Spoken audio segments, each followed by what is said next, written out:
자, 50분부터 시작하겠습니다.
안녕하십니까.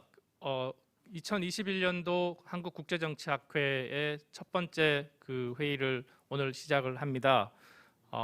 이번 회의는 지금 코로나19 상황을 염두에 두고서 철저하게 정부의 방역 지침을 준수하면서 회의를 진행하고자 합니다. 자, 오늘 회의 첫 회의에 지금부터 오늘 그 2021년 한미 국제정치학자 세미나의 국제회의의 첫 번째 그 오프닝 세션을 개회식을 시작하도록 하겠습니다. Now we're gonna start the opening session of the K-U.S. first seminar in 2021. Then 우선 그 전재성 한국국제정치학회 회장님께서 그 개회사를 해주시겠습니다. Now we're gonna invite the president of the K-U.S. Chaesung Chun, and we'll listen to his the opening remarks, please.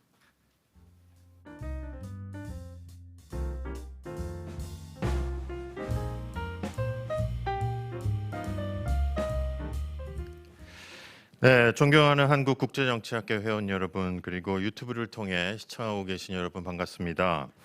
저는 올해 한국국제정치학회 회장을 맡고 있는 전재성입니다. 오늘의 학술회의는 올해 우리 학회의 첫 번째 회의입니다. 바이든 신정부와 한미관계라는 주제로 한국과 미국, 일본, 그리고 유럽의 학자들이 참여하게 되었습니다. 발표와 사회 그리고 토론을 맡아주신 국내외 여러분들께 진심으로 감사드립니다. 특히 본행사를 후원해 주신 외교부에 감사드립니다. 바이든 정부가 출범한 지 한 달이 지났습니다. 미국의 트럼프 정부 4년 동안 세계 질서, 미국의 외교 정책, 아시아와 한반도의 지형이 크게 변화되었습니다. 비단 미국뿐만 아니고 세계 질서 전체의 구조적 변화를 학술적으로 분석해야 될 필요성도 매우 늘었다고 볼 수 있겠습니다. 오늘 회의는 이런 미국의 외교 정책의 변화가 미중의 전략 경쟁 그리고 한반도 상황, 더 나아가서 지구 거버넌스에 미치는 구조적 영향에 대해서 학술적으로 그리고 정책 관련의 필요성 속에서 분석하는 그런 회의가 되보도록 기획을 하게 되었습니다. 오늘 하루 훌륭한 발표, 토론 그리고 사회를 맡아주신 여러 패널리스트 분들께 감사드리고요. 또 우리 회원 여러분들의 많은 성원을 부탁드립니다.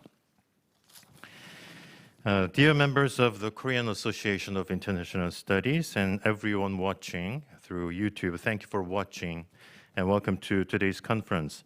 I'm Chaesung Chun, serving the KAIS as the president this year. Today's academic conference is the first event this year, and scholars from Korea, United States, Japan, and Europe participate in this conference. The title of the conference is The Biden Administration and Korea-U.S. Relations. We sincerely thank the participation of distinguished panelists at home and abroad for their presentations and discussions.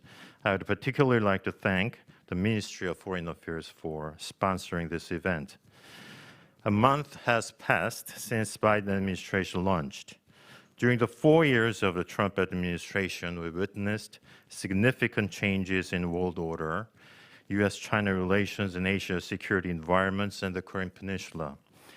The Biden administration is pursuing a different strategy, which will bring about other changes in the world order. Today's conference was planned to examine the underlying structural causes that affect the Biden government's foreign policy and transformations of the global and the regional order and the Korean Peninsula situations. We can draw implications for future strategic competition between the United States and China, changes in the Asian world order, Russian regional order, implications for the RK-US relations and the alliance. We look forward to having an excellent presentations and discussions. Thank you very much.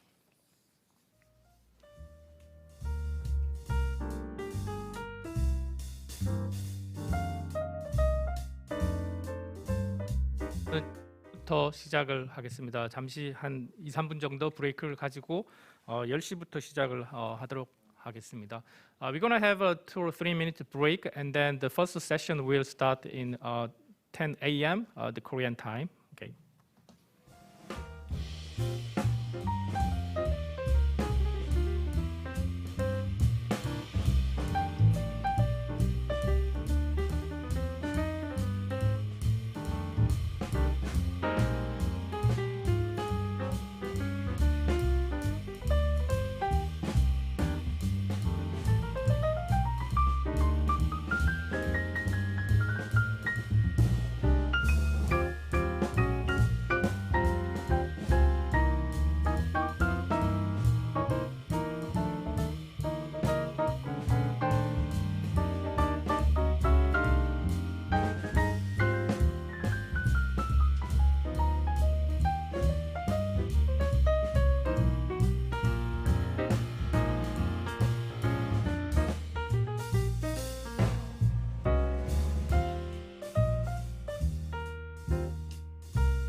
Hello, everyone.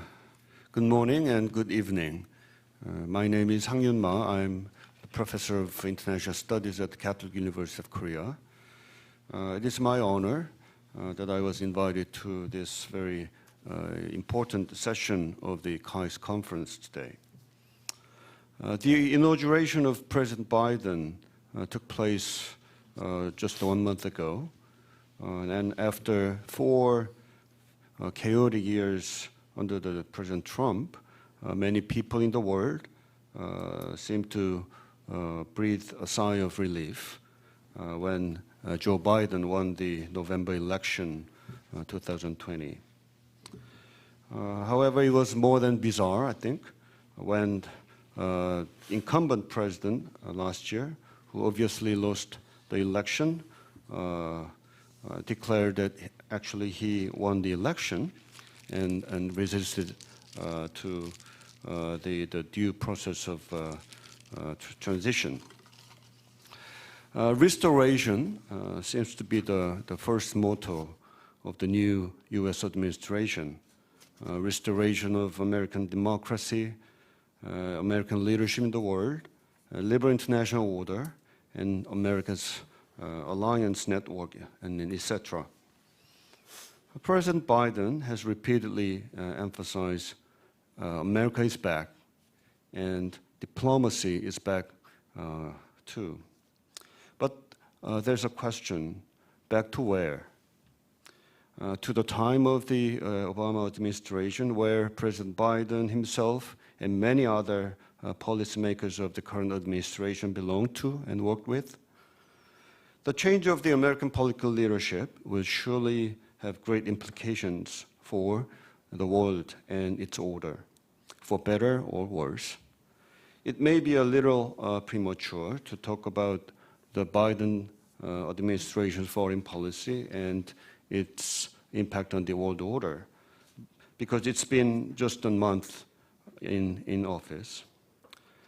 It is quite uncertain as to the direction of the Biden foreign policy and the chance of its success, and so on. Of course, the new administration is currently in the process of policy review, and we will soon begin to see how that policy will reveal itself. Many countries and people in the world greeted the leadership change in America, and reporters and foreign relations experts and bureaucrats no longer need to be surprised by the Trump's tweets. That's a good thing, I think. And there's much hope for the success of the Biden administration's foreign policy, but there are lingering concerns too.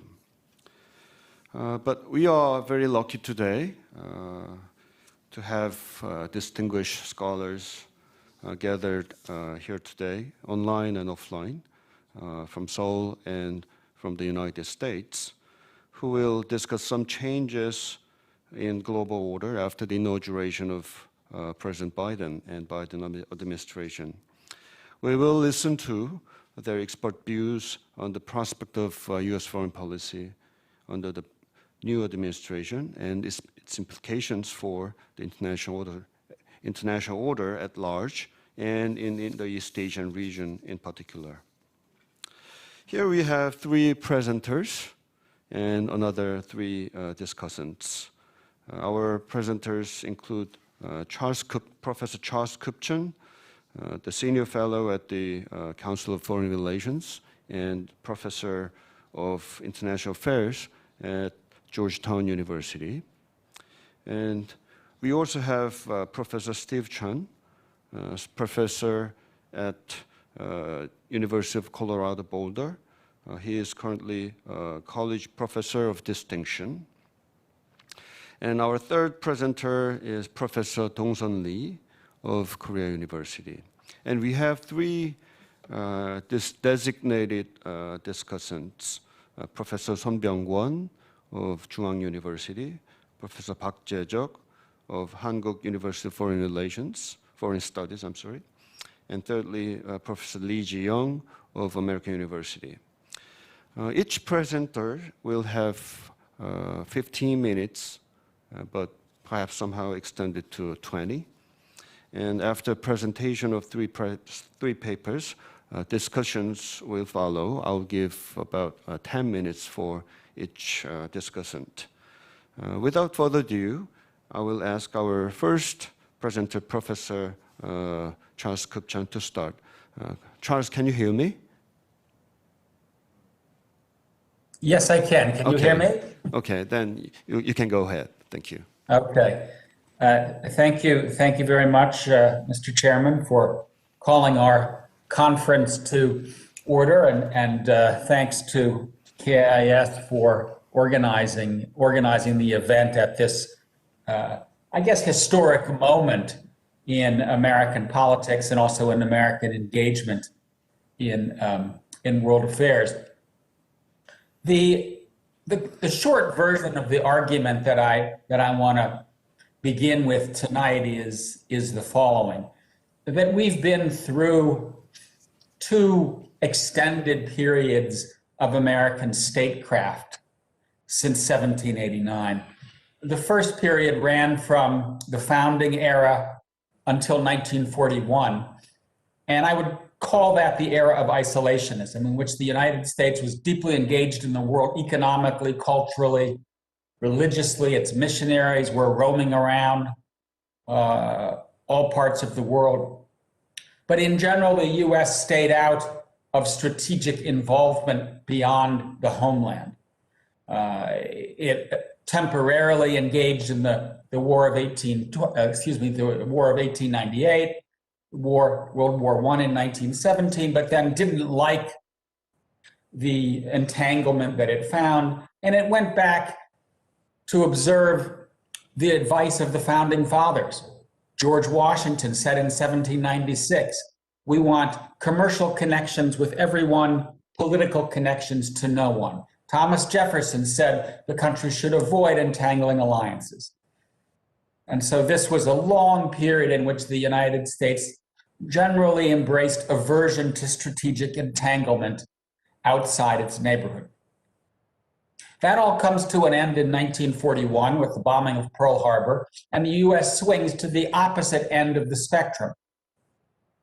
Unstinting internationalism. Hundreds of thousands of American troops stay on station in peacetime after the end of World War II and during the Cold War. We still have hundreds of bases all over the world. And that era of what I would call liberal internationalism ran from Franklin Roosevelt's presidency through Barack Obama's presidency. It ended on January 20th, 2017, with the inauguration of Donald Trump. And moments after his inauguration, President Trump said, "It's America first. It's only America first." And he was taking the country back to 1940, when the America First Committee opened to prevent President Roosevelt from getting the United States involved in World War II. So in many respects, he was taking the country back to an older brand of statecraft. And although many people said that Trump was breaking with the American tradition, American identity, who we are as Americans, he was going back to an earlier brand of statecraft that was isolationist, unilateralist, protectionist, and nativist, because that was how the United States ran its statecraft for many, many decades.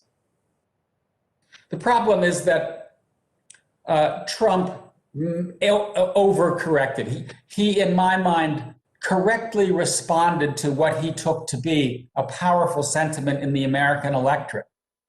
And that sentiment was too much world, not enough America. Too many wars, too much free trade, too many immigrants, too many alliances, too many pacts. And I think that's a sentiment that many Americans shared, especially after the forever wars that came after 9/11. But rather than realigning American statecraft with American means and purposes, Trump vastly overcorrected. He took a wrecking ball to the world that America made. He tried to cordon the United States off from a world in which we are irretrievably and irreversibly tethered.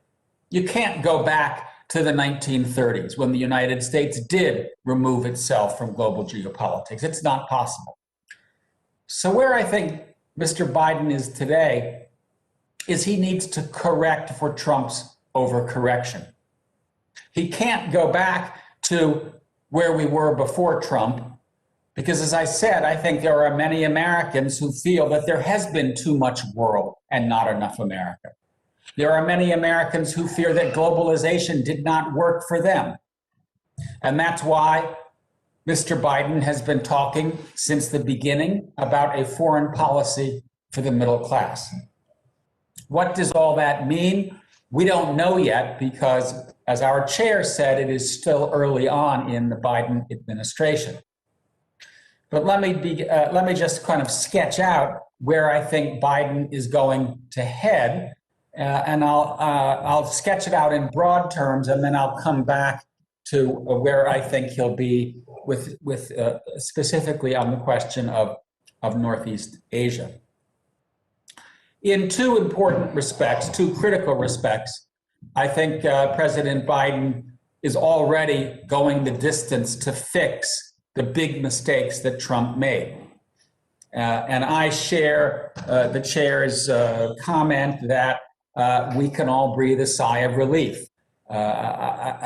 Steve is also here in the United States. I think Professor Lee is also in the United States. I'm not sure. But it's been an unrecognizable period in American history, a scary period. I never thought I would be living through anything resembling the last 4 years, ever. And in that respect, we have to learn lessons from the Trump era, not turn our back on it. Ask, how did this happen? Where did he come from? How did he take the country down the path? And what can we do to make sure it never happens again? So there are two ways that I think Mr. Biden is going to correct for Trump's errant statecraft, and he's already begun to do so. One is to take the U.S. back to multilateralism and being a team player. He's already rejoined the Paris Agreement. He's already said we're not leaving the World Health Organization. His first calls were to NATO allies. He's already beginning to re-engage Iran on the nuclear deal. In other words, he understands that in a globalized world, going it alone is not an option. And the second area where I think we're seeing a very needed and urgent course correction is on democracy, human rights, values. It has been very painful to me personally to live through a period in which the American president turned his back on democratic allies and favored Vladimir Putin, Mr. Erdogan, the president of Turkey, Mr. El-Sisi, the leader of Egypt. Where was the United States when it came to standing up for the values that it has represented since 1789? It was missing in action. And you now have in the Oval Office someone who cares about American values, who cares about liberal democracy, who is a decent human being, who will not mix up fact and fiction, who will not say, I won an election after 50 states have said, no, Mr. Trump, you lost the election. And so we are going back to a world in which people look to the United States as a leader, respect the United States, and want to emulate the United States. Those two changes, the return to multilateralism and the restoration of the American presidency as an office that people look to for leadership, these are enormous, important, critical changes. My one caveat, and it is a big caveat, is that I think Mr. Biden has to be a domestic policy president. And that's because we have lived through a near-death experience over the last 4 years for American democracy. And as I said, our task is not to turn our backs on the Trump era, but to make sure it never happens again. And that means, to me, investing in pandemic recovery, investing in infrastructure, green technology, childcare, healthcare, racial justice. The list goes on and on and on. We're looking at trillions and trillions of dollars of domestic expenditure to try to repair the country, to try to speak to the 74 million Americans that just voted for Donald Trump. Clearly, there is disaffection, there is discontent, there is anger in the American state. And the task before us, in my mind, is to repair the country, because strength abroad starts with strength at home. Biden needs to maintain control of Congress if he's going to implement his domestic agenda. That's going to require speaking to these serious domestic problems. So I think we all need to keep in mind that Biden will focus like a laser on domestic policy because he has to. And when he says this was an election for the soul of America, I think he means it. I think he says this is about the future of the United States as a liberal democracy. So what does that mean for American foreign policy? I think number one, it means fewer resources, both political and economic. I think Biden will continue to withdraw from the Middle East, to downsize the U.S. footprint. I would be very surprised if he accepts the advice of a blue ribbon panel to increase force levels in Afghanistan. Americans have had it with the forever wars. They want out. A second area where I think you'll see continuation is on trade. Free trade has become a bit of a dirty word on both sides of the aisle. And that's because even though the liberalization of the global economy worked well for large American companies, it did not work well for a lot of working Americans. They have been on the losing end of globalization. They've seen wages decline. They've seen manufacturing jobs disappear. They've seen their $30 an hour union jobs be replaced by $8 or $9 an hour working at Walmart or at McDonald's. And that's one of the main reasons there is so much anger out there in the American heartland. A third area where I think you'll see more continuity is on institutionalized multilateralism. The Republicans have lost their appetite for treaty-based institutional building, order building. It's hard for me to imagine any treaty making it through the Senate these days, which requires 2/3 of the Senate to vote it forward. So I think there'll be lots of multilateralism, but it will be informal, ad hoc coalitions of the willing, executive agreements like the Paris Agreement and the Iran nuclear deal, simply because we don't have an option. We can't get something like the Iran deal or the Paris Climate Agreement through the Senate. The downside of that is that they can be pulled down by if another party comes to power. And that's why it is so important, I think, for Biden to build public support for multilateralism, to have a foreign policy for the middle class, because ultimately he's going to need to have public support for engagement abroad, given that the Republican Party seems to be moving so far in the other direction. My final comment, to the degree that there is one area of the world that will be least affected by the changes in American foreign policy that I'm talking about, I think it is your part of the world. And that's because there is a bipartisan consensus to stand firm in Northeast Asia, in the Asia Pacific in general, largely because of the rise of China and because the situation on the Korean Peninsula and North Korea's nuclear program remains a serious problem for the United States. I see two opportunities that present themselves. One is that I think Mr. Biden will be as open to the advice of allies as any American president in modern history.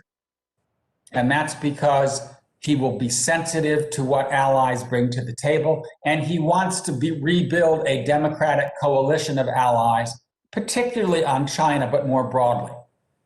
So I think there's a real opportunity here for Seoul to make its views felt, to take a position on how they think on how you think the United States should deal with Pyongyang, because I think you have an open door when it comes to being able to influence views in Washington and contribute to common tasks. The final comment I would make is that I think it would also be useful for South Korea, Japan, and others in the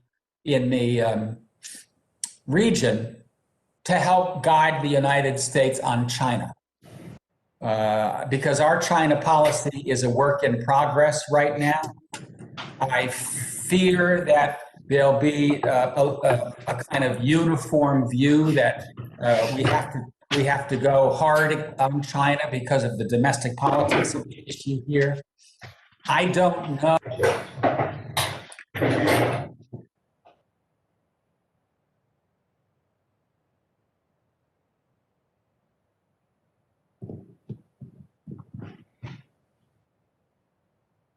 Hear you here?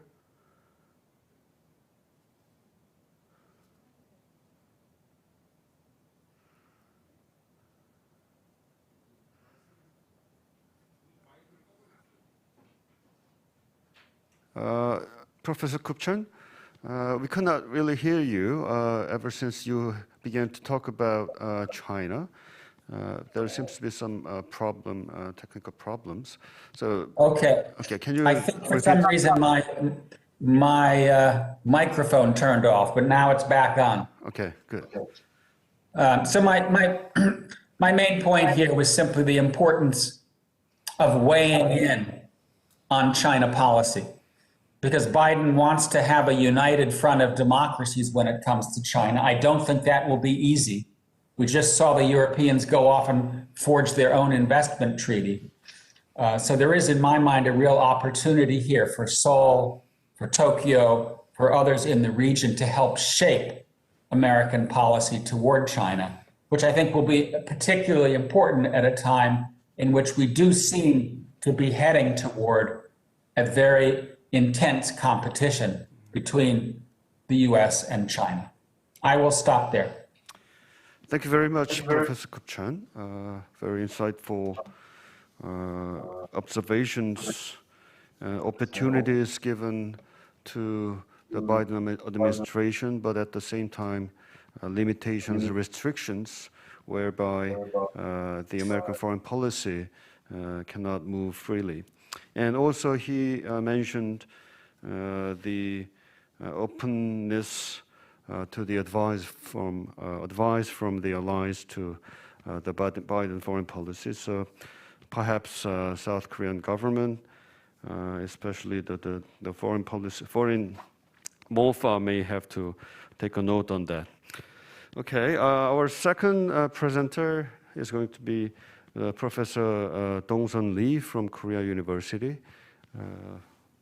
Okay, why don't you start? Okay, first of all, my hearty congratulations on inauguration of President Biden and President Chun Chaesung. Okay. American unipolarity is on the way. Accordingly, Washington is formulating a new security strategy that can reconcile United States' strong will to leadership with its diminishing power position. Then what is that strategy? America, I believe, is introducing what I coin a strategy of offshore leadership. Its main goal is to remain the most influential leader in security realm. Not the sole leader, but the first among equals. That strategy aims to attain this goal by establishing two things. First, establishing a sphere of influence or bloc firmly over maritime and coastal regions. as opposed to inland areas, with naval and air power as primary means. I think this transition started during the latter part of George W. Bush administration. Since Bush administration began to step back gradually from a hegemonic strategy of leading alone the entire international system during his second term, Washington has been accepting secondary leadership roles played by other great powers, such as China and Russia. However, Washington, which still desires to exercise certain extent of international leadership, is not currently adopting a strategy of offshore balancing or isolationism, as some scholars predict or advocate. Offshore leadership is different from isolationism or offshore balancing. Offshore balancing abstains from exercising leadership to the extent possible and only plays minimal roles essential for preserving balance of power. Isolationism rejects international laws altogether. Okay. So in other words, the United States presently is not pursuing a general retrenchment. Rather, it tries to share minor parts of its leadership roles with other great powers as necessitated by the latter's ascending power and assertiveness. To remain the most influential of all leaders, the United States makes efforts to maintain, first, its military economic supremacy, and second, expanding its bloc built around superior alliance portfolio. Let me turn to the first sort of means of being the most influential leader of the world, maintaining supreme power. In order to husband its superior capabilities, the United States strives for a smart employment of all instruments of power.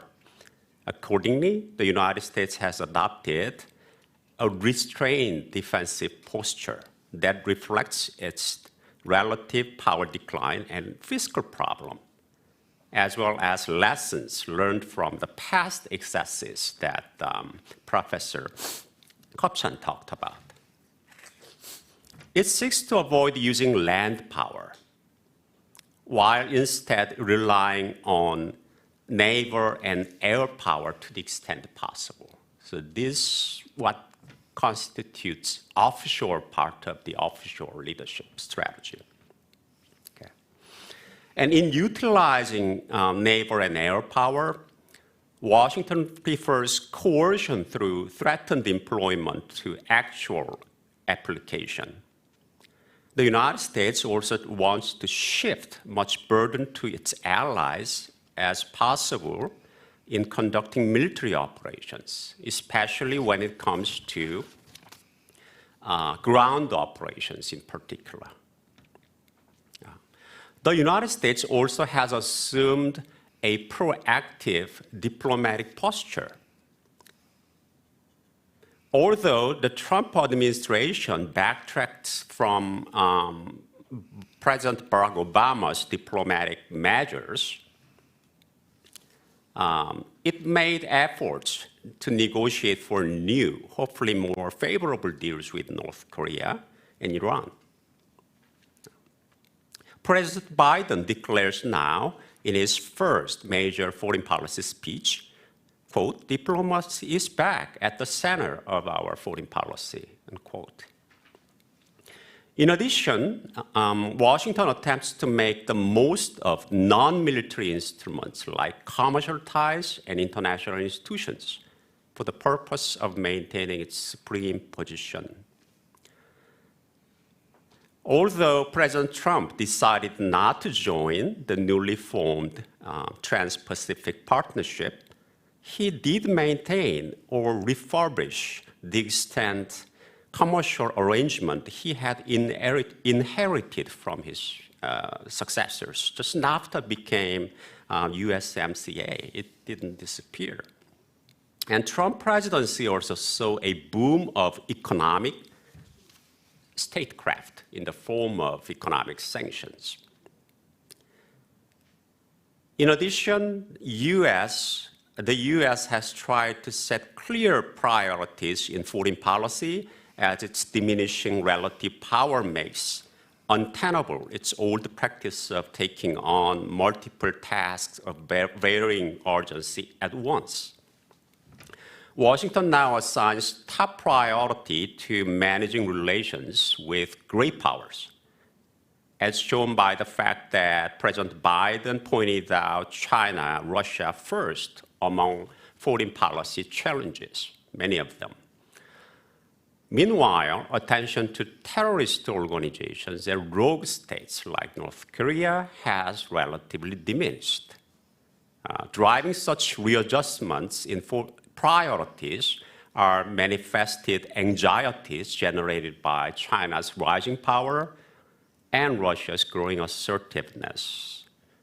And as Americans have not experienced large-scale terrorist attacks such as since 9/11 incidents and have concluded preventive war against Iraq was simply unnecessary, their threat perception on foreign terror organizations as opposed to domestic terror organizations and rogue states has lowered to a realistic level. And the fact that a satisfactory solution is simply unavailable to the North Korean nuclear armament is another reason for Washington's reduced attention to rogue states. Okay, with America's renewed focus on great power relations, Asia has become central to American strategic thinking.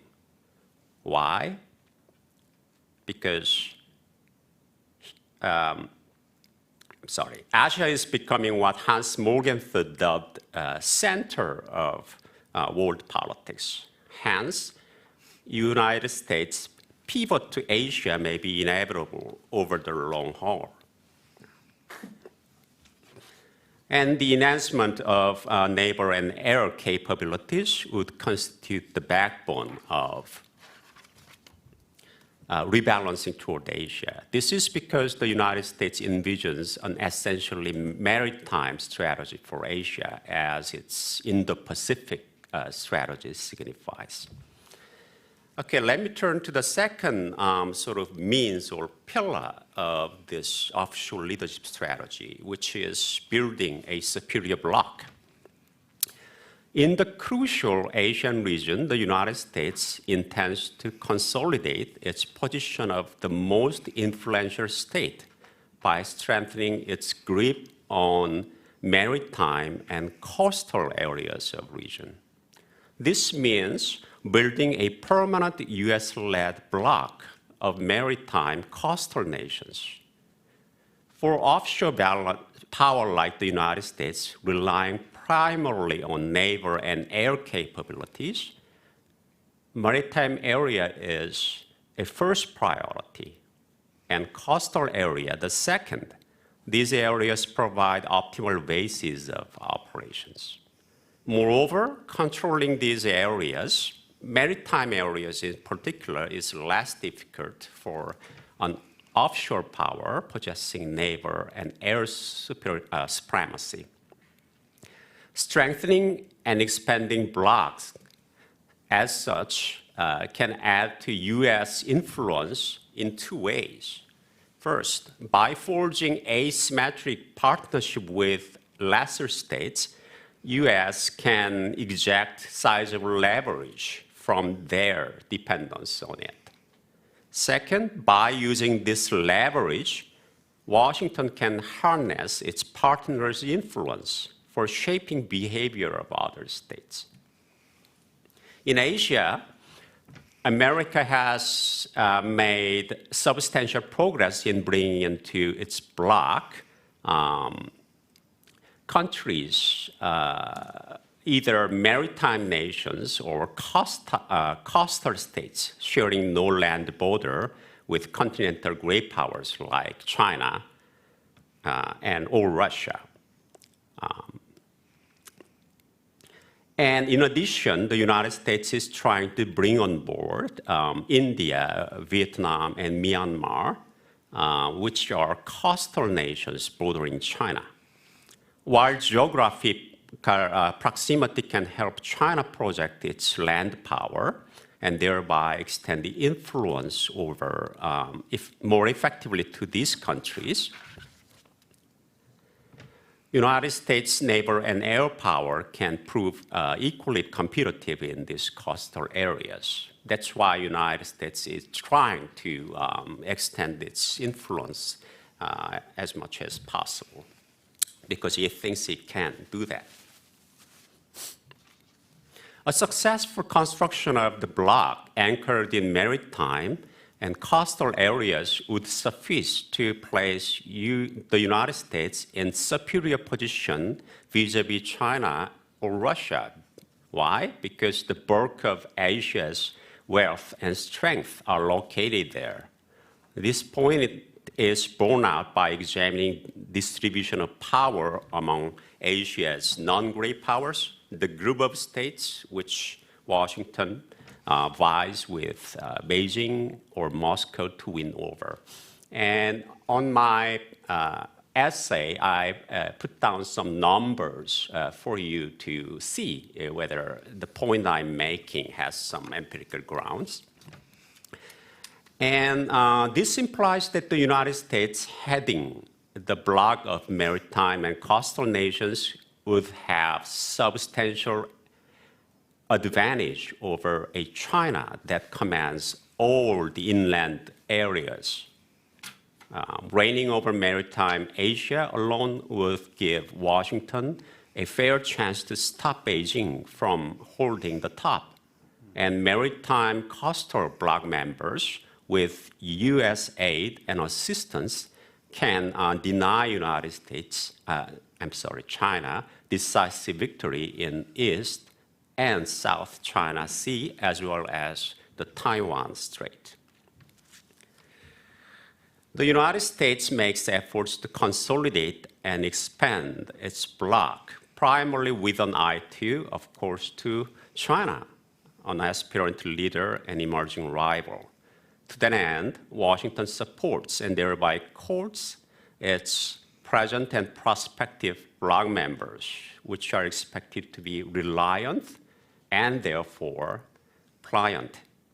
In order to minimize associated costs, the United States primarily employs its superior naval, air, and nuclear capabilities, while limiting its use of ground forces to the minimum. Other instruments for strengthening ties and increasing influence include U.S.-initiated commercial arrangements, such as free trade agreement, and shared values like liberal democracy. We'll more frequently see a so-called comprehensive strategic alliance rising, such as the U.S.-Korean alliance. With commercial exchanges expanding, the allies' asymmetric dependence on the larger, more advanced U.S. economy would increase, therefore conferring greater influence on Washington. In addition, to the extent that democratic partners embrace the cause of ideological solidarity, the United States can legitimize its leadership as the liberal democratic icon of the world, inculcating liberal values to an authoritarian state like Myanmar is expected to raise its receptiveness to U.S. soft power. Besides such acts of courting, the United States is also demanding role expansion and burdens sharing from its core allies, Japan, South Korea, Australia, that have firmly accepted American leadership and acquired substantial capabilities. In U.S. strategic planning, these key allies must act as deputies and combine to constitute the core of Washington-led bloc. Washington's such demands were on a rising trend long before the raucous Trump era. Okay, let me conclude. United States made numerous mistakes during its heyday. And these failures, in tandem with other states' ascendance, has been eroding American unipolarity and thereby causing a steady transition in U.S. international leadership. In Asia, the United States strives to remain the most influential leader, inter alia, by maintaining its supremacy in naval and air power and establishing firm grip on maritime and coastal areas. Completion of this strategic transition will take quite some time. American unipolarity, especially its military component, is fading away only a sluggish pace, and learning about old and new systemic constraints is incomplete and reversible. Nevertheless, there are reasons to believe U.S. offshore leadership will arrive and stay long. This strategic option most befits both the U.S. will to lead and its unalterable geographical identity of maritime power. This strategy is particularly suitable for the dominant system of Asia, in which maritime and coastal areas contain the bulk of wealth and strength. Let me stop there. Thank you for listening. Okay, thank you very much. Very interesting presentation, Professor Lee. Professor Dong-sun Lee suggested probably offshore leadership, which is a concept that he just presented, will be the probably the new emerging security strategy of the United States in the coming decades. Okay. Our third speaker is Professor Steve Chen of the University of Colorado in Boulder.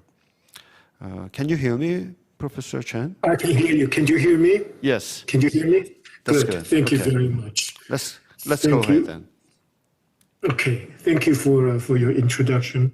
And I want to also start by thanking the Korean Association of International Studies for organizing and hosting this event, for the Korean Ministry of Foreign Affairs for sponsoring this event, and finally for Professor Chun and Professor Huang and the staff of Korea-U.S.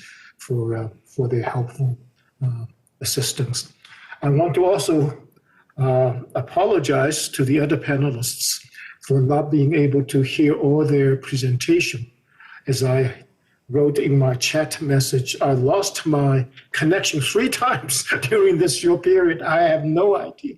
I have no idea what happened. I would have very much loved to have heard what Charlie has to say about Sino-American relations. So I regret and apologize for missing big parts of your talk. And also I am crossing my fingers that I would not be disrupted again during my presentation, losing the connection the 4th time. Let me also start by saying that there's a Chinese adage that candid remarks can be harsh to the ear, and good medicine can be bitter to the taste. So some of the things that I say may perhaps offend some of you, but I thought I would just speak my mind, and then perhaps we have a vigorous debate.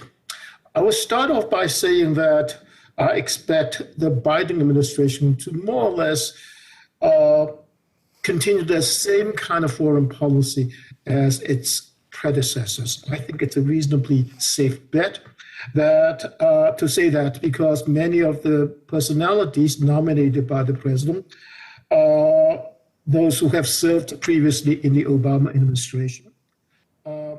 They have more or less the same outlook as the Obama administration.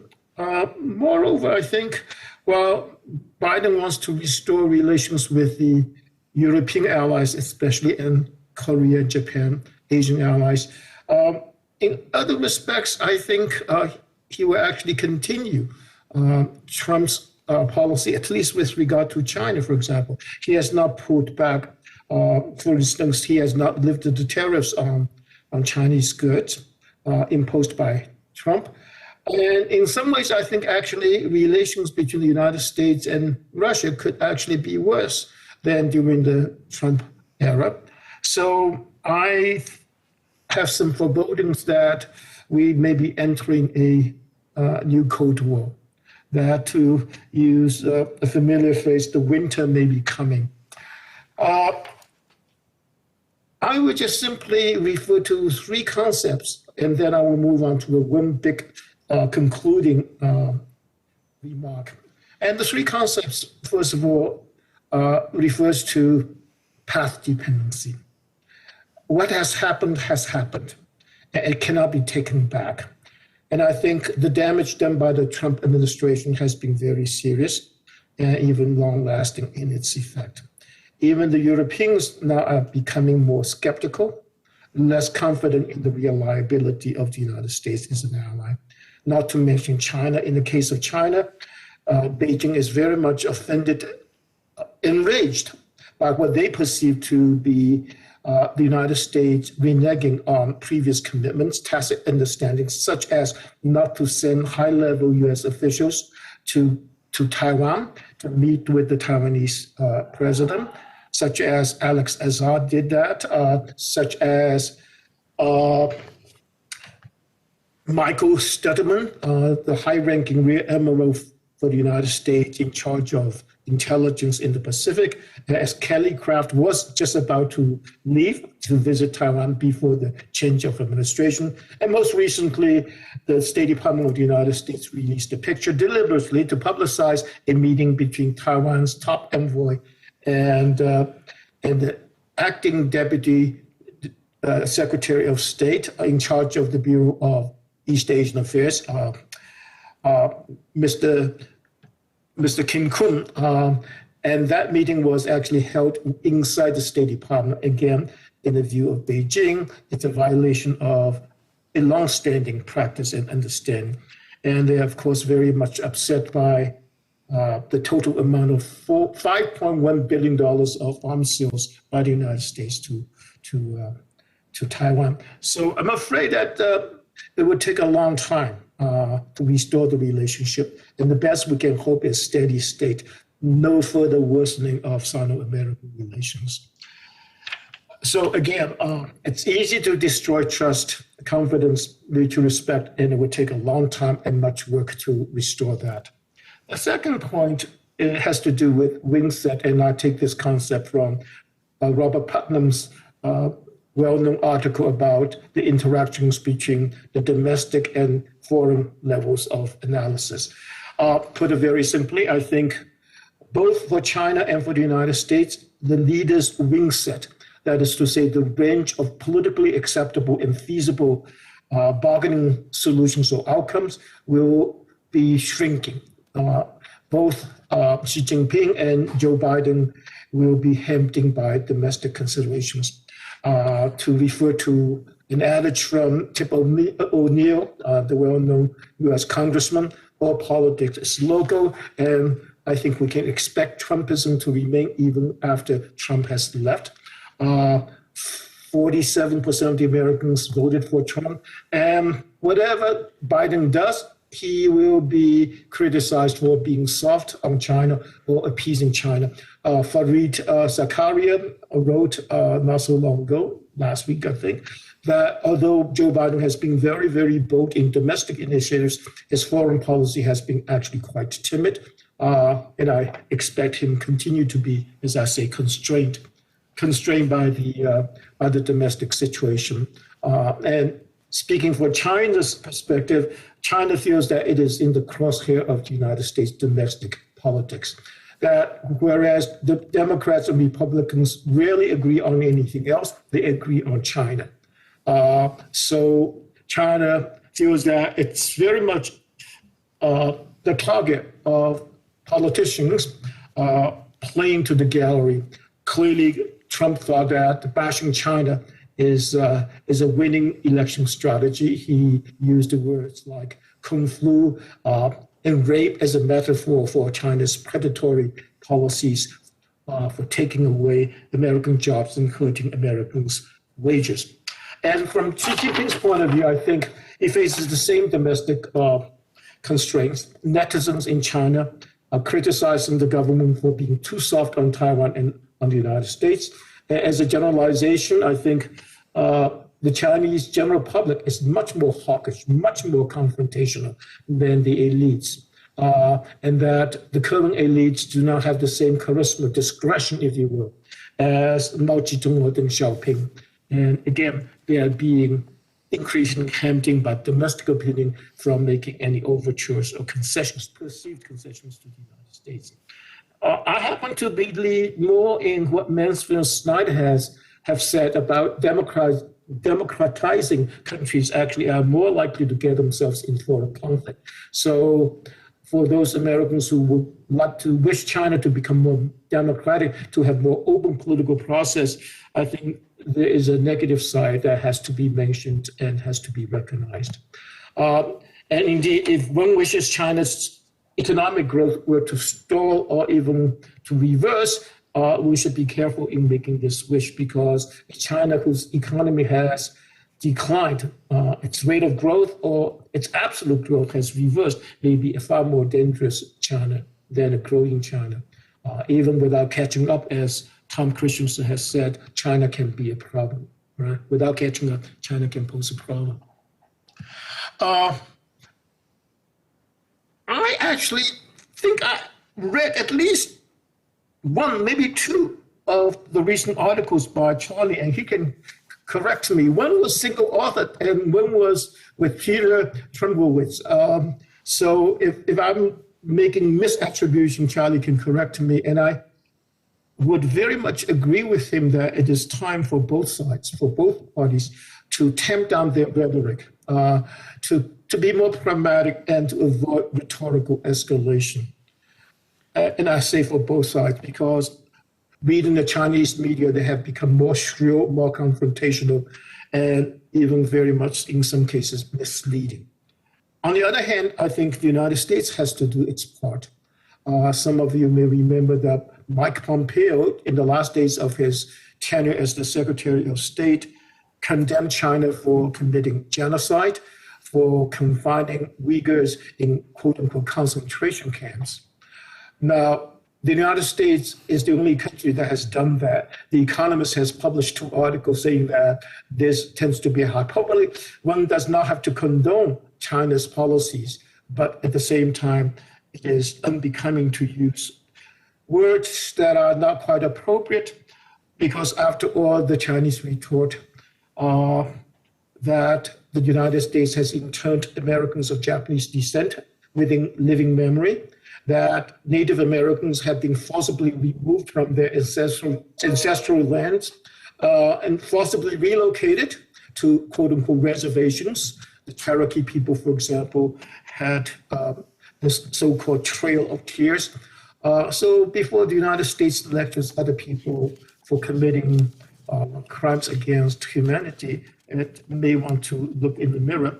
And one more thing, it's in the very recent past that Warren Christopher, Madeleine Albright, and other high-ranking officials of the United States Department deliberately shunned the use of the G word, according to Samantha Power, no other, who has, of course, served in the Obama administration during the Rwanda genocide, simply because the United States, Clinton did not want to intervene. The United States deliberately avoided using the word genocide in order to not have to face the legal consequences of the G word. So again, I mean, it does not stand the United States in good stead, enhancing its credibility to engage in such rhetoric. And of course, Tony Blinken has publicly endorsed Mark Pompeo's statements.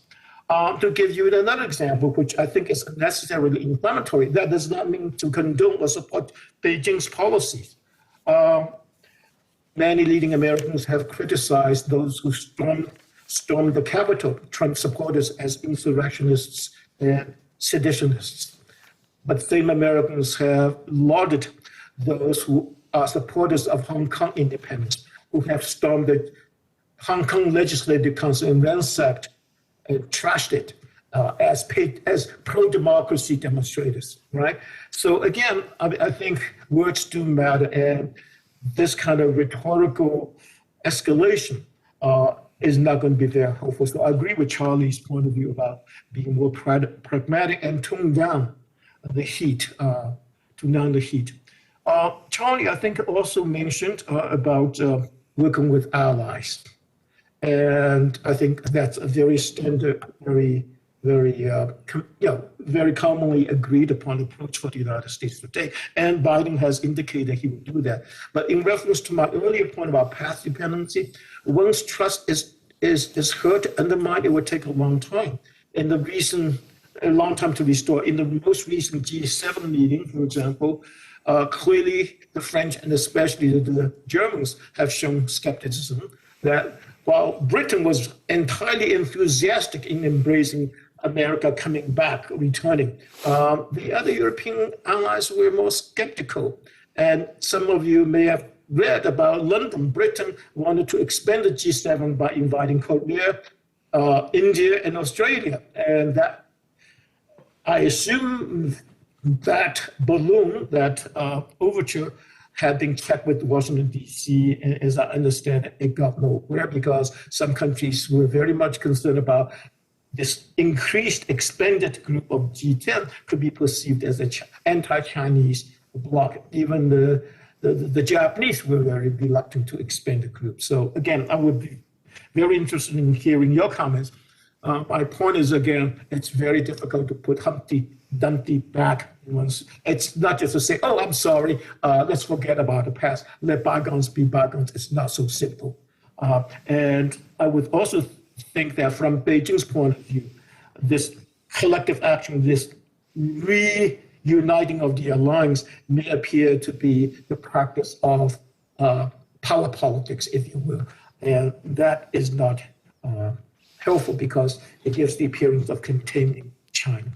And finally, I think Charlie mentioned about standing up for our values. And clearly, there are very many laudable values for the United States to stand up for. But at the same time, I want to say that one of the distinctions between the Cold War and the recent years is that the Chinese have refrained from proselytizing, from preaching to the rest of the world, from engaging ideological competition, recruiting, if you will, fellow believers. In fact, China has deliberately refrained from exporting its model. So one would not want to invite them to get into this competitive ideological race. And moreover, I think there's another very important distinction between the Cold days and nowadays. China is far more economically embedded in the global economy than Russia was ever, the Soviet Union was ever. So I would argue that economic interdependence and refraining from ideological crusades are two elements, two ballasts, if you will, two ballasts that steady relations between China and the United States. And once we remove the economic interdependence aspect and the ideological competition aspect, then I think I worry about us returning to the bad old days. And again, I would like to hear the panel commenting on that. So let me for a moment, let me conclude what faces the Biden administration.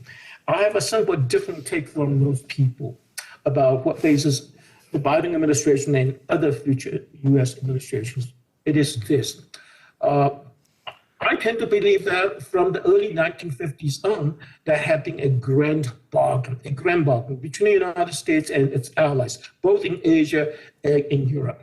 In Asia, it has been known as the Yoshida Doctrine, Japan, which means very much Japan and other countries that follow Japan's footsteps in terms of export-led growth. They agreed that they will accept political subordination to the United States. They will welcome American military protection. In exchange, they will have access to American capital. That used to be very important, today less important, but more importantly, access to the US market. And they will use their revenues from exports to recycle them by investing in the US dollar so that the United States can sustain its fiscal and monetary extravagances to keep the music going, recycling the dollar. So that was the grand bargain. So why do I raise this? The grand bargain is in danger of unraveling. The dollar has depreciated. It's more and more difficult for other countries to accept that as a store of value. The importance of the US market, and clearly the US capital and technology have become less important for exporting countries like Japan, Korea, Singapore, of course, China. And at the same time, China has become economically more important, has become the #1 trade partner. And at the same time, the US military dominance, while still very, very important and still powerful, it is becoming less so than before. And the need for US protection has become more questionable. After the Cold War, the demise of the Soviet Union, the Europeans may want to ask who is going to invade us. And after the demise of Al-Qaeda, it is also more questionable about the value, the worth of US protection. And today, of course, from Beijing's point of view, it is only natural for the United States to build up the so-called China threat story in order to suggest to its allies that there is continued need for the indispensable US to give them protection, okay? And my bottom line is this: while Americans may very well want to have allies engage in collective action to contain China, I'm not so sure that whether China's neighbors or even the Europeans are also interested. I think their basic strategy is to refuse to choose. We do not want to choose sides. We want to play both sides. We want to be friends with both sides. So in that sense, I think the United States has an uphill fight to get their allies to line up with it. Because again, I repeat myself, from the rational perspective and from the reality of the situation on the ground, it works better for these allies to say we do not want to choose sides. Okay, so let me just stop here, and I will very much welcome comments and feedback. Thank you. Thank you very much, Professor Chen. He laid out the U.S.-China escalation of feud or confrontation, and he posit somewhat critical view that the current situation between the two countries seems to be somewhat exaggerated. The real,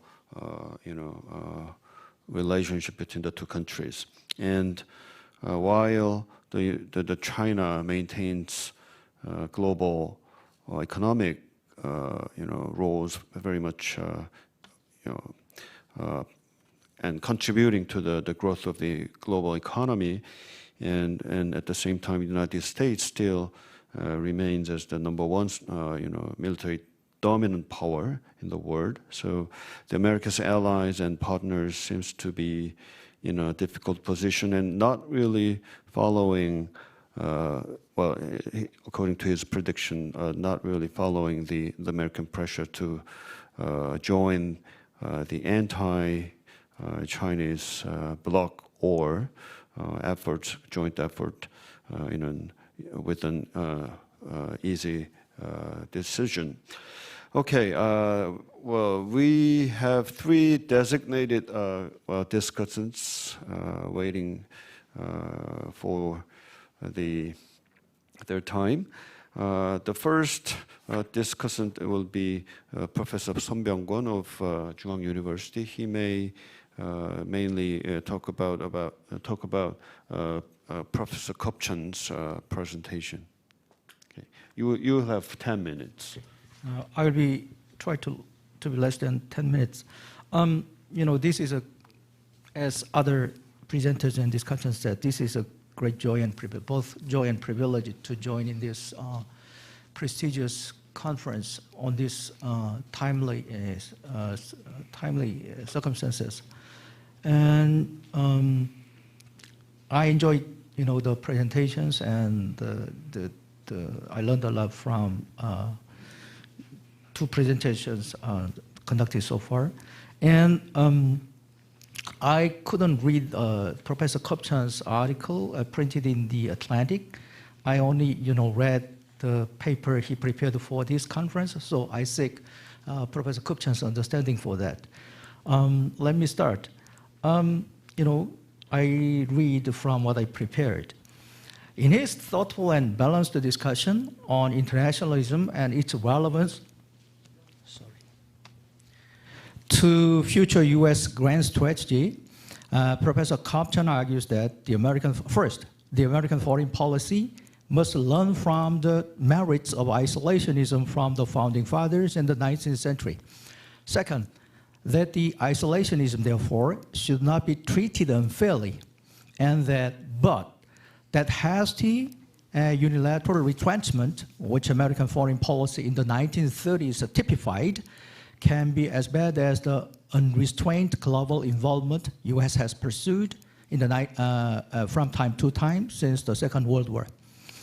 Throughout the paper, Professor Kup Chun suggested that the post-Trump grand strategy should be some point between what he says, doing too much and doing too little, which he judges a judicious pullback or measured pullback. It's a pullback, but it should be judicious, it should be prudent, and it should be measured.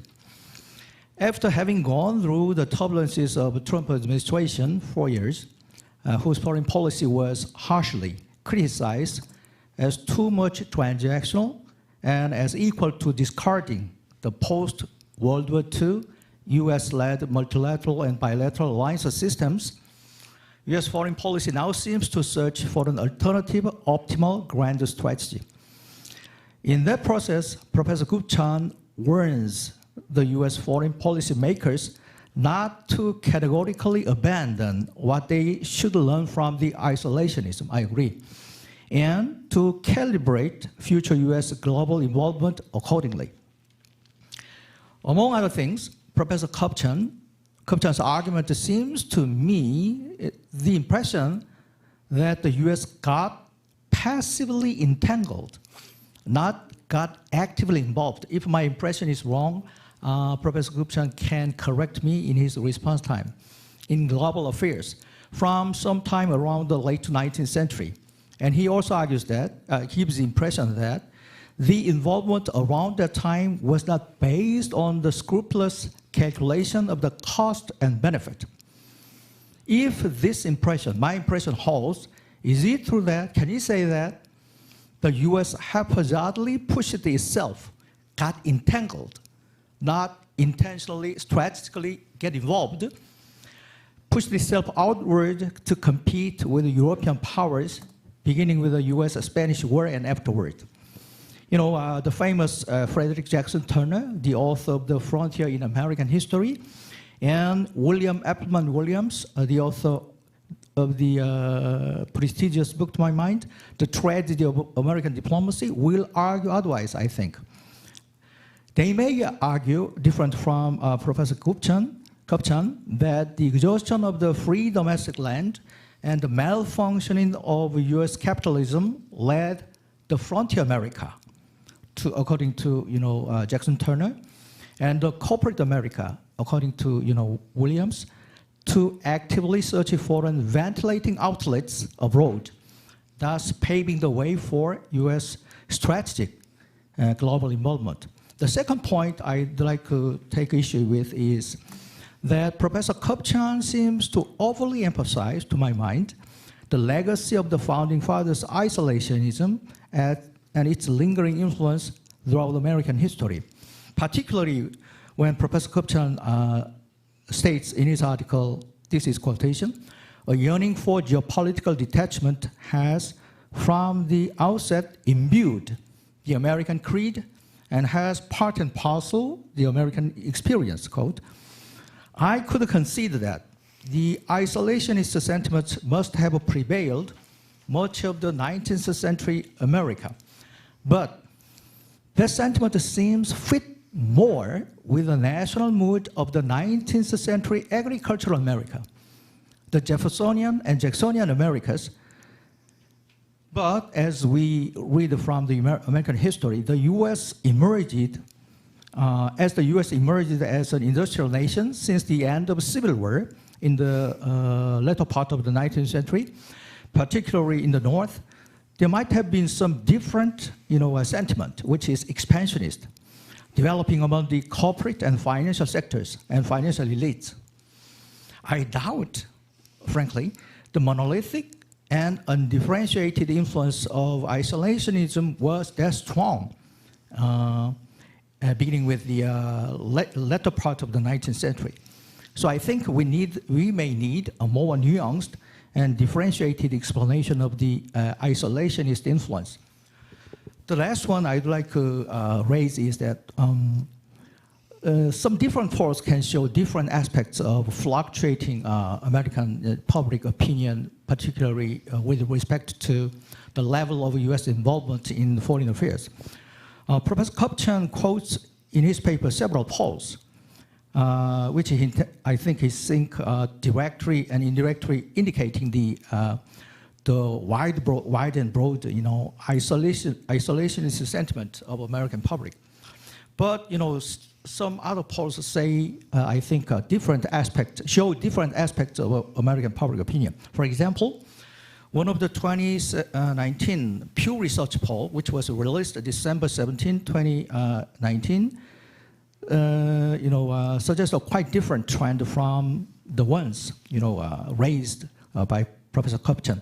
In that Pew Research poll, 68% of the respondents says U.S. should take into account the interest of its allies, while only 31% of them says the U.S. should follow its own national interest. So if this poll holds, I think the internationalist sentiment is pretty strong yet among the American public, although it was before presidential election.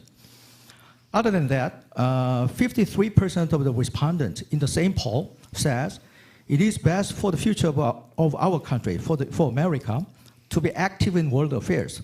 53%, more than half of the American public, while 46% of them says we should pay less attention to problems overseas. More than half of the American people still think that we have to get involved. That's for the interest of the United States, the Pew Research says. So I generally agree with Professor Kopchan that an increasing number of American foreign policy makers and the American public are more and more getting serious, really, about pursuing judicious retrenchment, at the same time avoiding rash disengagement. I agree with that. The problem with that is twofold in very, very general sense. One is domestic one, and the other was international one. Domestically, I doubt the American public would easily concede that U.S. global supremacy to any other nation. At the same time, however, this is different side of this aspiration for supremacy. At the same time, however, the American public is less willing to pay cost that supremacy inevitably requires. For example, including stationing US troops in Korea, in Japan, and Western Europe. This double standard, I guess, is inherent in American public since the World War II. Which means that, America first may get you presidency, but America isolated probably not, which means that US presidential candidates in every presidential election cannot easily persuade the US public by saying that it's time for us to get inward, go isolationist, and give up supremacy. And we have no choice but to live as one of the great powers. I cannot, I doubt any presidential candidate can say this to the American public and win the presidency. No, I don't think so. And the other point is that the international side one is that I also doubt US allies can or is willing to tell the difference between the judicious retrenchment and rash retrenchment, judicious one and rash one. Can Korea tell the difference? Can Japan tell the difference? Can European allies tell the difference? They are retrenching anyway, whether it's a prudent one or rash one. I doubt that. I doubt that the Koreans or Japanese can tell the difference between two types of retrenchment. So the two most may look the same to some allies, so maybe triggering them to bandwagon with China or any other rising great powers here and there, which could be quite worrisome to US foreign policy makers. Let me stop here. Thank you. Okay, thank you very much. Our second discussant is Professor Jiyoung Lee of American University. Is she online? Okay, can you hear me? Yes, thank Okay. you. Can you hear me? Yes, very good. You can go ahead now. Thank you so much, Professor Ma. First of all, I would like to thank the Korean Association of International Studies for this kind invitation to be part of this important discussion. I was asked to comment on Professor Dong-Sun Lee's very interesting paper titled America's Emerging Security Strategy. So what I will do is let me first briefly summarize his main argument, and then I will situate his argument in relation to the other two papers, and then the larger theme, and then I will actually get into sharing some of my thoughts on his main argument and concepts. So the central theme for this panel, the theme that runs through all three papers are the question of America's global role and continuity and change in U.S. grand strategy. So Professor Lee's argument is that U.S. grand strategy can be characterized as offshore leadership. And the point of departure for his argument is that United States desires to lead the world, whereas its capabilities in terms of military and economic power has declined vis-a-vis other powers such as China. So the offshore leadership strategy, therefore, is designed to maintain its status as the first and powerful military power, but as the first among equals, rather than as a hegemon or the sole leader. This strategy entails the establishment or consolidation of the United States sphere of influence in maritime regions and coastal areas. And the primary means of power projection will be naval and air power as opposed to ground forces. If I may situate his argument in relation to the other papers, given that these papers are about grand strategy, in terms of the causes of these strategic adjustment, Professor Kopchan's paper shed light on the internal, social, and cultural dimensions of isolationist and internationalist traditions that exist within the United States, while Professor Chen focuses more on the international pressures that arise from the changing balance of power between China and the United States. So to Chun, American grand strategy resting on the international ambitions, quote, grows more politically insolvent. By contrast, for Lee, the basic premise of Professor Lee's argument is that America's internationalist impulses will continue to shape American grand strategy. Like Chen, Lee broadly embraces a realist approach towards grand strategy, but views this newly emerging strategy and patterns captured in offshore leadership as United States being adopting a accommodationist strategy, whereas Professor Chen actually argues to me that he seems to suggest that the United States has failed to accommodate the rise of China. Since offshore leadership is at the heart of Lee's argument, with some very important policy implications for the Biden administration, let me unpack this concept a little further. First, I think it is very helpful to think about this idea of strategy of offshore leadership in terms of how it is different from offshore balancing. Like Professor Lee has stated in his paper, United States, under the offshore balancing strategy, will try to refrain from exerting leadership as much as possible and would not necessarily care about the character of the international order.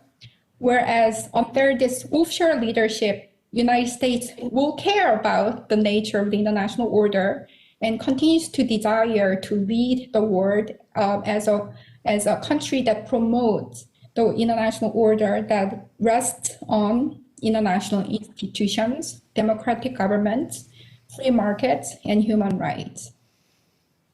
And second, I think the paper will actually benefit greatly by further clarifying the offshore leadership strategy, how it is differentiated from retrenchment. For example, Chun talks about the need for the United States to judiciously pull back, but not to dangerously retreat.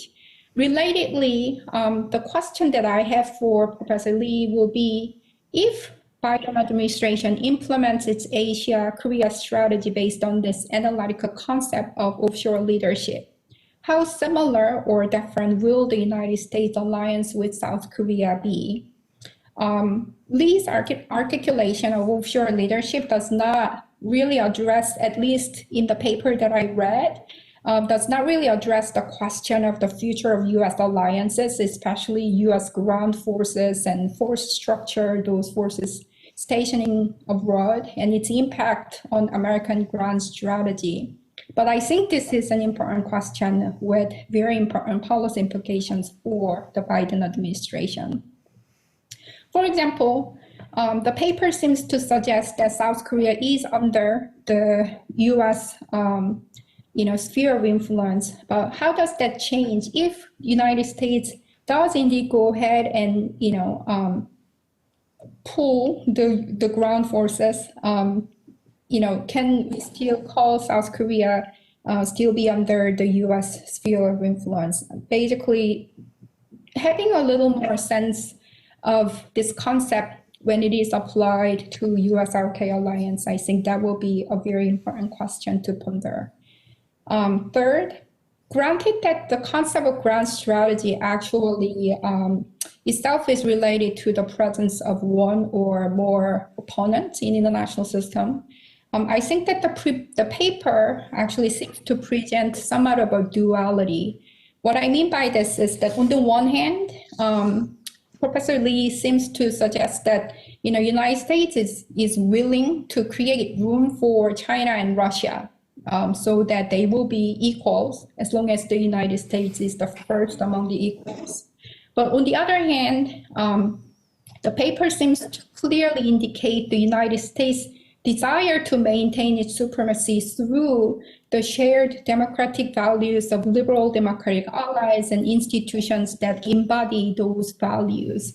And this seems to presuppose that the United States should maintain the liberal character of the international order.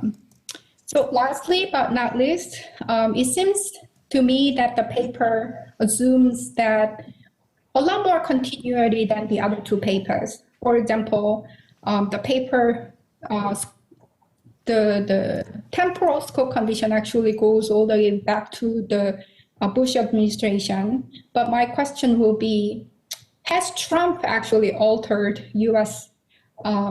Ability to lead? It's one thing that the United States actually wants to lead, but it's another that others actually will basically accept U.S. leadership the same way. So basically this question of whether Trump foretold the U.S. what U.S. can and cannot do rather permanently in some important ways, despite the Biden administration's willingness to lead the world as a team member. So to conclude, I greatly enjoyed reading the papers, and I look forward to hearing the further articulation of this important concept and the other panelists. Thank you. Thank you very much, Professor Lee. Very insightful and deciphering the concept that President Lee Dong-sun proposed. Okay, our last discussant will be President Park Jae-jok of the Hankuk University of Foreign Studies. Okay, thank you, Professor Ma. First of all, thank KAIS for having me here today. I'm very much honored to serve as a discussant for Professor Stephen Chan's paper. I have been following his work, and more importantly, I understand that Professor Chen was PhD supervisor of Professor Hwang Ji-won, who was the general director of KAIS. To me, Professor Chan mainly provided three very interesting points in a very clear manner. The first, the Biden administration is going to face very significant domestic pressure constraining its menu for choice. Second, even if China were to become more democratic and to pursue more moderate foreign policies, it is bound that there is going to be a tension, if not conflict, between the United States and China. The third, China is a status quo power, while the United States is a revisionist hegemon. Professor Chan did not elaborate the second point and third point in his presentation, so that I would say that his presentation is a milder version of his paper. So with these 3 points in mind, I would like to make 2 or 3 questions and 1 comment, just for the sake of a debate. First, with respect to Professor Chan's point of the Biden administration being constrained by domestic pressure, I was wondering how and in what direction the Biden administration would be hamstrung by domestic pressure in the area of international security. So I can clearly see that Biden administration is going to continue to pursue protectionism in order to champion the interest of US middle-class people. That said, what about US security policies? One would say the US would retrench from its overseas commitment in order to assign more resources to domestic politics, even as it seeks to restore, quote, restoring America's standing in the world, unquote. I would say Professor Kup-chan would say that yes, US would retrench from its overseas commitment based upon his presentation today. On the other hand, someone would argue that because of the very domestic constraint, US would engage in more serious trade disputes with China, or more harsh on China with a group of nations, which Professor Chen refers to as a team, in order to champion the economic interest of U.S. middle class. The second point I would like to make in relation to the first point is that Biden administration would be constrained not only by domestic pressure, but also the Democratic Party's traditional foreign policy platforms. Biden administration is a Democratic government. Traditional Democratic Party's foreign policy platforms focus more on human rights and democracy. That said, if the United States applies it in a very strict manner in its relations with Southeast Asian and South Asian states, most of which are authoritarian states, U.S. would significantly diminish its soft power rather than strengthening it with the image of value providers, with the image of value preservers. That being the case, China is likely to take the opportunity offered it to drive a wedge between the United States and its regional states. As a result, U.S. Indo-Pacific strategy would be significantly damaged. Again, my point here is that the Biden administration would be hamstrung not only by domestic pressure, but also by the Democratic Party's traditional platforms on security affairs. To me, it is hard to imagine that President Biden is going to shake hands with Cambodian Prime Minister Hun Sen in 2022, next year, when Biden attend the EAS, East Asia Summit. The chair of the ASEAN meetings this year is Brunei, but the chair is going to be at Cambodia's hands next year. So that, to attend the EAS, I'm not quite sure whether President Biden is going to shake hands with President Hun Sen with a broad smile. The third question, just for the academic curiosity, since Professor Chen referred China as a status quo state, while the United States as a strong revisionist hegemon, I was wondering what would all the sizable middle powers in this region that maintain alliance relationship or security relationship with the United States be. So, for example, Australia, Japan, and South Korea maintain close alliance or security relationship with the United States. Then, should they be called as a weak revisionist states? So, if South Korea continue to maintain an alliance relationship with the United States, should we call it as a bandwagoning with United States, since United States is a revisionist hegemon, rather than balancing against China? My last point, which I may disagree with Professor Chen's point, is the possibility that the United States connect US-led alliances to European countries, namely Great Britain, France, and even Germany. The Biden administration is seeking to convene the Quad Summit and the Conference for Democracy.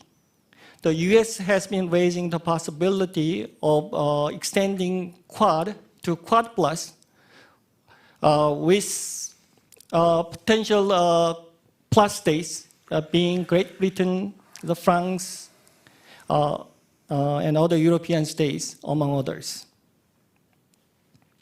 The United Kingdom, the host of this year's G7 meetings, already invited Australia, South Korea, and India as a guest to the G7 meeting this year, held in London in June, as Professor Chan mentioned. Several hours after the third ministerial quad meeting was convened, Secretary of State Blinken had a conversation with Great Britain, France, and Germany. So concerned that anti-Chinese bloc would be formed, Xi Jinping, the president of China, criticized such a grouping as a selective unilateralism in a keynote speech at this year's Davos Forum. So despite the strong Chinese criticism, U.S. now seems to aspire to connect the regions in a way that create a new and broadly based U.S. alliance or security network. So in this sense of connecting U.S.-led alliances to Western alliance system, it is worth noting what John Ikenberry claimed in the article he contributed to foreign policy several years ago. He claimed that U.S. unipolar movement is going to end. If the defining struggle between the defining struggle of the 21st century is between U.S. and China, China is going to take the advantage. However, if the defining struggle of the 21st century is between China and a revived Western system, the West will triumph. So I would like to ask whether Professor Chen or the other two presenters think that a revived Western system will become a reality or will remain a fantasy. From his presentation, I sense that Professor Chen would say that it is going to remain a fantasy. But I would like to hear from the other two presenters how they think this possibility. I'll stop here and thank you for your kind attention. Okay, thank you very much. We have about 20 minutes left before noon. And I will ask our presenters. We already collected a lot of questions and comments. So our presenters may respond to those questions and comments as they like. Professor Chun, are you still there? Okay, you can start. Sure. I thought the comments from all three discussants were excellent and very interesting. In some ways, what I maybe I'll do is just pick up on the last point that was made. In terms of the comments that were made on my paper, they were I thought excellent and nuanced. My one broad comment in reply would be it's complicated. And that I think the Trump era brought light on the contested nature of American internationalism. And so I'm not, I take your point about overstating the influence of the founding fathers, overstating the degree to which the 19th century can teach us things about the 21st century. But there is a very fluid political situation here in the United States. Both Steve and I talked about it, the press of domestic business, the impact of polarization on foreign policy. So my message here is let's not take for granted that the internationalism of the pre-Trump era is the norm, and that we can rest assured that Biden is going to take us back to liberal internationalism, a la the 1990s. I thought the concept of offshore leadership is very interesting. I liked Professor Lee's questioning of what's the difference between offshore leadership and offshore balancing, and maybe that gives us some way of looking at what's the difference between good retrenchment, smart retrenchment, and rash retrenchment. Does that difference between offshore leadership and offshore balancing give us purchase on that issue, insight into that issue.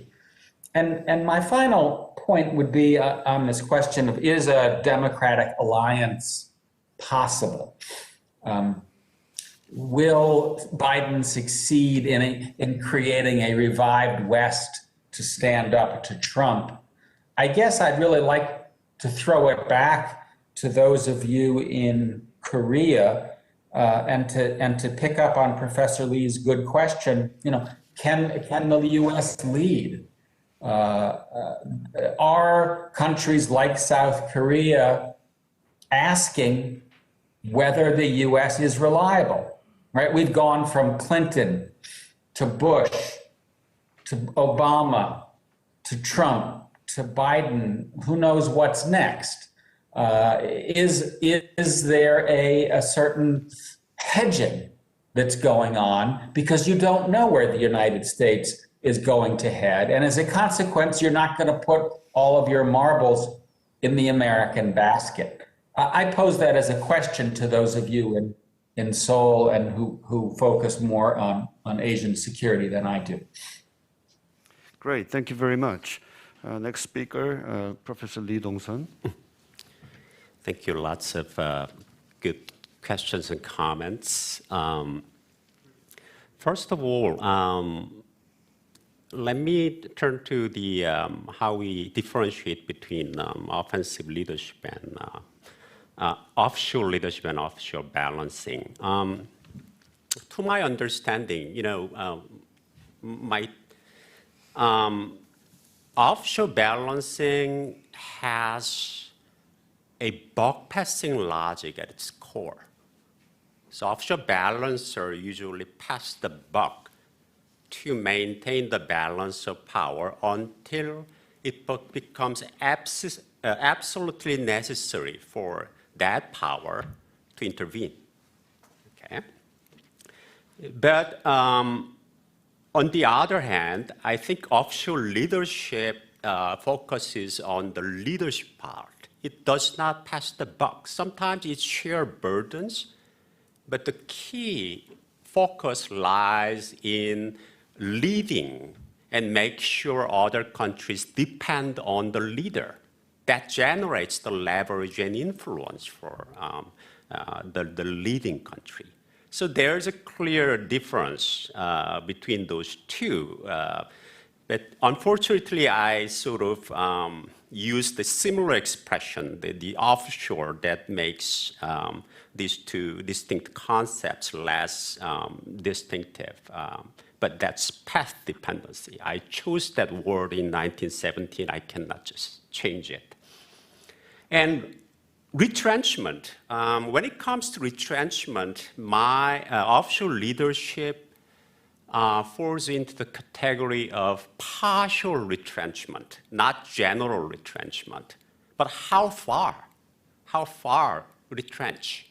Retrenchment, partial retrenchment to the maritime and coastal region. That's what I mean by offshore leadership. That's what offshore stands for, maritime and coastal. So maybe offshore leadership concept has more concrete content than just retrenchment or pulling back and other less concrete concepts. Okay, then let me turn to the accommodation issue. I think United States has shown willingness to accommodate, but again, there's a limit. As long as China or other great power stays within the inland area, then that's fine. You can lead all the inland countries. But the United States is not accepting other great powers' intrusion into the maritime areas. And that's why the United States is clashing with China over Taiwan Strait, East China Sea, South China Sea, and other sort of farther sea, blue oceans outside.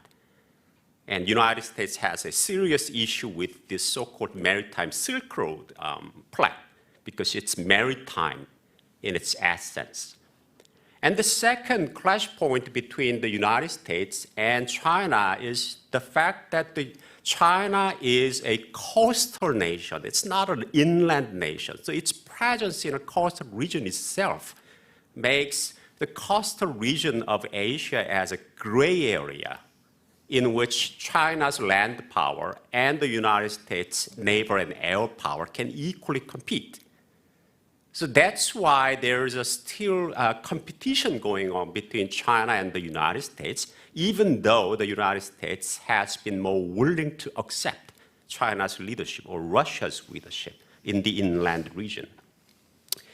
Okay, what if US pulls its ground forces from South Korea? What happens? I think very little. Why? Because if you look at the map, South Korea is a coastal nation, geographically speaking, but geopolitically speaking, since North Korea lies between China and South Korea, and there's simply no chance that North Korea would allow Chinese troops on its border to South Korea. South Korea is like an island, offshore island to China. So it belongs to the maritime region of Asia in geopolitical sense. That means that the United States can use its superior naval and air capabilities to protect and support South Korea, even without any ground forces on the ground. So that's my answer to Professor Lee's astute comment. And liberal international order. Okay, what I'm thinking about is this: if United States indeed adopts and fulfills the goal of offshore leadership, then the liberal international order will become more geographically bounded. It would not be a global order. It would be an order limited to the maritime and coastal region. Okay, that's what's going to happen, I believe.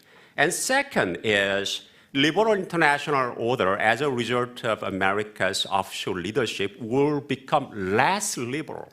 Why less liberal? Because in order to expand the bloc, the United States need to be more light on emphasizing liberal values, because if the United States emphasizes liberal values too much, it will just scare off other authoritarian potential partners. And that's not good. So the United States will put less emphasis on liberal part. So liberal international order will be there, but it will be more geographically bounded and with a less liberal emphasis. And finally, Trump factor.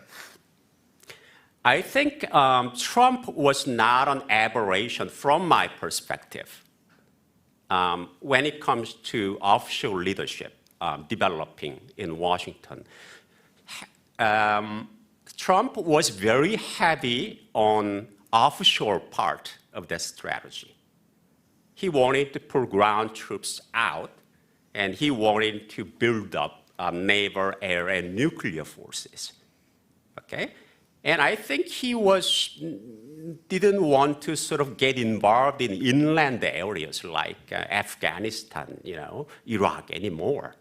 So under his watch, I think U.S. Security strategy become more offshore-oriented than before. So that's what his contribution to the general direction toward the offshore leadership. But on the other hand, Trump was light on the leadership part. That's where he sort of over-corrected. He underestimated the elites and public's desire to lead the world as first among equals. And that's why I believe he lost last election. Okay? But now I think Biden is bringing back and reinforcing that leadership part of the offshore leadership, so that his contribution will be on that part of strategy. And of course, Trump damaged the U.S. power, both hard and soft, and that accelerated the waning of American unipolarity. And actually, I believe that will contribute to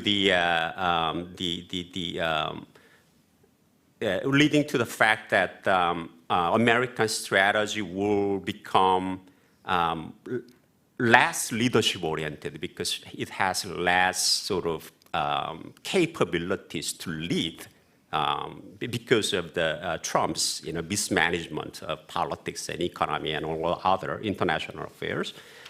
But I think he sort of again, I mean, he made U.S. strategy and military posture more offshore-oriented, and that's how he contributed to this general trend toward offshore leadership. And finally, reliability issue. I mean, we all know that the United States has never been a reliable ally. Why? Because it's across the ocean, right? It just has no vital interest in other areas than the Western Hemisphere, especially North America. It has been unreliable. But why the United States has the most allies and bloc members? Because it's the least unreliable great power on the earth. I mean, China, you think about China, South Korea relying on China, Russia, Japan. It's simply unthinkable. So I think American reduced unreliability matters, but it's not a game changer altogether because the United States is still the least unreliable great power on the earth. Okay, thank you. Okay, our final response from the Steve Chen. Thank you very much. I really appreciate all the comments. The discussants really made some excellent points and raised some excellent questions. In fact, they have stated my case better than I could myself have said, so I appreciate it. And for the sake of time, let me just combine some of the questions or comments together and make 3 points. Indeed, I think Biden is hamstrung, not only from the right, but also from the left. The progressives, like Bernie Sanders. In some ways, Bernie Sanders and Donald Trump share a lot in common in terms of their policy preferences, isolationism, protectionism. So if I'm correct, I see the danger of the middle represented by Biden eroding. The middle is eroding. It's becoming more difficult to govern, to formulate domestic or foreign policy. So that's my first point. So this includes the domestic, the Democratic traditional platform, right? So it incorporates the Bernie Sanders wing of the party. The second point is what should China's neighbors do and what have they done? And I think it's been a misnomer in the literature to call policies by the United States, European allies, and Asian allies as quote unquote balancing against Russia or China. I would call it bandwagoning. If you go with Kenneth Watts, his argument is always that you balance against the strongest of the great powers. And the United States clearly has been the strongest. In fact, what the Europeans and the Asians have done is to bandwagon with the United States. Remember that the alliance with Korea, with Japan, happened long before China was rising in the 1940s, late 40s and 50s. One could not talk about China's threat at that time. China even today cannot even invade Taiwan. And one needs to recall that Chinese troops left North Korea shortly after the armistice.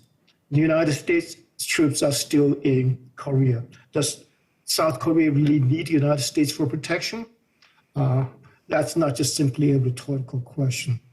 The first Secretary General of NATO has, in his moment of candor, said, what is NATO for? To keep the Germans down, the Russians out, and the Americans in. So that leads to my third point.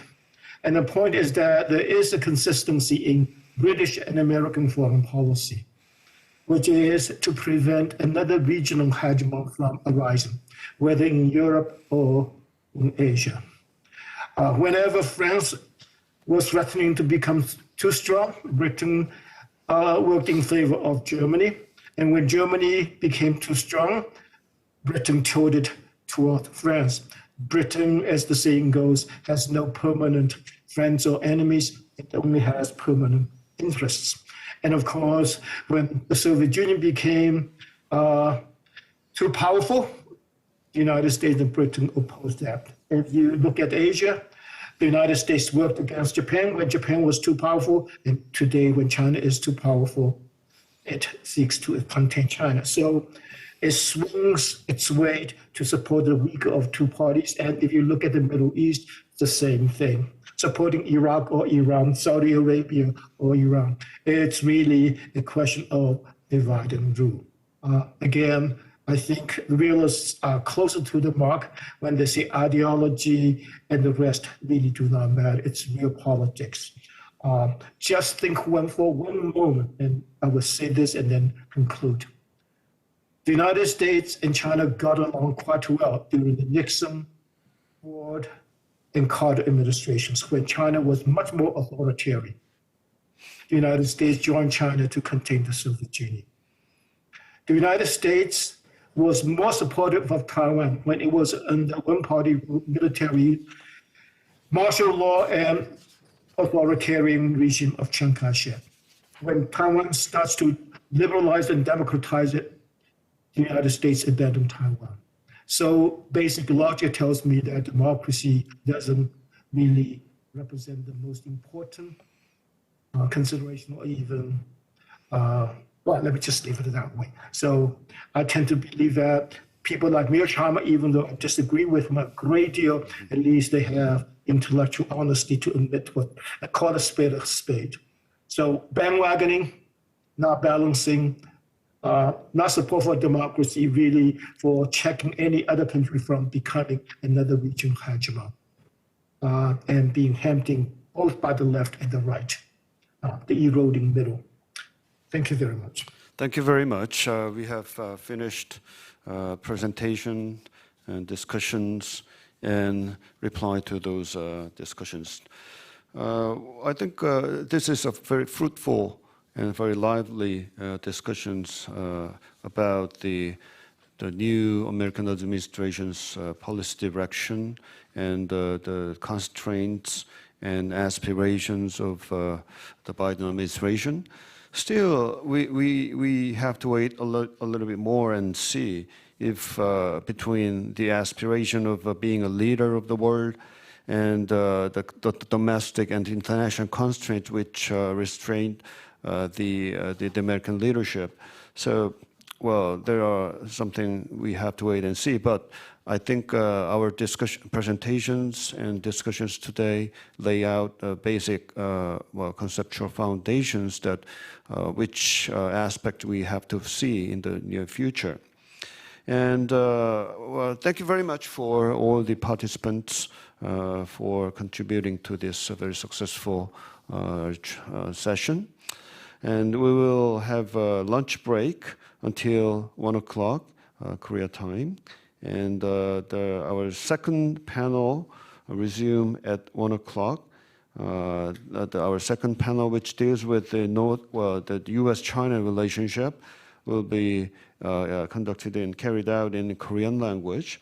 And our third panel, which will start at 3:30 p.m., mostly dealing with the Korean-U.S. alliance relationship, will be conducted in English language. Thank you very much once again for your active participation. Thank you.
네, 안녕하세요.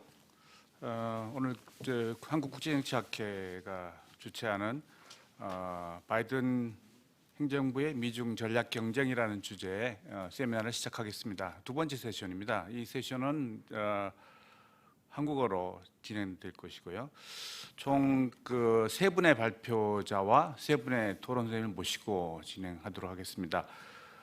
이 세션에는 최근에 국내에서 굉장히 왕성하게 활동하시는 젊은 학자분들이 새로운 다양한 견해들을 갖고 이번 세미나에 참석하신 것 같습니다. 이미 주신 발제문을 통해서 보면은 이 미중 관계라는 게 굉장히 많은 분야에서 지금 많은 학자분들이 다루고 있긴 한데 오늘 보내주신 원고를 보면은 굉장히 독특하고 새로운 의견도 굉장히 많다는 생각이 듭니다. 굉장히 흥미로운 세션이 될 것 같고요. 그래서 오늘 세 분 발표자와 토론하신 분의 수고가 기대됩니다. 일단 먼저 그러면 첫 번째 이 프로그램에 나온 대로 첫 번째 발표부터 시작하겠습니다. 발표는 일단은 각 20분 정도 시간을 사용하실 거고요. 토론하신 분은 10분 정도로 시간 쓰시면 되겠습니다. 그리고 만약에 이제 시간이 좀 남으면은 다음 한 바퀴 좀 토론을 더 활성화시키는 방향 진행하도록 하겠습니다. 그러면은 먼저 한국국방연구원의 강성률 박사께서 바이든 행정부의 대중 전략과 아시아 전략이라는 주제로 발표를 부탁드리겠습니다. 예, 강 박사님.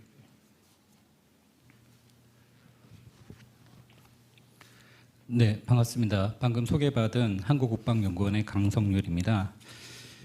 제가 발표를 하게 될 주제는 바이든 행정부의 대중 전략과 아시아 전략이라는 제목인데요. 그 제목을 처음 이렇게 보고 좀 고민이 많았습니다. 어떻게 그 주제를 접근해야 될까? 그러다가 이제 결론을 내린 게 그 대중 전략과 아시아 전략이 어떻게 서로 미국의 전략에서 어떻게 이 두 전략이 연계되어 왔는지 그런 어떤 측면에서 전반적으로 어떤 바이든 행정부의 대중 전략과 아시아 전략을 전망하면 좋겠다라는 어떤 그런 관점을 가지게 되었고 그 관련해서 세부 논점들을 크게 한 3가지 정도 정해서 발표를 준비했습니다. 이제 이 주제를 좀 전에 말씀드렸다시피 이제 크게 미국의 대중 전략과 아시아 전략의 연계성이라고 제가 말씀드렸는데, 우선 저희가 이제 그 바이든 행정부의 뭐 대중 전략은 뭐 계속 오늘 이 회의의 또 핵심 주제이기도 하고 미중 관계와 더불어 핵심 주제이기도 하고 많이 얘기가 돼서 제가 중복할 필요는 없겠지만, 뭐 크게 이제 두 개의 방향성이 있는 것 같은데, 그 첫 번째는 이제 트럼프 행정부와 비교했을 때 연속성과 변화라는 측면에서 좀 볼 수 있을 것 같습니다. 그 연속성이라는 측면은 대중 압박 정책의 기조는 개선하겠다라는 측면을 분명히 제시하고 있고, 다만 그 트럼프 행정부의 대중 압박 전략의 실행 전략, 즉 실행이라는 측면에서는 문제가 있다. 따라서 실행 전략 측면에서는 변화를 주겠다라는 측면에서의 차별화된 어떤 정책 추진 방향을 예상해 볼 수 있을 것 같습니다. 그럼 이제 이러한 어떤 현 상황을 염두에 두고 그 바이든 행정부의 대중 전략과 아시아 전략의 연계성을 저희가 볼 필요가 있는데, 이 연계성이라는 건 쉽게 말하면 이 두 전략의 어떤 상호 영향성이라고 봐도 무방할 것 같습니다. 즉 우리가 흔히 이제 미국의 대중 전략과 아시아 전략을 얘기하면 중국 대중 전략이 차지하는 위상이 워낙 크기 때문에 미국의 아시아 전략에서 대중 전략이 상당히 큰 부분을 차지할 거다. 뭐 이 부분에서는 다들 동의할 거고, 이제 나아가서는 그러면은 미국의 대중 전략이 아시아 전략 전반에 큰 영향을 미칠 거다라는 이 방향성에 대해서도 어느 정도 동의할 수 있습니다. 하지만 여기서 이제 한 가지 우려가 되는 거는 이런 그 대중 전략이 대아시아 전략을 결정한다는 논리로 가서는 안 되나, 그런 논리로 비약될 수는 없다는 겁니다. 오히려 그 미국의 어떤 그 전략에 대한 구상 접근법을 보면은 어떤 아시아 전략을 비롯한 어떤 영내 전략의 방향성, 그리고 영내 전략을 통해서 달성하고자 하는 미국의 국가 전략적 목표를 먼저 제시한 다음에 그런 전략 목표의 방향성 하에서 어떤 대중 전략을 어떻게 추진할 것인가라는 어떤 이런 논리적인 흐름을 갖고 있다고 보는 게 더 타당할 것 같고요. 그러한 맥락에서 바이든 행정부의 대중 전략과 아시아 전략이 서로 상호간에 어떤 영향을 미친다. 이런 맥락에서 좀 연계성을 보자라는 게 이제 제 발표의 그 큰 어떤 요지라고 보시면 되겠습니다. 그 양 전략의 연계성과 관련해서 이제 발표문에서 크게 세 가지 논점을 다루고 있는데, 그 첫 번째는 그 아시아 전략을 통해서 달성하고자 하는 미국의 국가 전략적 목표를 전제로 했을 때 그 바이든 행정부의 대중국 위협 의식이 어떻게 형성되고 있는지, 그리고 거기에 따라서 대중국 전략에 대한 접근법이 어떻게 추진되고 있는지를 검토하고 또 전망하는 게 첫 번째 주제고요. 그 두 번째는 현재 우리가 미중 경쟁을 많이 얘기하는데, 이 미중 경쟁이 제가 발표에서 좀 얘기하겠지만은 기존의 어떤 그 군사 안보적 경쟁이라는 맥락을 넘어서 그 외연이 상당히 확대되고 있고 또 심화되고 있는 이런 어떤 양상을 저희가 볼 수 있습니다. 그 이렇게 미중 경쟁의 외연이 확대 또 심화되는 이런 상황을 우리가 고려할 때, 이런 상황 자체가 그 바이든 행정부의 대중 전략과 아시아 전략의 연계성에 대한 어떤 접근법에 미치고 있는 영향은 무엇인지를 보는 것이 그 발표의 두 번째 주제고요. 그 세 번째는 이런 어떤 양 전략의 연계성에 대한 바이든 행정부의 어떤 접근법 그리고 추진 동향을 그냥 객관적으로 볼 게 아니라 좀 더 비판적으로 평가할 부분이 있지 않을까. 라는 어떤 문제의식을 가지고 어떤 바이든 행정부의 접근법을 조금 더 비판적으로 평가하는 어떤 그런 거를 그 글의 세 번째이자 마지막 발표문의 세 번째이자 마지막 주제로 잡아봤습니다. 그 첫 번째 주제에 이제 아시아 전략에 내포된 미국의 국가 전략적 목표를 전제로 바이든 행정부의 대중국 위협 인식과 대중 전략 접근법이 어떻게 추진되고 있는가에 관한 것인데요. 이런 주제와 관련해서 첫 번째로 저희가 고려할 부분이 그 흔히 우리가 늘 얘기하는 그 중국의 특히 경제적 부상, 거기에 따른 국제적 영향력 확대, 이런 어떤 상황이 미중 관계와 아시아 질서에 어떤 영향을 미칠 것인가에 관해서는 상당히 많은 논의가 되어 있고, 뭐 탈냉정기 국제 정치학에서도 어떤 우리가 흔히 얘기하는 현실주의, 자유주의 또 구성주의로 어떤 대별될 수 있는 국제 정치학의 어떤 핵심 주제. 라고 볼 수 있을 건데요. 이런 어떤 그 이론적인 시각에서 어떤 보는 주제들은 뭐 이제 보는 시각도 좀 다르고 거기에 따라서 어떤 접근법도 다르고 전망도 다르겠지만, 이런 어떤 이론적 흐름을 관통하는 핵심 주제는, 그러니까 핵심적인 전제는 미국이 아시아 영내 질서에서 균형자 역할을 하고 있다는 겁니다. 그러니까 이 부분에 대해서는 전제를 하고 이제 어떤 이제 논의를 하고 기존의 어떤 국제 정치 이론이 이제 논의를 하고 있는데요. 이런 영내 질서의 균형자라는 시각에서 봤을 때, 즉 그 미국이 이제 영내 질서의 균형자 역할을 지속하면서 아시아 질서에서 힘의 공백이 발생하거나 또는 지역 패권주의가 발생하는 상황을 방지해야 된다라는 목표는 상당히 일관되게 추진되고 있다는 일관된 어떤 흐름이라는 거죠. 따라서 이런 어떤 영내 질서의 목표를 전제로 봤을 때 중국이 최고의 어떤 좀 최대 도전 세력으로 부각하고 있다라는 어떤 위협 인식, 그런 어떤 위협 인식이 고조되고 있고 고조되고 있다는 게 어떤 전반적인 추세인 것 같습니다. 그럼 이제 이런 상황을 염두에 두고 그 바이든 행정부의 아시아 전략과 대중 전략에 대한 접근법을 저희가 전망해 보면은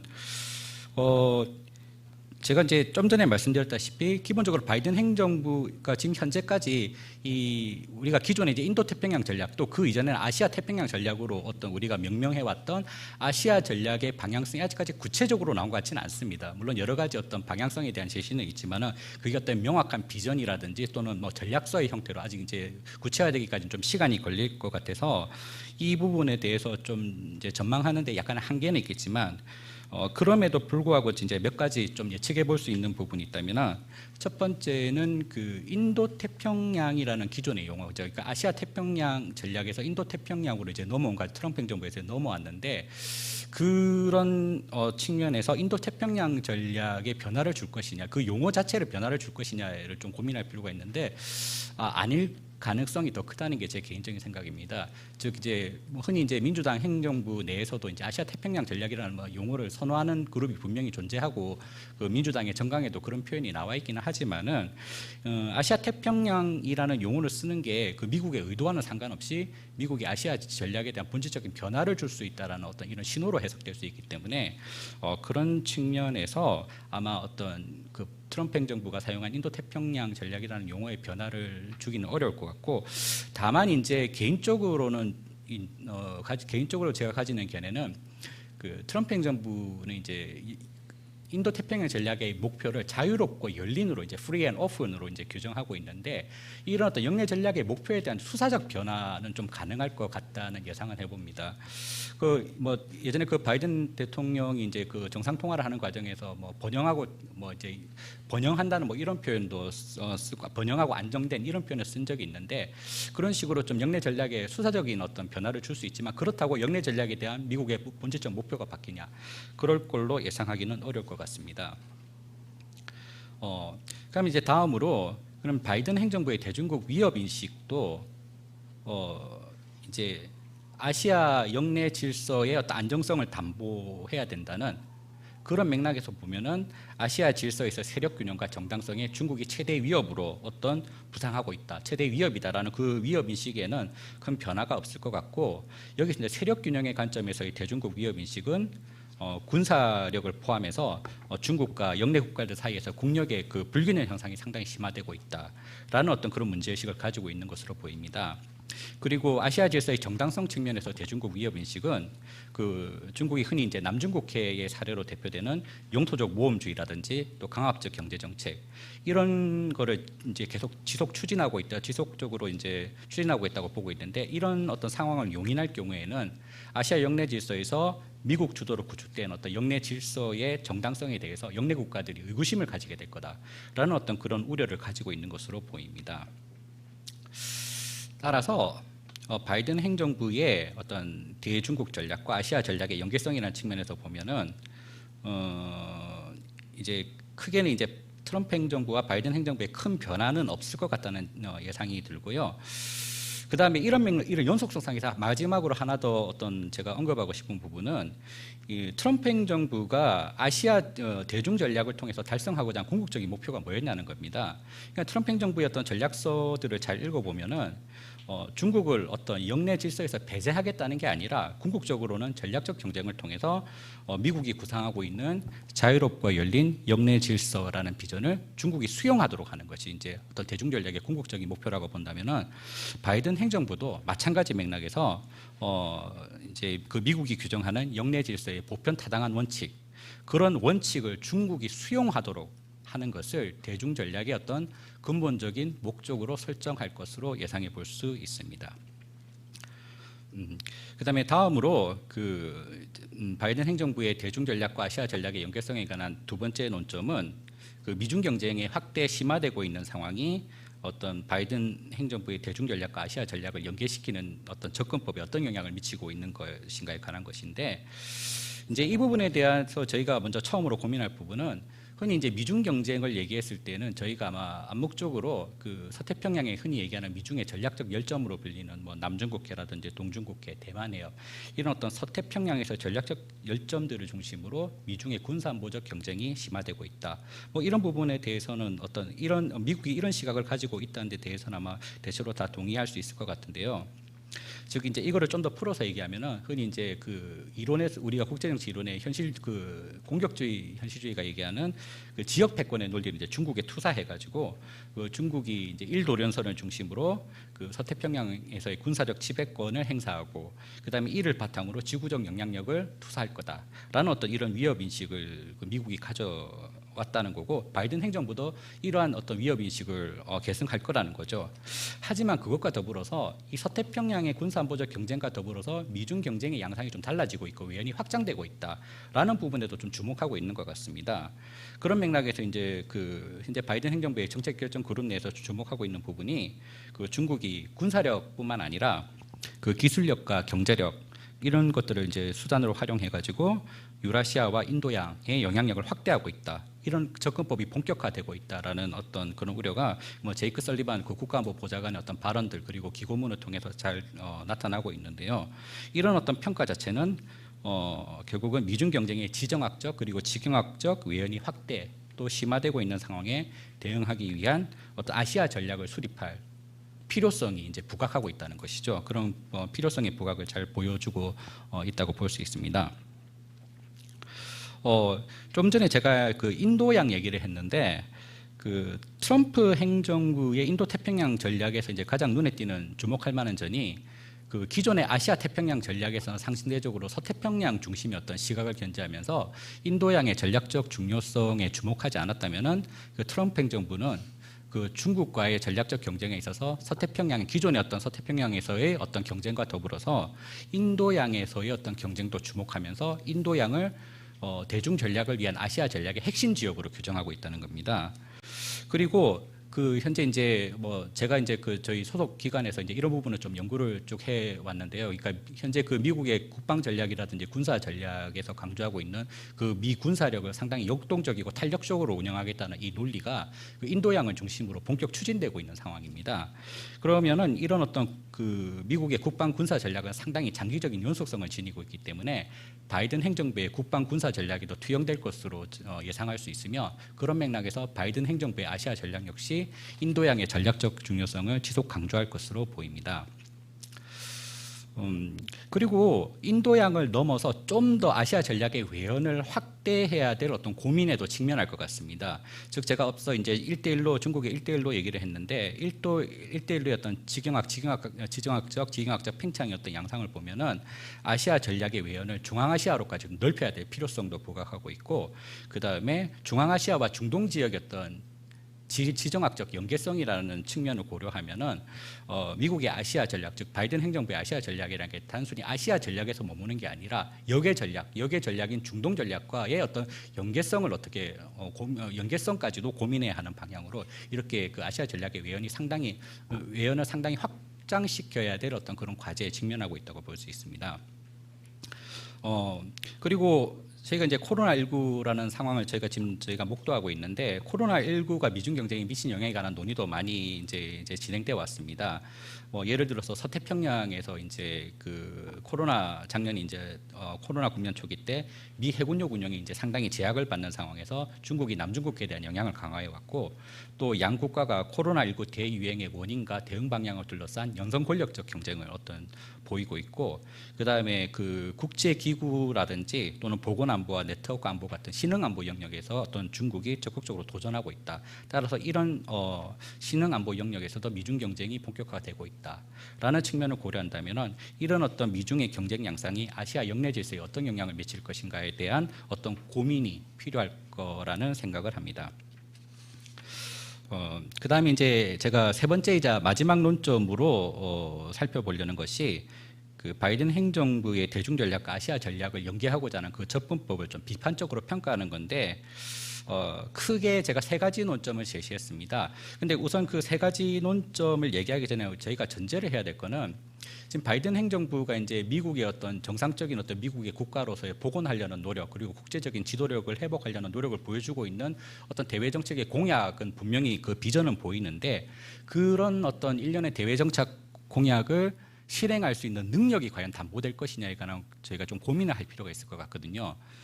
그런 맥락에서 특히 이제 미국의 어떤 국내적인 상황이 상당히 어렵다는 것, 뭐 정치적으로, 경제적으로 또 분열 양상, 또 트럼피즘의 어떤 지속적인 어떤 영향력 이런 제반 측면을 고려했을 때 대외 정책에 대한 바이든 행정부의 공약에도 불구하고 실행 능력을 담보하는 데는 일정 부분 좀 한계가 있지 않을까라는 어떤 좀 그런 우려를 하게 됩니다. 그러면은 이런 실행 능력의 약화라는 측면에서 아시아 전략과 그 대중 전략을 연계하겠다는 그 접근법에도 일정 부분 이제 영향이 좀 제약이 있지 않을까라는 어떤 그런 우려를 가지게 되고요. 그런 점을 전제로 이제 세 가지를 간략히 세 가지 어떤 비판적 논점을 말씀드리면 그 첫 번째는 그 바이든 행정부의 대중 전략은 비교적 이제 방향이 명확히 어느 정도 이제 좀 방향성은 명확히 잡힌 것 같은데 즉 첫 번째 이제 경쟁과 협력의 논리를 미중의 어떤 경쟁과 협력 관계를 병행적으로 구축하겠다라는 어떤 이런 논리를 제시하고 있는데 이 논리 자체는 뭐 좀 좀 와닿는 부분이 있는데 문제는 이 경쟁과 협력의 위상이 동등하지 않다는 겁니다. 상대적으로 전략적 경쟁을 우선시하면서 또 경쟁을 통해서 미국의 우위를 담보하고 협력관계 구축에서도 미국의 유리한 방향으로 협력관계를 구축하겠다라는 어떤 이런 전반적인 접근법을 보이고 있다면 여기서 문제가 되는 거는 바이든 행정부의 대중 전략이 경쟁의 논리를 이제 우선시할 경우에 미중 관계가 어떤 협력의 양상보다는 경쟁 또 나아가서 대립의 양상이 좀 지배적인 양상으로 전개될 가능성이 있다는 거죠.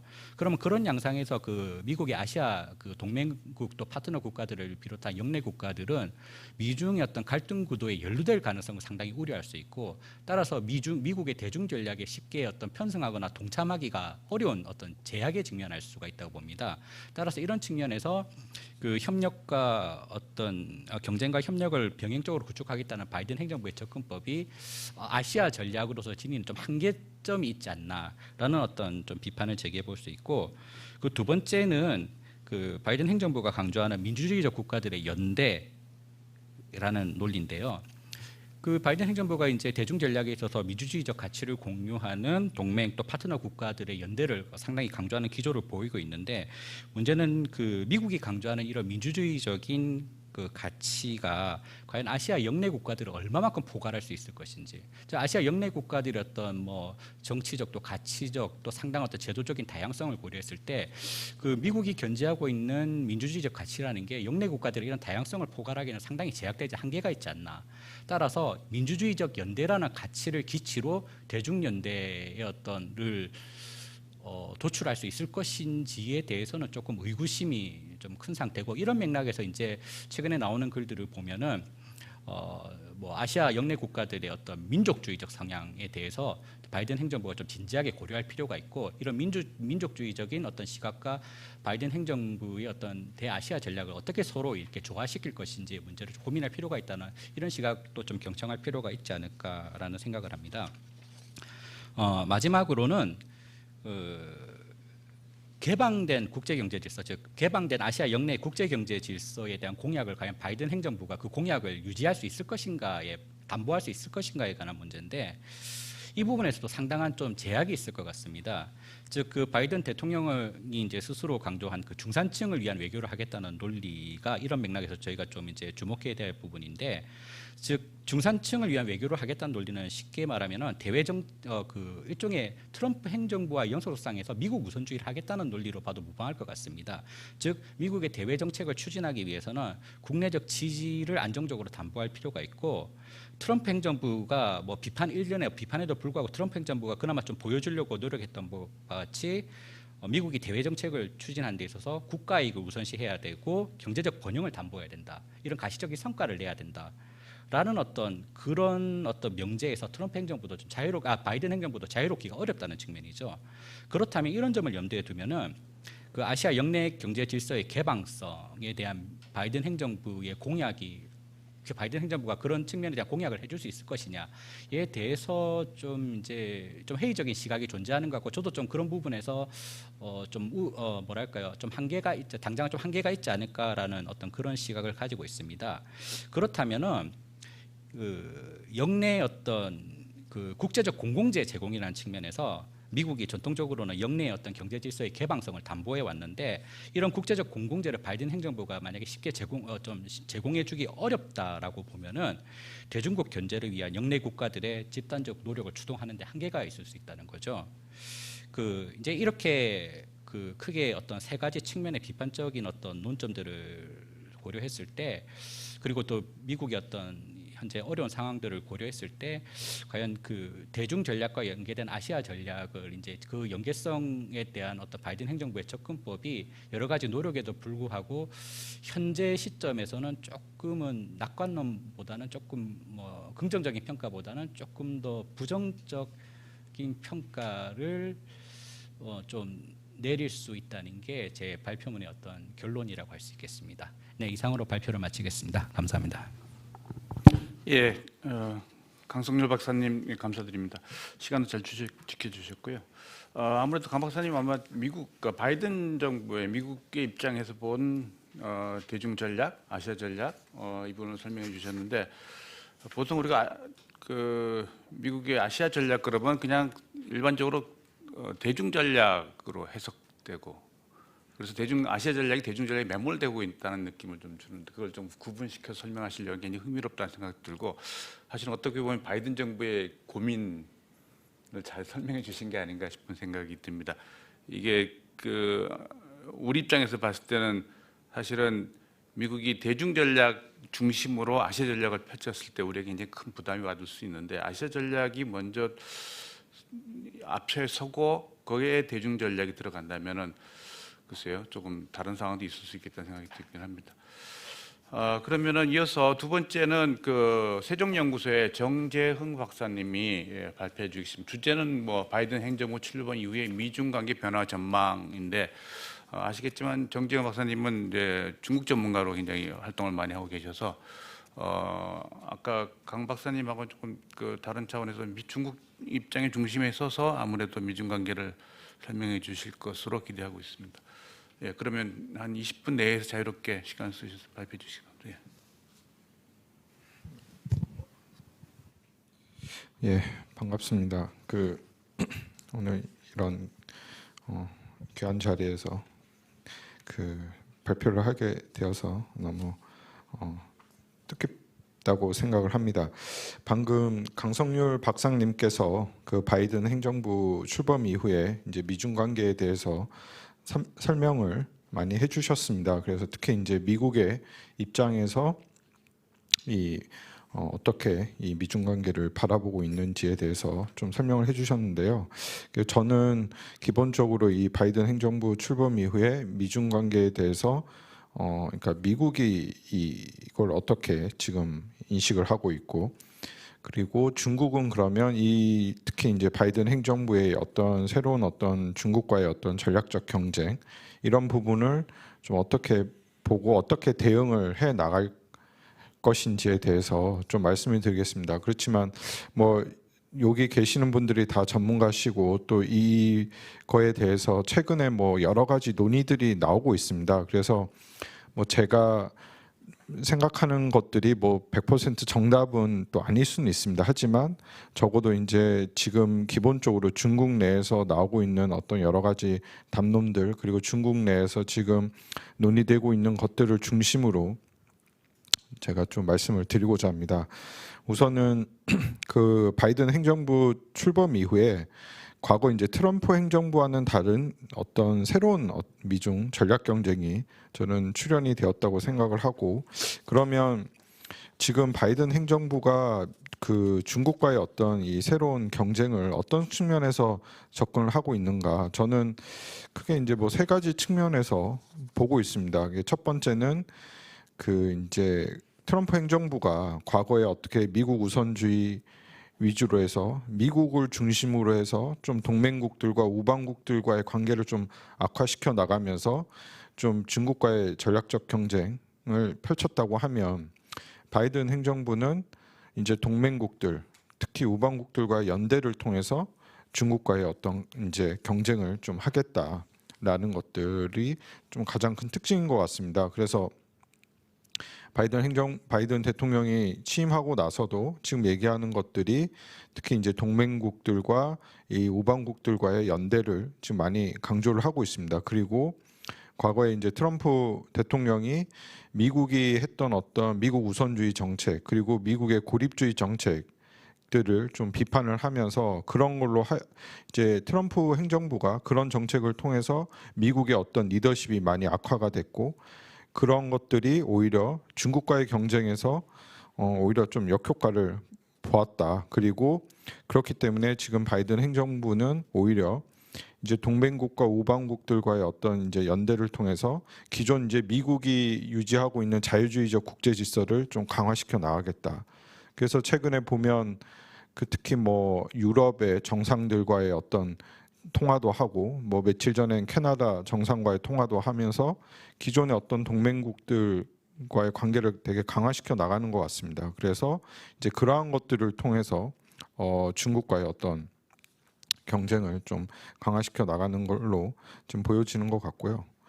그리고 두 번째는 이제 미국의 어떤 리더십 회복과 민주주의, 인권, 가치 이런 걸 통해서 저는 이제 중국과의 어떤 이제 국면을 이제 경쟁 국면을 강화시켜 나가는 것 같습니다. 그래서 특히 이제 바이든 행정부 들어와서 지금 블링컨 국무장관이나 여러 사람들이 얘기하고 있는 어떤 키워드를 보면 민주주의, 인권, 뭐 가치 이런 것들을 많이 강조하고 있습니다. 그래서 최근에 이제 미중 간에 있어서 가장 핫 이슈가 되는 것들이 특히 이제 홍콩 보안법이라든지 신장, 시장, 인권 문제, 대만 문제 이런 것들. 근데 이러한 것들이 보게 되면 과거에 이제 트럼프 행정부에서는 이러한 것들이 이제 주로 무역이라든지 어떤 그런 것들의 이슈에 좀 포커스가 맞춰졌다고 하면 최근에 이제 바이든 행정부 들어와서는 이런 어떤 인권과 가치와 민주주의를 통해서 이제 티벳이랑 신장과 시장 문제를 접근을 하고 있는 것 같습니다. 그래서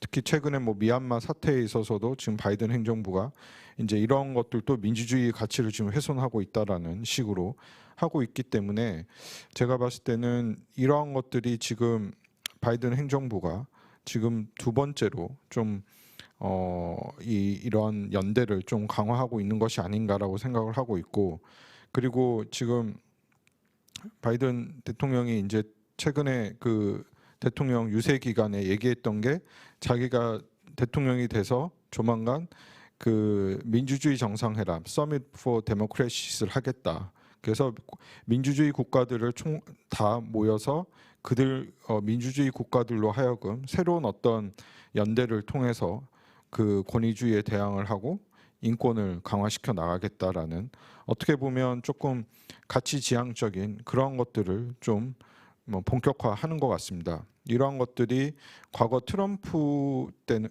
정부 때와는 전혀 다른 것들이고 이러한 것들이 점차 좀 구체화되고 있는 것 같습니다. 그래서 앞으로 중국과의 어떤 저는 이제 갈등에 있어서 좀 핵심되는 것들이 이런 부분, 특히 이제 중국의 핵심 이익으로 얘기하고 있는 신장, 시장 이런 소수민족 문제라든지 이런 홍콩 문제에 있어서 만약에 미국이 그런 인권과 민주주의를 얘기한다고 하면 사실상 이 문제는 해결되기가 참 어려운 문제입니다. 왜냐하면 중국 역시 이 문제를 핵심 이익으로 보고 있기 때문에 그래서 저는 이제 이러한 부분이 좀 앞으로 미중 간에 있어서 상당히 갈등의 차원에서 좀 전개될 수밖에 없다. 왜냐하면 이런 가치와 인권의 문제 이런 것들은 어떻게 보면 어느 시각에서 보냐에 따라서 이건 서로 완전히 다르게 해석이 될 수 있는 부분이 있기 때문에 이제 이러한 부분이 있다라는 것이고 이제 세 번째는 이제 인도태평양 전략과 쿼드라는 것들을 통해서 방금 말한 이러한 것들을 좀 구체화시켜 나가는 것 같습니다. 그래서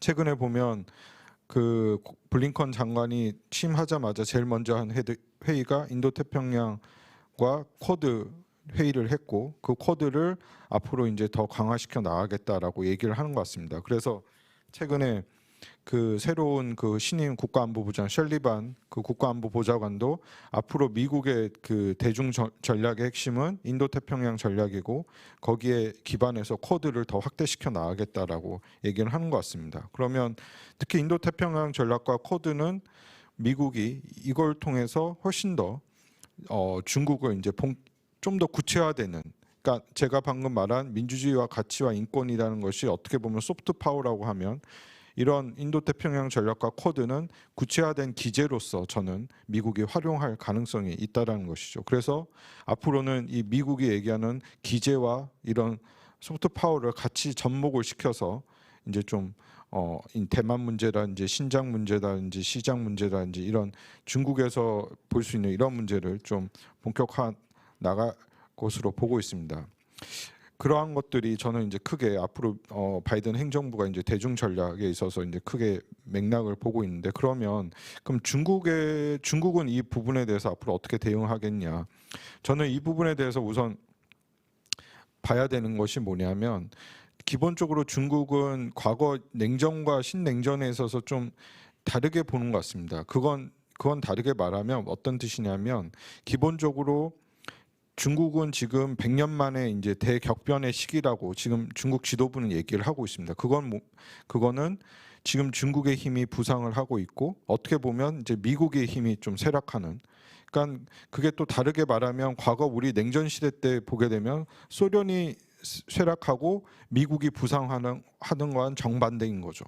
그러니까 어떻게 보면 이것이 중국의 입장에서는 어떻게 보면 이 변화의 흐름이 중국한테 훨씬 유리하다고 중국은 전략적으로 인식을 하고 있는 것 같습니다. 그래서 중국에서 얘기하고 있는 것이 바이넨 따벤지, 그래서 100년 만에 대격변의 시대를 맞이하고 있고, 그래서 중국 지도부는 이 시대를 적극적으로 우리가 활용을 해야 된다라고 얘기를 하는 것 같습니다. 그래서 그러한 것들이 저는 이제 어떻게 뭐 여러 가지 얘기로 나올 수 있는데, 그래서 지난해 이제 19기 5중 전회에서 2035년까지 사회주의 현대화 달성을 하고 2049년까지 중국의 꿈을 완성한다고 얘기를 하는데, 이제 그러한 것들을 맥락에서 보면 간단하게 말하면 이제 중국이 부국 강병을 하겠다는 것이죠.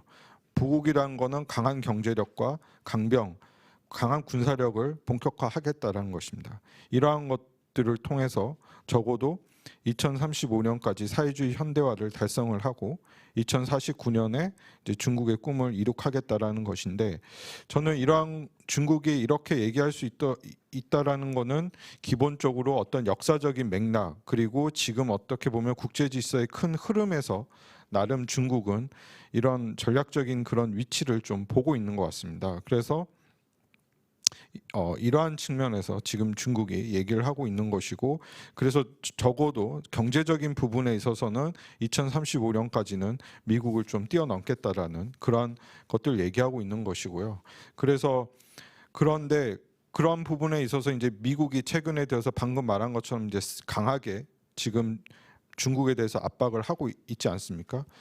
그래서 그러면 시진핑 지도부가 그런 거에 대해서 지금 어떻게 대응을 하고 있느냐? 저는 지난해 그 인민대회당에서 열린 그 이제 공산당 이제 항일 승전 75주년 자담회와 한국 전쟁 그 기념식에서 그런 메시지. 그러니까 중국 공산당을 절대로 흔들려서는 안 된다. 그러니까 중국 공산당이 이끌어 갈 것이고 시진핑 1인 지도와 공산당이 이끌어가는 사회주의 체제로서 중국을 이끌어 갈 것이고, 그것을 통해서 새로운 중국, 그리고 2049년까지의 그걸 할 것이라고 얘기를 하고 있다는 것이죠. 그리고 이번에 그 바이든 행정부 들어와서 이제 블링컨 장관이 양제츠 국무위원과 통화를 하지 않았습니까? 그리고 또 시진핑 주석과 최근에 바이든 간의 통화를 한 내용을 제가 인민일보의 내용을 쭉 봤습니다. 근데 거기에 핵심은 그겁니다.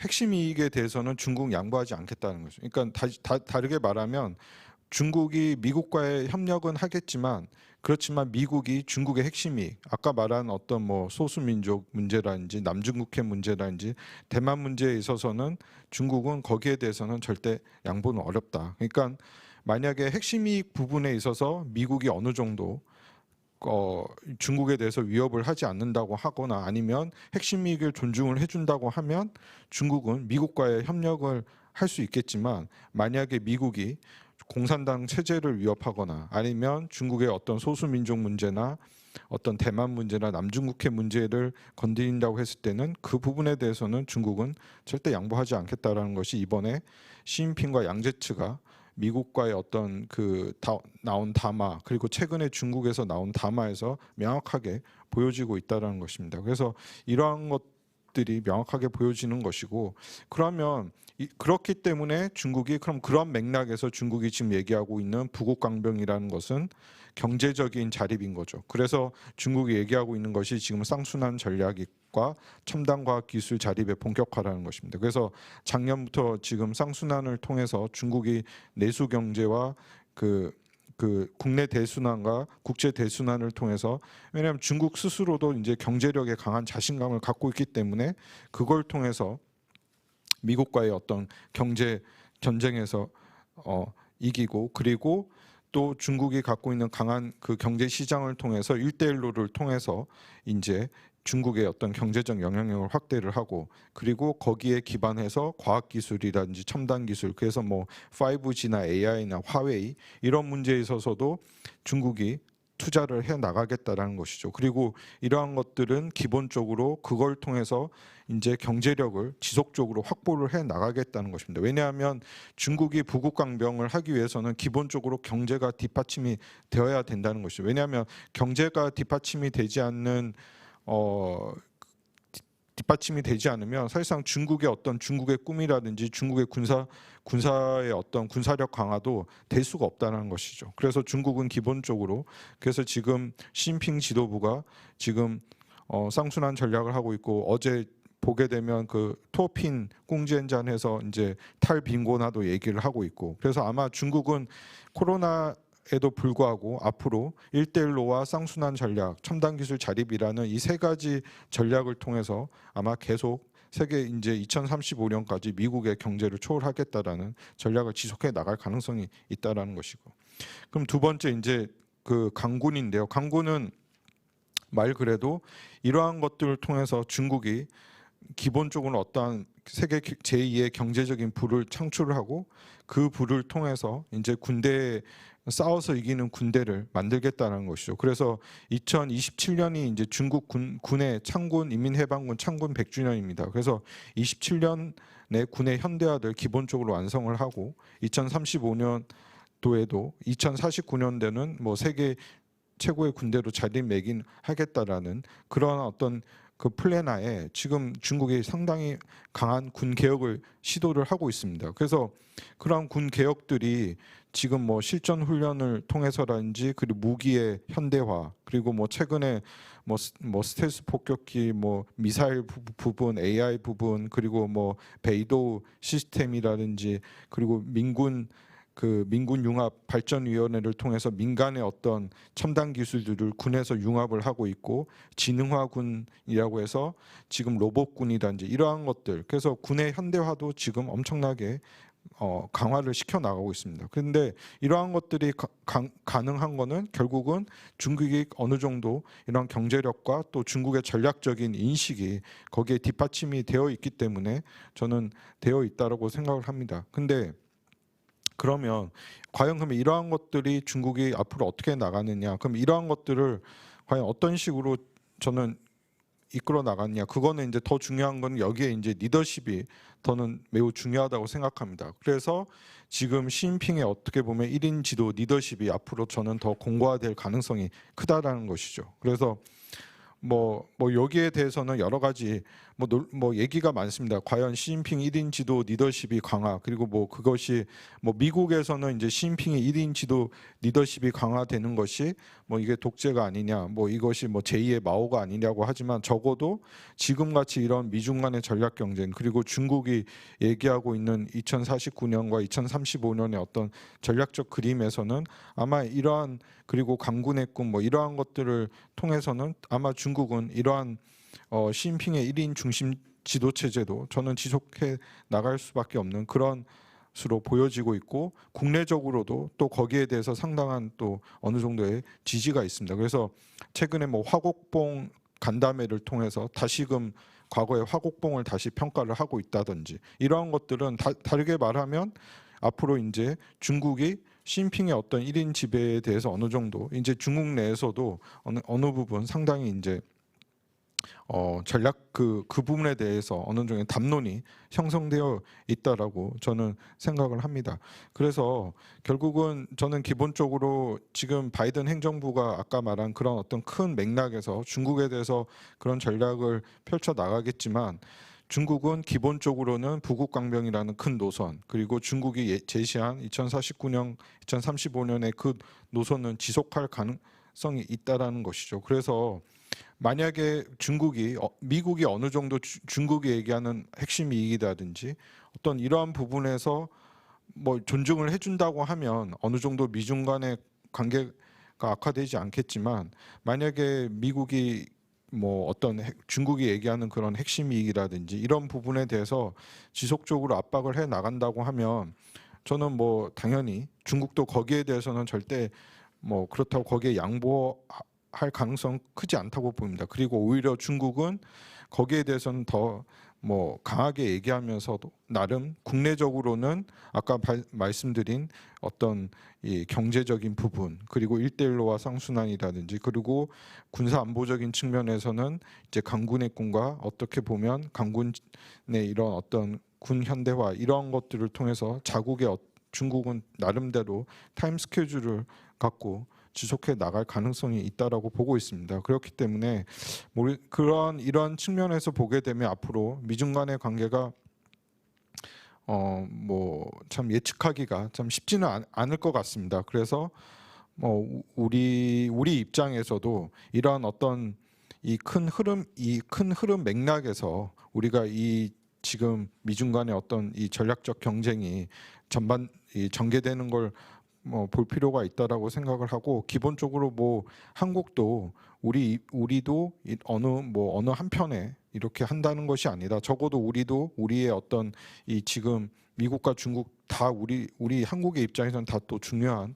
국가이기 때문에 우리도 이러한 어떤 전략적인 변화라든지 이 흐름을 좀 예의주시하면서 또 거기에 전략적 유연성을 최대한 발휘해 나가면서 우리가 좀 대응을 해 나가는 것이 앞으로 중요한 것이 아닌가라고 생각을 합니다. 뭐 하여튼 그래서 뭐 시간 관계상 이렇게 좀 간단히 전망을 드리고자 합니다. 네, 감사합니다. 예, 감사합니다, 정재영 박사님. 예, 그 정재영 박사님은 이제 미국은 어쨌든 뭐 그 다양한 수단과 방법을 동원해서 특히 동맹과의 관계를 강화해서 중국의 부상을 통제하고 봉쇄하려고 한다는 것이고 중국은 어쨌든 그럼에도 불구하고 중국의 길을 가겠다.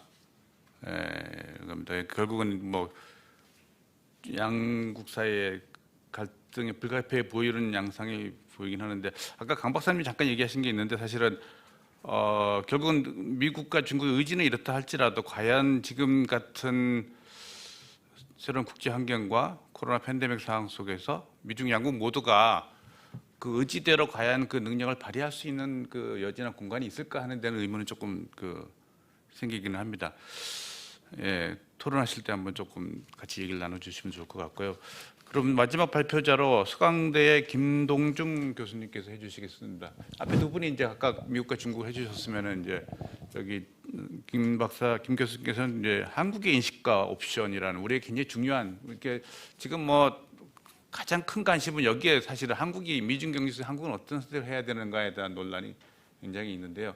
제가 글을 잠깐 읽어봤을 때 굉장히 흥미로운 제안들을 많이 해주셨습니다. 그럼 김 박사님, 예, 뭐 20분 내에 자유롭게 한번 말씀해 주시죠. 네, 소개 감사합니다.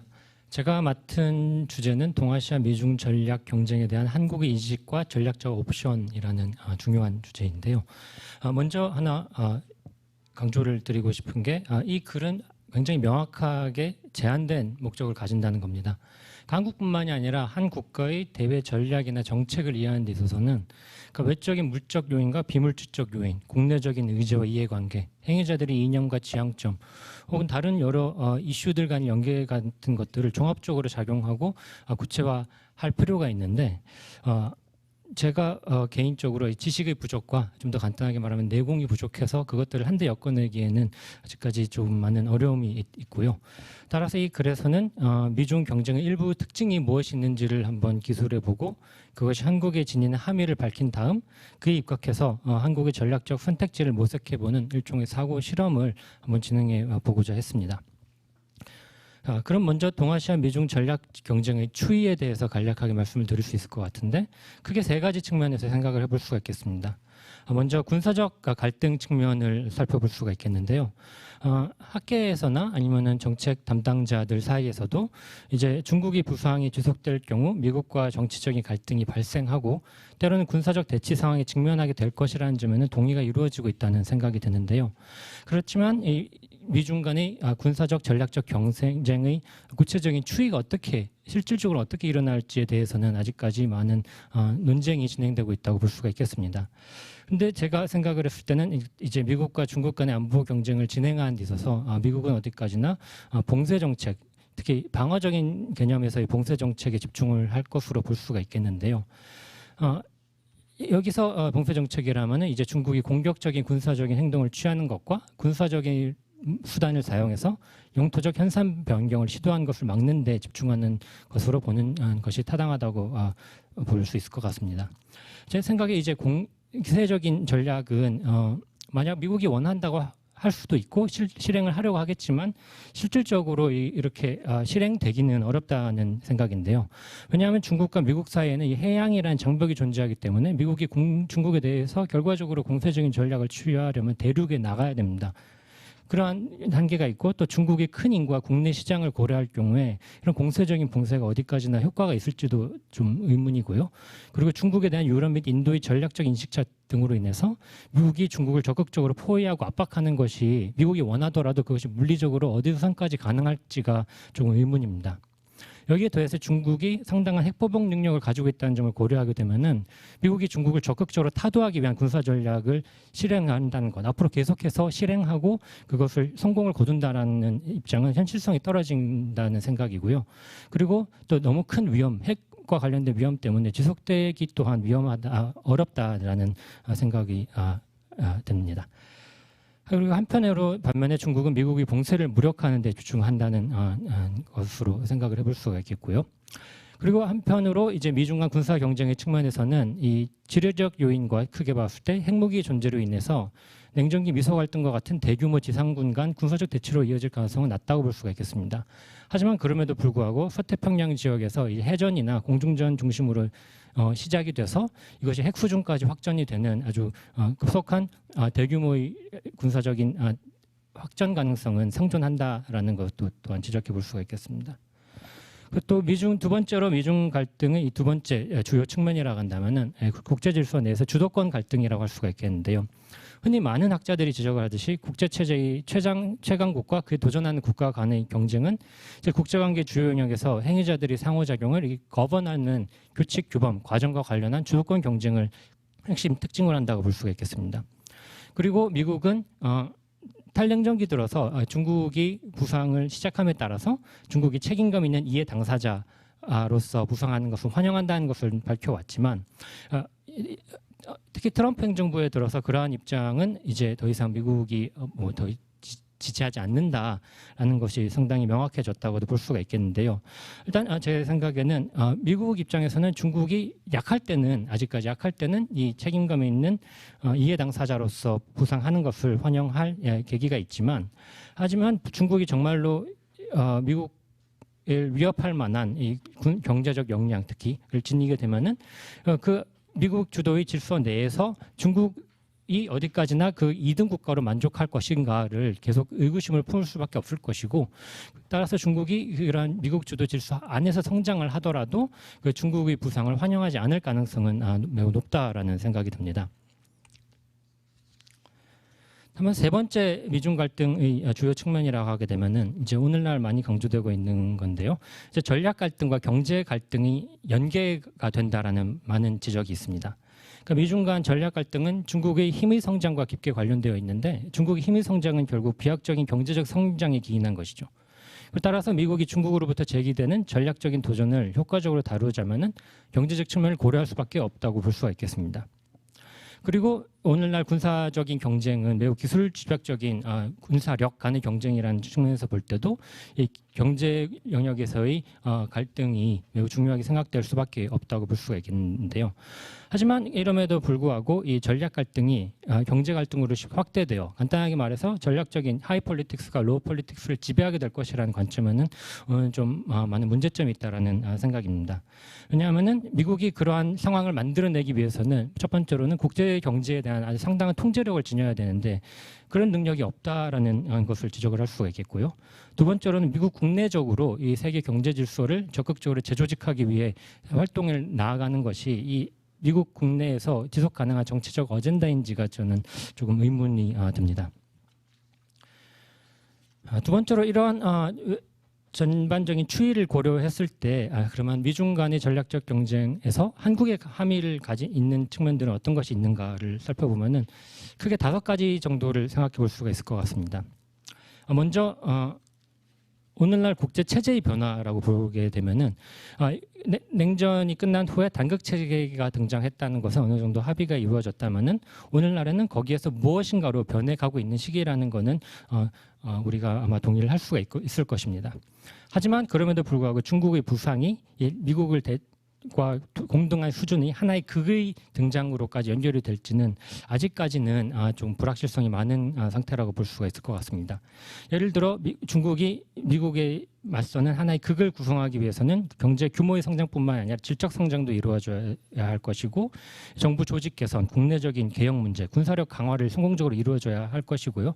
또 여기서 전제가 될 것이 미국이 어떤 경제적, 기술적 혁신을 이루지 못한다는 것까지도 전제가 돼야 된다고 볼 수가 있는데 그런 것들을 고려할 때 아직까지는 완전한 국제 체제의 변화는 조금 조심해서 접근할 필요가 있다라는 생각입니다.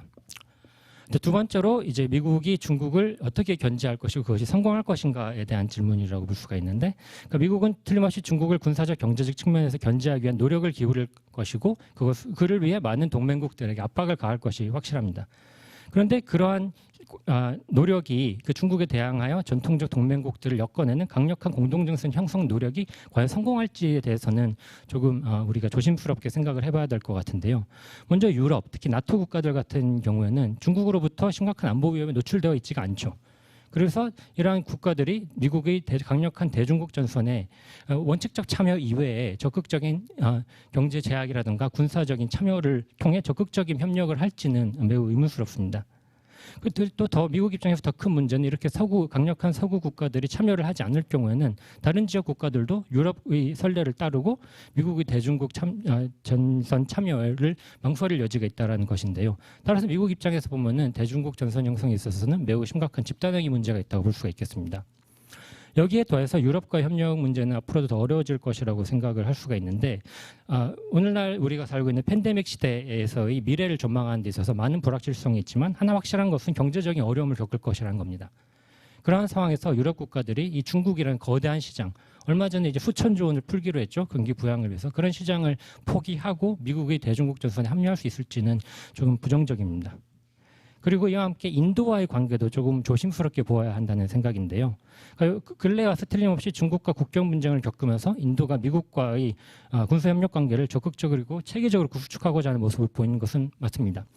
그런데 인도 특유의 이 전략 문화를 감안을 해보면은 특히 상당히 독자적인 것을 추구하고 이 강대국과의 동맹을 어느 정도 회피하는 모습을 보인 인도의 전략적 전통을 볼 때 인도가 과연 미국과의 안보 관계를 강력한 군사 동맹으로 특히 미국이 생각하는 식의 안보 동맹으로 발전시킬지는 아직까지는 조금 주의 깊게 살펴봐야 된다는 생각입니다.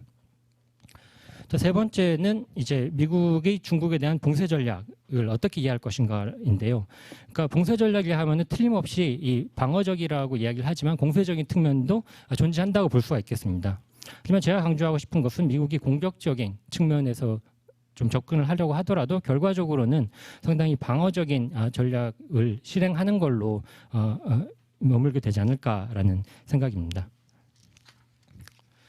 그리고 네 번째로 중국과 미국 간의 이 무력 충돌 가능성에 대한 지적인데 제가 생각했을 때는 이 여러 위험성 그리고 그 두 국가 간이 현재 이루어지고 있는 군사적 대치 성격을 볼 때 그 대규모의 계획된 군사작전이나 의도적 전쟁의 가능성은 낮다라는 생각이 듭니다. 간단하게 말해서 정치적 결정에 의한 양국 간의 무력 충돌은 상당히 가능성이 낮다라는 생각이고요. 하지만 물론 그 양국 간의 정치적으로는 아주 체계적으로 의도되지 않았지만 그 우발적인 무력 충돌, 특히 해상이나 공중성 전력 간 무력 충돌의 가능성은 매우 높게 이어지고 있다고 볼 수가 있을 것 같습니다. 그리고 다섯 번째, 제 생각에는 미국과 중국이 경제적으로 갈라설 가능성은 매우 낮다라고 보이는데요. 그러니까 미국이 중국에 대해서 실행할 수 있는 경제적인 제약, 체계적이고 포괄적인 경제적인 제약이라는 것은 오늘날 유럽과 같은 다른 경제 중심지가 존재하는 상황에서는 실패할 가능성이 높다라는 생각입니다. 간단하게 말해서 미국이 중국과 안 하면은 다른 나라가 하면 되는 거거든요. 그리고 만약 현재까지는 새로운 기술 개발인가라든가를 예를 들게 되면은 그 비용이 많이 들어서 하지 못했다고 하면은 미국이 제약을 가하게 되면은 그때는 이제 유럽과 중국이 협력을 해서 새로운 기술 개발에 나서게 되고 또 그러한 새로운 기술을 새로운 표준으로 설정을 하게 되는 상황이 벌어질 수가 있겠죠. 이렇게 되면 결과적으로는 미국만 손해가 보는 상황이 나타날 수가 있고 그렇게 되면은 미국은 어쩔 수 없이 중국에 대한 경제적 제약을 철회하거나 제한된 영역에서 실행할 수밖에 없게 될 것이다라고 볼 수가 있을 것 같습니다. 하지만 물론 이러한 경제적인 제약은 틀림없이 군사적으로 직접적인 의미를 지니는 여러 통신기술 면에서는 아주 신속하게 실행될 가능성은 매우 여전히 높다라는 것도 함께 지적을 할 수가 있겠고요. 이와 더 함께 이 경제적으로 미국과 중국이 갈라질 가능성이 낮다라는 이유 중에 하나가 그러니까 중국을 배제하는 미국 중심의 새로운 무역 혹은 여타 경제 질서의 구축 전망 또한 이제 매우 낮다라고 매우 밝지 않다라고 볼 수가 있는데 특히 여기에서는 미국의 국내적인 요인들을 고려할 필요가 있을 것 같습니다. 그러니까 미국이 이렇게 중국에서부터 경제적으로 떨어져 나와 이 새로운 경제 질서를 구축하려면 결국에는 중국에서 했던 활동을 다른 데서 해야 되는데요. 그거는 미국 노동자들이 원하는 것이라고 보기가 어렵습니다. 간단하게 말하면 미국이 선호한 것은 미국으로 생산 활동을 리쇼어링이라고 하는 회귀나 보호무역 미국에게 유리한 무역 조약이지 그런 새로운 경제 질서 구축이라고 보기는 어렵기 때문이고요. 하지만 문제는 미국이 이런 식으로 보호 무역으로 나아가게 되면 다른 국가들이 미국에게 경제적인 대중국 전략에서 협력할 가능성이 매우 낮아진다는 문제를 또 짓는다는 것을 또 지적을 할 수가 있겠습니다. 그리고 이러한 점들을 고려했을 때 이른바 디커플링, 미국과 중국 간의 경제적 디커플링을 통해 이렇게 일종의 경제적 철의 장막을 세우는 일은 현실성이 매우 떨어지는 지적이라고 생각을 합니다. 그렇다면 마지막으로 이러한 점들을 고려했을 때 한국의 옵션은 어떤 것을 생각해 볼 수 있을까를 보게 되면은 크게 보았을 때 이제 대외적인 측면, 특히 미국과의 관계에서의 측면과 또 두 번째는 국내적 측면을 나누어서 살펴볼 수가 있겠는데요. 먼저 대외적인 측면에서는 한국 입장에서는 현재까지 추진하고 있는 전반적인 입장, 특히 미국과의 안보 협력과 중국과의 경제 협력이라는 현상을 유지하는 것에 집중을 하고 그것을 위해 필요한 경우 미국이 대중국 협력 요구를 할 경우 특히 미국의 협력을 어느 정도 지연시키는 전략들을 구상할 필요가 있다는 생각이 듭니다. 그러니까 미국과의 안보 관계에는 이제 한국이 직면할 수 있는 다양한 군사적인 위협을 다루는 데 있어서 미국이 실질적인 도움을 줄 수 있는 능력을 보여야 하다고 있다는 것으로 보이는 가운데 큰 변화를 모색할 필요가 없을 것으로 생각이 되고요. 한편 중국과의 경제 관계를 미중 관계와 경쟁과 관련한 전략적 고려로 인해 감소시키는 것은 타당하지 않다라는 생각이 드는데 왜냐하면 중국은 매우 거대한 시장이고 한국이 경제적인 성장을 이어가려면 계속해서 팽창할 이 세계 핵심 시장 중 하나를 포기할 수는 없다는 생각입니다. 그리고 또 중요하게 고려할 것이 이제 중국과의 경제적인 관계를 한국이 정치적인 전략적인 고려로 감소시키면 그 자리를 다른 나라들이 적극적으로 차지할 가능성이 매우 높은데요. 그럴 경우에는 결과적으로 한국만 한 자신이 경제적 경쟁자들에 비해서 약화되고 반면에 중국은 경제적인 성장을 이어가는 한국에 더 결과적으로 더 불리한 상황이 벌어질 가능성이 높다라는 생각입니다. 반대로 이러한 현상 유지가 아니라 한국이 미국과 중국 사이에서 분명한 선택을 해야 한다는 관점은 설득력이 떨어진다는 생각입니다.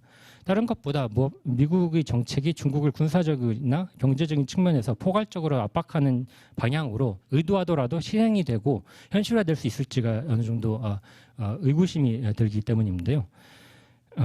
특히 군사적 대응의 측면에서나 경제적 대응의 측면에서나 미국이 아주 일관되고 체계적이고 포괄적인 대중국 동맹 체계 형성이 어느 정도 제한될 것이라는 가능성이 있다, 꽤 높다라는 것을 고려해 봤을 때 한국으로서 회피해야 되는 상황은 이 미국의 대중국 대응에 적극적으로 참여했다가 그 미국의 대응이 흐지부지 되어 한국만 결국에는 이 피해를 보는 상황을 우리가 적극적으로 회피해야 될 필요가 있다는 생각입니다. 즉 여러 번 강조를 드린 것 같은데 미중 경쟁이 이어가는 가운데 미국 행정부는 틀림없이 지속적으로 중국을 압박하는 정책을 제안할 것이고 동맹국들을 설득하기 위해 노력할 것이지만 한국에게 중요한 것은 미국 정치권이 추구하거나 원하는 대외 정책 어젠다에 행동을 맞출 것이 아니라 그 미국이 실제로 할 수 있는 것에 주목하는 것이라는 생각입니다. 그렇다면 이러한 현상 유지를 미국이 압박이 이어지는 가운데 어떻게 할 것인가를 생각을 해보면은 단기적으로 그리고 상황에 따라서는 중기적으로 봤을 때 한국에게 필요한 것은 미국의 대중국 협력에 대한 답변을 최대한 미루는 전략을 구상하는 것이라고 보이는데요. 그러니까 미국이 전반적인 이해관계에는 동조하고 정책 방향에는 지지를 보내지만 그러니까 미국의 어젠다에 구체적인 실질적인 참여는 미루는 일종의 지연 전략을 통해 한국에게 이익이 되는 미국과의 안보 협력과 중국과의 경제 협력이라는 현상 유지를 이어가는 데 집중을 해야 할 필요가 있다는 생각입니다. 하나 예를 들자면은 이제 서유럽 국가들과 한국의 행동을 같이 할 것을 밝히는 것들이 가능할 수 있다고 보이는데요. 그러니까 미국이 대중국 경제 혹은 군사적 압박 실행을 하려고 할 때 한국은 나토 국가들과 같은 미국의 핵심 동맹국들이 대부분 참여하면 할 것이다라고 밝히고 이 국가들이 미국의 대중국 어젠다에 참여를 미룰 가능성이 높으면은 그들과 함께 결정을 유보하는 것이 한국이 선택할 수 있는 방식 중에 하나라는 생각이 듭니다. 물론 이러한 나토 국가들이 이 대중국 전선에 적극적으로 참여하는 것이 확실하다면은 한국도 이제 적극적인 참여를 모색해야 될 필요가 있겠죠. 마지막으로 한국의 국내적인 고려 사항을 말씀을 드리면서 글을 마무리하려고 하는데요. 그러니까 오늘날 한국 국내 담론들에서 많이 발견되는 게 미중 경쟁의 성격을 매우 위험한 것으로 이렇게 과장을 하고 한국 정부의 선택을 압박하는 경향입니다. 그리고 이런 대표적인 국내 담론, 이런 담론 중에서 대표적인 예라고 하면은, 그러니까 미중 경쟁을 흔히 패권 경쟁이라고 부르는 건데 이러한 접근은 제 생각에는 현실을 최소한 두 측면에서 호도하고 굉장히 악영향을 미치는 건데요. 먼저 패권 경쟁이라는 건 강대국 경쟁의 한 방식 중에 하나이지 그것이 모든 것을 표현하지는 않습니다. 두 번째로는 미중 간 경쟁은 실제로 다양한 영역에서 진행되고 있는데 각각의 영역에 다른 집단이 있고 이해관계가 있고 전략이 관련되어 있는데 이 모든 것을 패권 경쟁이라 부르게 되면은 현실을 잘못 이해하게 되고 따라서 잘못된 대응을 낳을 수가 있습니다. 따라서 한국이 특히 국내 담론에서 미중 경쟁을 이해하는 데 있어서는 시기별, 사안별로 아주 구체적으로 이해할 필요가 있다는 생각이고요. 그리고 마지막으로 한국 국내 담론에 집중을 해서 말씀을 드리면은 그러니까 한국이 미중 경쟁을 자신이 우리 생존의 문제와 직결시킬 필요는 없다는 생각입니다. 그러니까 한국과 같은 경우는 고도로 산업화되고 기술 발전을 달성했고 동원되어 있는 국가인데 이러한 국가가 이 강대국 경쟁의 물결에 휩쓸려서 생존을 담보하지 못할 상황이 발생하지 않을 것이라고 생각합니다. 그러니까 최악의 경우는 핵무장이라는 옵션도 있기 때문인데요. 따라서 국내적으로는 이 상황을 과장하지 말고 이 차분하게 대외 환경을 이해하면서 이익을 극대화하는 방향으로 정책 결정자들이 사고를 하도록 이 도움을 주는 것이 중요하다는 생각입니다. 예, 김도진 교수님 감사드립니다. 아까 제가 김 교수님 발표하기 전에 말씀드린 것처럼 이제 결국은 뭐 미중 경쟁 갈등이 지속될 가능성이 높아 보이긴 하지만은 두 나라가 이 갈등 경쟁을 지속할 만한 능력이 동반되는가 하는 문제를 이제 말씀해 주셨는데 김도진 교수 거기에 대한 많은 해답을 좀 제시하신 것 같고요. 그러니까 중국의 부상은 결국은 경제적 부상인데 그 경제적 부상이 전 세계 모든 나라에게 위협으로 인식될 것인가? 그 위협으로 인식되어야 미국 중심의 대중국 견제가 형성될 텐데 EU나 인도에서의 그런 선택이 가능할 것인가에 대한 의문을 제기하셨고요. 마지막에 흥미로운 거는 한국에서 미중 관계에 대한 담론들이 과도하게 경쟁적으로 갈등 중심으로 형성되고 있다는 얘기를 해주신 것도 뭐 흥미롭다고 생각이 듭니다. 그러면은 세 분 발표 들으면서 저도 굉장히 굉장히 많은 생각을 하게 됐고 공부도 할 수 있었습니다. 들으신 이제 세 분 토론자분이 계신데 세 분이 이제 각각 토론을 진행시켜 주시면 되겠고요. 세 분은 일단은 명지대 정성철 교수님이시고요. 또 한 분은 단국대 이동민 교수님, 그리고 성균관대 차태서 교수님 세 분께서 토론을 해주시겠습니다. 토론은 한 10분 정도를 해주시면은 좋겠고요. 아마 뭐 이렇게 각각 지정 토론이 돼 있을 수도 있는데 뭐 큰 주제에서 같은 내용이기 때문에 크게 구애받지 마시고 편하게 토론을 해주셔도 될 것 같습니다. 그럼 먼저 정성철 교수님 부탁드리겠습니다.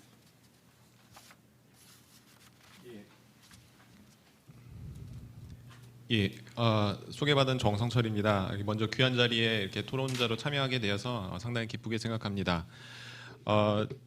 제가 세 분 발표 그리고 또 이전 세션의 발표를 들으면서 많은 부분 공감할 수 있었고요. 이 토론에서는 특별히 반박을 하거나 아니면 새로운 아이디어를 제시하기보다는 이미 강성률 박사님과 또 많은 분들이 지적하신 내용을 한번 정리를 해보고요. 그다음에 질문 하나 드리고 세 가지 제언 정도 드리고자 합니다.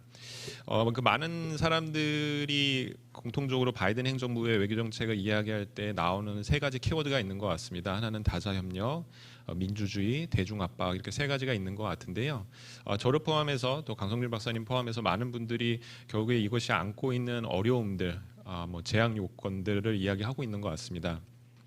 이것을 저의 말로 표현하면 세 가지 딜레마라고 말할 수 있을 것 같은데요. 먼저 다자협력 같은 경우에는 결국에 이 자국의 백인 노동자, 중상층들을 얼마나 만족시킬 수 있느냐 이 부분하고 이제 충돌하는 것 같습니다.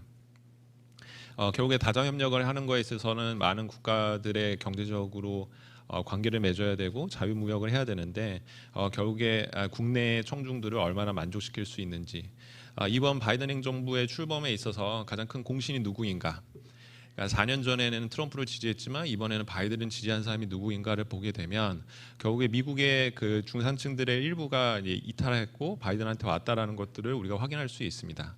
그렇다면 4년 후에 승리를 얻기 위해서는 결국에 이들의 마음을 잡아야 되는데 이 백인 중산층들의 마음을 어떻게 만족시킬 수 있는가, 그들의 필요를 충족시킬 수 있는가, 이 부분을 고려하게 된다면 어떻게 보면은 트럼프 행정부에서 보였던 보호무역 아니면 자국 산업과 자국 노동자들을 위한 그런 정책들을 더 펴야 되는 상황인데 과연 이러한 바이든 행정부가 어떻게 다자협력을 이룰 수 있는지, 이 부분이 첫 번째 딜레마라고 생각이 들고요. 두 번째는 결국 민주주의에 관련된 건데 민주주의를 계속 강조하고 있고 D10, 쿼드 플러스 이야기가 나오고 있지만 또 한편으로 이것이 문제가 되고 있는 거는 과연 그것을 통해서 얼만큼 동맹 네트워크 아니면 블록을 얼마나 확대시킬 수 있는가, 이 부분을 또 많은 선생님들이 지적하고 계시고 저도 동의하고 있는 바입니다. 기존의 민주주의 국가들뿐만 아니라 예를 들어서 동남아에 있는 많은 국가들, 베트남, 미얀마 같은 국가들을 포함해서 또 주요 국가들을 봤을 때 민주주의를 강조하면 할수록 그들을 미국의 영역 안에서 어떻게 보면 내쫓는 꼴이 될 수밖에 없는데 결국에는 이 딜레마를 또 어떻게 해결할 수 있는가에 대한 부분이 있다고 생각이 들고요. 세 번째로는 대중 압박인데 중국을 압박할 것이다, 중국에 대해서 더 경쟁적으로 나갈 것이다, 이런 분석들이 많이 있는데 이거의 또 문제점은 뭐냐면 바이든 행정부가 관 초국가 문제들을 해결하는 데 있어서 중국을 배제한 상태로 얼만큼 성공을 거둘 수 있을 것인가. 그러니까 한편으로는 중국하고 경쟁하지만 한편으로 협력한다라는 말은 어떻게 보면 이루어지기 힘든 말인데 글로벌 팬데믹이든 아니면 기후 변화이든 이런 중요한 문제들을 해결하게 되는 상황인데 중국의 압박이라는 것은 결국에 가장 중요한 협력 파트너 하나를 빼고 하겠다라는 이야기가 될 수밖에 없기 때문에 이 세 번째 딜레마를 어떻게 바이든 행정부가 해결할 수 있는가. 어떻게 보면 정리를 해보면 이 세 가지 딜레마 때문에 바이든 행정부의 말과 행동의 차이가 있을 수밖에 없지 않을까, 이제 그런 측면에서 강성률 박사님과 동의하는 바인데 여기서 제가 강 박사님이나 아는 다른 발표자 선생님들께 드리고 싶은 질문은 지금 코로나19 상황이라는 것이 과연 어떻게 바이든 행정부한테 영향을 미칠 것인가, 두 가지 측면 특별히 말씀드리고 싶은데 하나는 역량 차원이고 하나는 기회 부분인데 역량이라는 건 분명히 어려울 수밖에 없겠죠. 하지만 거의 모든 전 세계 국가들이 동일한 글로벌 팬데믹이라는 상황을 맞이하고 있는데 결국에 상대적으로 어떻게 이 어려움을 극복해 나가느냐가 중요할 수밖에 없는데 미국이 그런 부분에서 상대적 역량에 있어서 어떠한 지위, 어떠한 상황을 맞이하게 될지 결국에는 국내 차원하고도 같이 연결되는 것 같고요. 또 하나는 기회의 문제인데 어떻게 보면 너무나도 좋은 글로벌 리더십을 행사하려는 국가한테 좋은 때가 왔다라고 생각이 듭니다. 왜냐하면 많은 사람들이 이러한 글로벌 팬데믹 앞에서 글로벌 리더십의 필요성에 대해서 인지하고 협력을 이야기하고 있기 때문에 이러한 부분이 과연 바이든 행정부한테 어떤 영향을 줄지 그 부분에 대해서 좀 궁금증이 듭니다. 이제 그 마지막으로는 한 세 가지 차원의 부분을 우리가 함께 생각해야 되지 않을까라고 말씀드리고 싶습니다. 또 학술 회의장이고 또 정책 연구와 학술 연구를 하시는 분들이 모인 자리이고 또 이것에 관심을 가지신 분들이 다 있기 때문에 뭐 한 세 가지 정도 생각해야 되지 않을까 생각이 드는데요.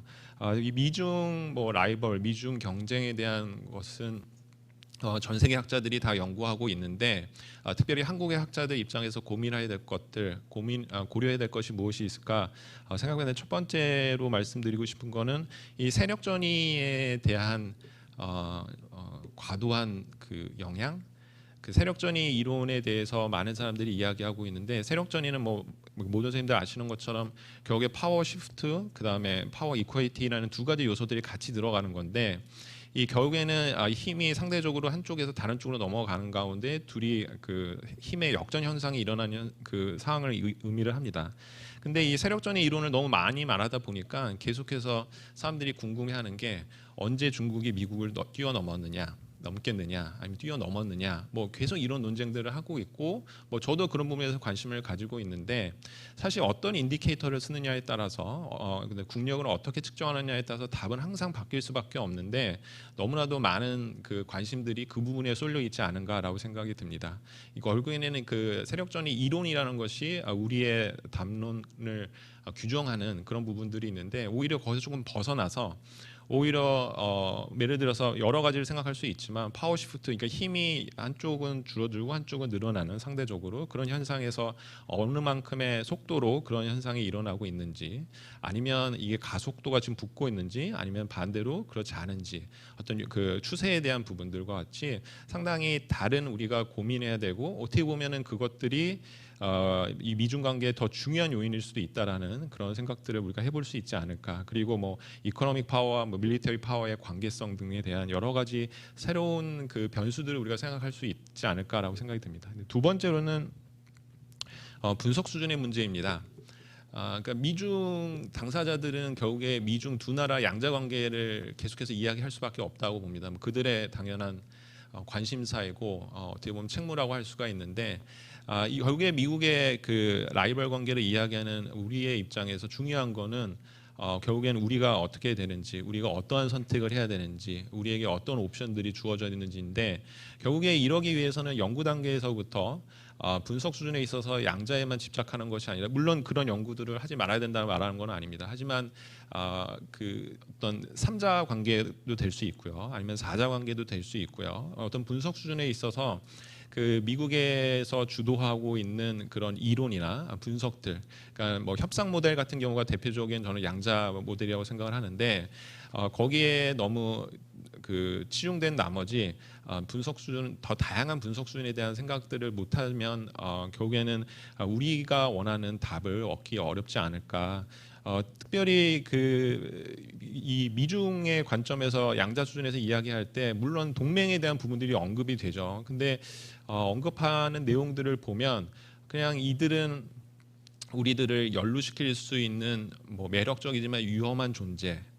뭐 앨리슨의 책에서 이제 그렇게 표현들을 하고 있는데 많은 이제 미국과 중국의 사람들이 뭐 그렇게 표현하는 부분들을 볼 수가 있습니다. 그러니까 그 동맹에 대해서 이야기는 하지만 되게 마이너한 이슈로 다루고 있는데 그런 부분에서 좀 우리는 벗어나서 어떻게 보면 좀 더 분석 수준을 다양화하는 것들 그런 것들을 생각해야 되지 않을까 생각이 들고 마지막으로는 그 민주주의와 외교 정책 대한 부분들에 대한 더 연구들 아니면 뭐 검증들이 필요하지 않을까 생각이 듭니다. 탈냉정기의 저는 국제 정치의 특징이라고 할 수 있는 거는 민주주의에 대한 지대한 관심이라고 봅니다.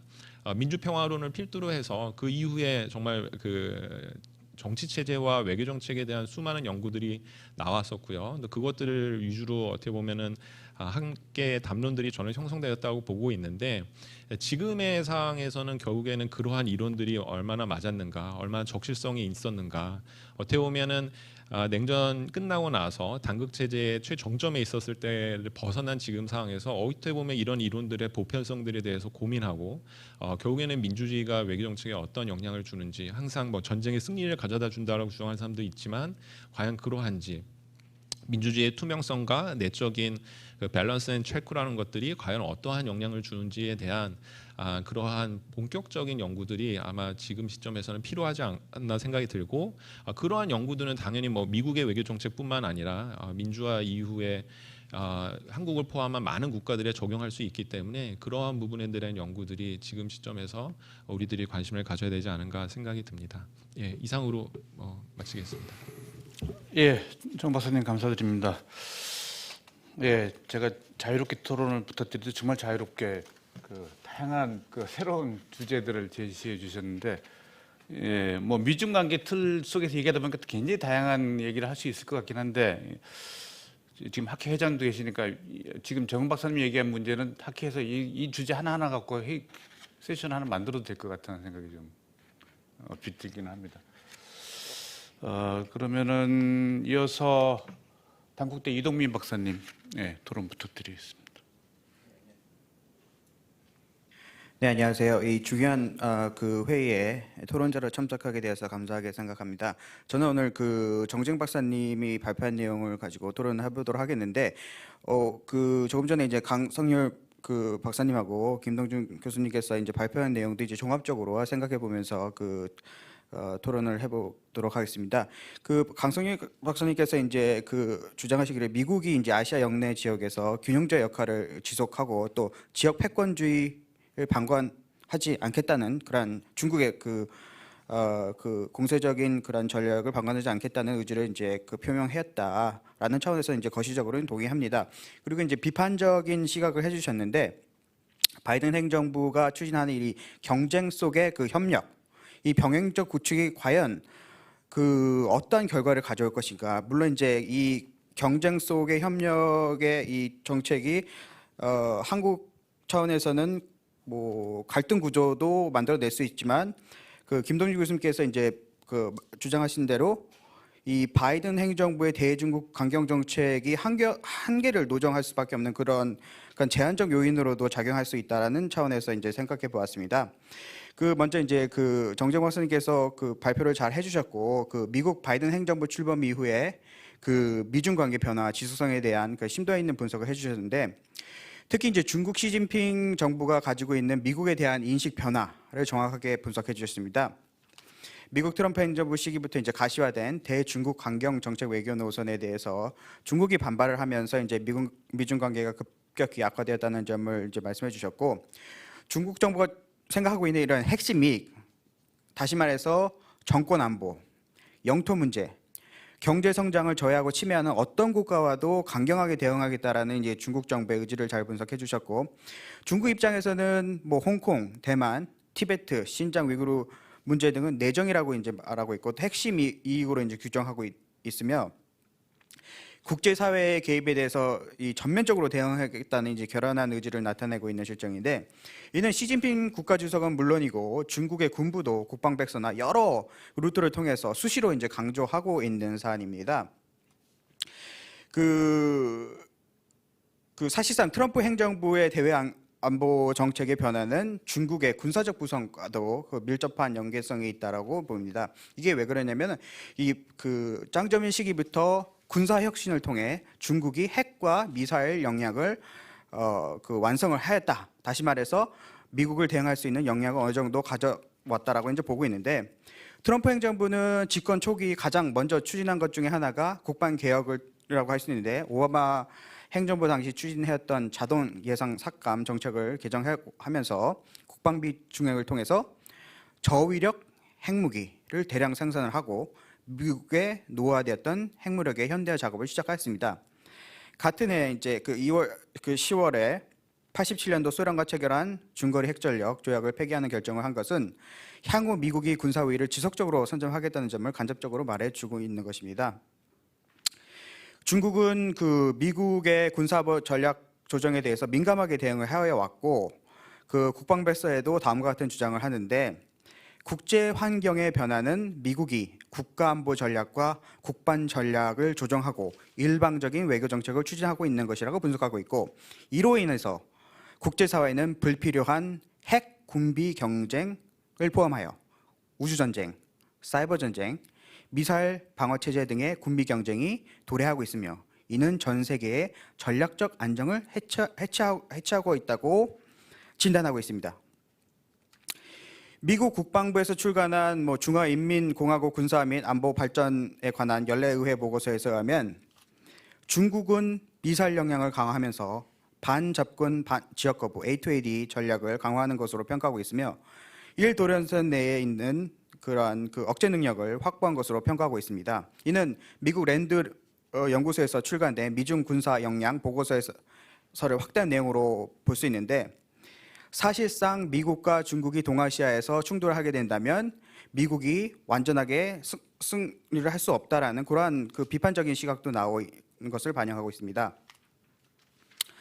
어찌되었든 이 보고서와 더불어서 이제 미국 작년 5월에 미국 백악관에서 출간한 중화인민공화국에 대한 미국의 전략적 접근 보고서에서도 사실상 미국은 새로운 상세 전략을 만들어내야 된다.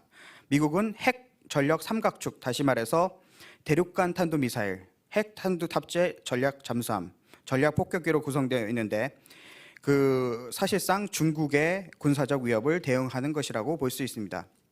이러한 구조적 변화와 더불어 미국의 공해 정투 전략도 새로운 접근이 필요하고 2015년부터는 공해 전투 전략도 사실상 문제가 있다. 그래서 국제 공영에서의 접근과 기동을 위한 합동 개념으로 변화되었으나 사실상 새로운 이러한 전략을 만들어내고 있는 것이 아닌가, 3차 상세 전략으로 만들어내고 있는 것이 아닌가라는 그 우려가 나오고 있는데 이 바이든 행정부가 출범하면서 과연 이러한 대중국 강경 정책이 지속될 것인가 하는 그러한 우려들이 나오고 있습니다.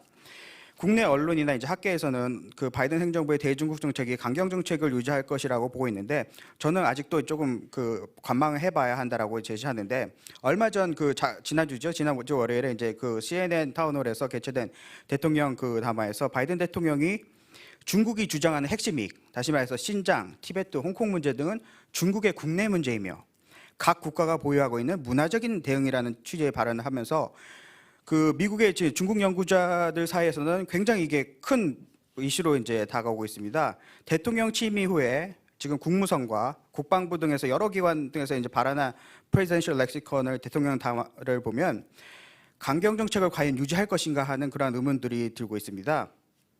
트럼프 행정부는 중국이라는 국가를 가장 큰 현존 위협이라고 이제 규정을 하고 있으나 바이든 행정부는 기후 변화, 아까 정성철 박사님께서 이제 언급해 주셨던 코로나 바이러스 등의 이 비전통 안보 영역이 미국의 가장 큰 이제 위협이라고 규정을 하고 또 중국은 엄중한 도전자이다라고 규정하고 있습니다.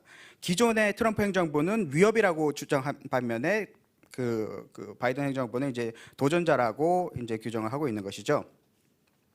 또 하나 이제 재밌는 부분은 뭐냐면 트럼프 대통령이 2020년 12월에 미국의 이제 대표 친중 전략가인 헨리 키신저 국방부 정책자문위원장을 이제 전격 해임을 하고 대중 강경파의 거두인 마이클 피스버리 박사를 이제 국방부 정책자문위원장으로 선임하면서 대중국 강경 정책을 이제 강화하려고 했었는데 이 지금 국방부 정책자문위원회에 들어가 있는 학자들이나 전문가들 보면 이 자유질서를 넘어서 신질서를 만들어야 된다, 구축을 해야 된다라는 그런 주장을 하는 사람들로 차여져 있었습니다.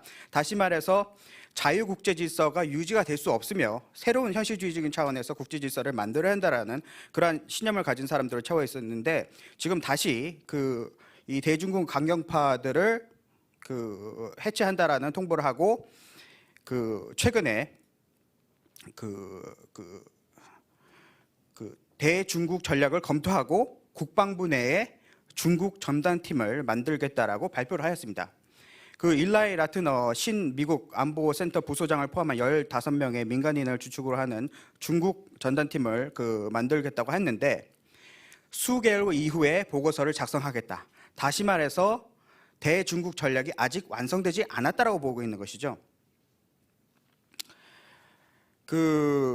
바이든 행정부의 이제 핵심 외교 안보 전문가들을 보면 이제 중국과의 협력을 중시를 하고 있으며 일본을 중시하는 오바마 행정부 인사들로 이제 채워져 있는데 아까 이제 정재영 박사님께서 말씀하신 것처럼 중국은 이 100년 만에 기회를 얻었다라고 보고 있으며 이 변화의 흐름이 중국에게 굉장히 유리하다. 그러면서 2049년도까지 중국의 꿈을 실현하겠다라는 이제 의지를 표명하고 있는데 사실상 앤토니 블링컨이나 웬디 셔먼 그리고 커트 캠버 이런 분들은 사실상 중국과의 어느 정도의 협력이 불가피하다라는 그런 입장을 표명하고 있고 특히 가장 지금 가시적으로 지금 변화가 보이는 건 뭐냐면 중국이 아까 정정 박사님께서 주장하신 것처럼 국내와 국제 대순환 전략을 고수하고 쌍순환 전략을 만들어서 첨단 기술 자립을 추구하려고 하는 것입니다.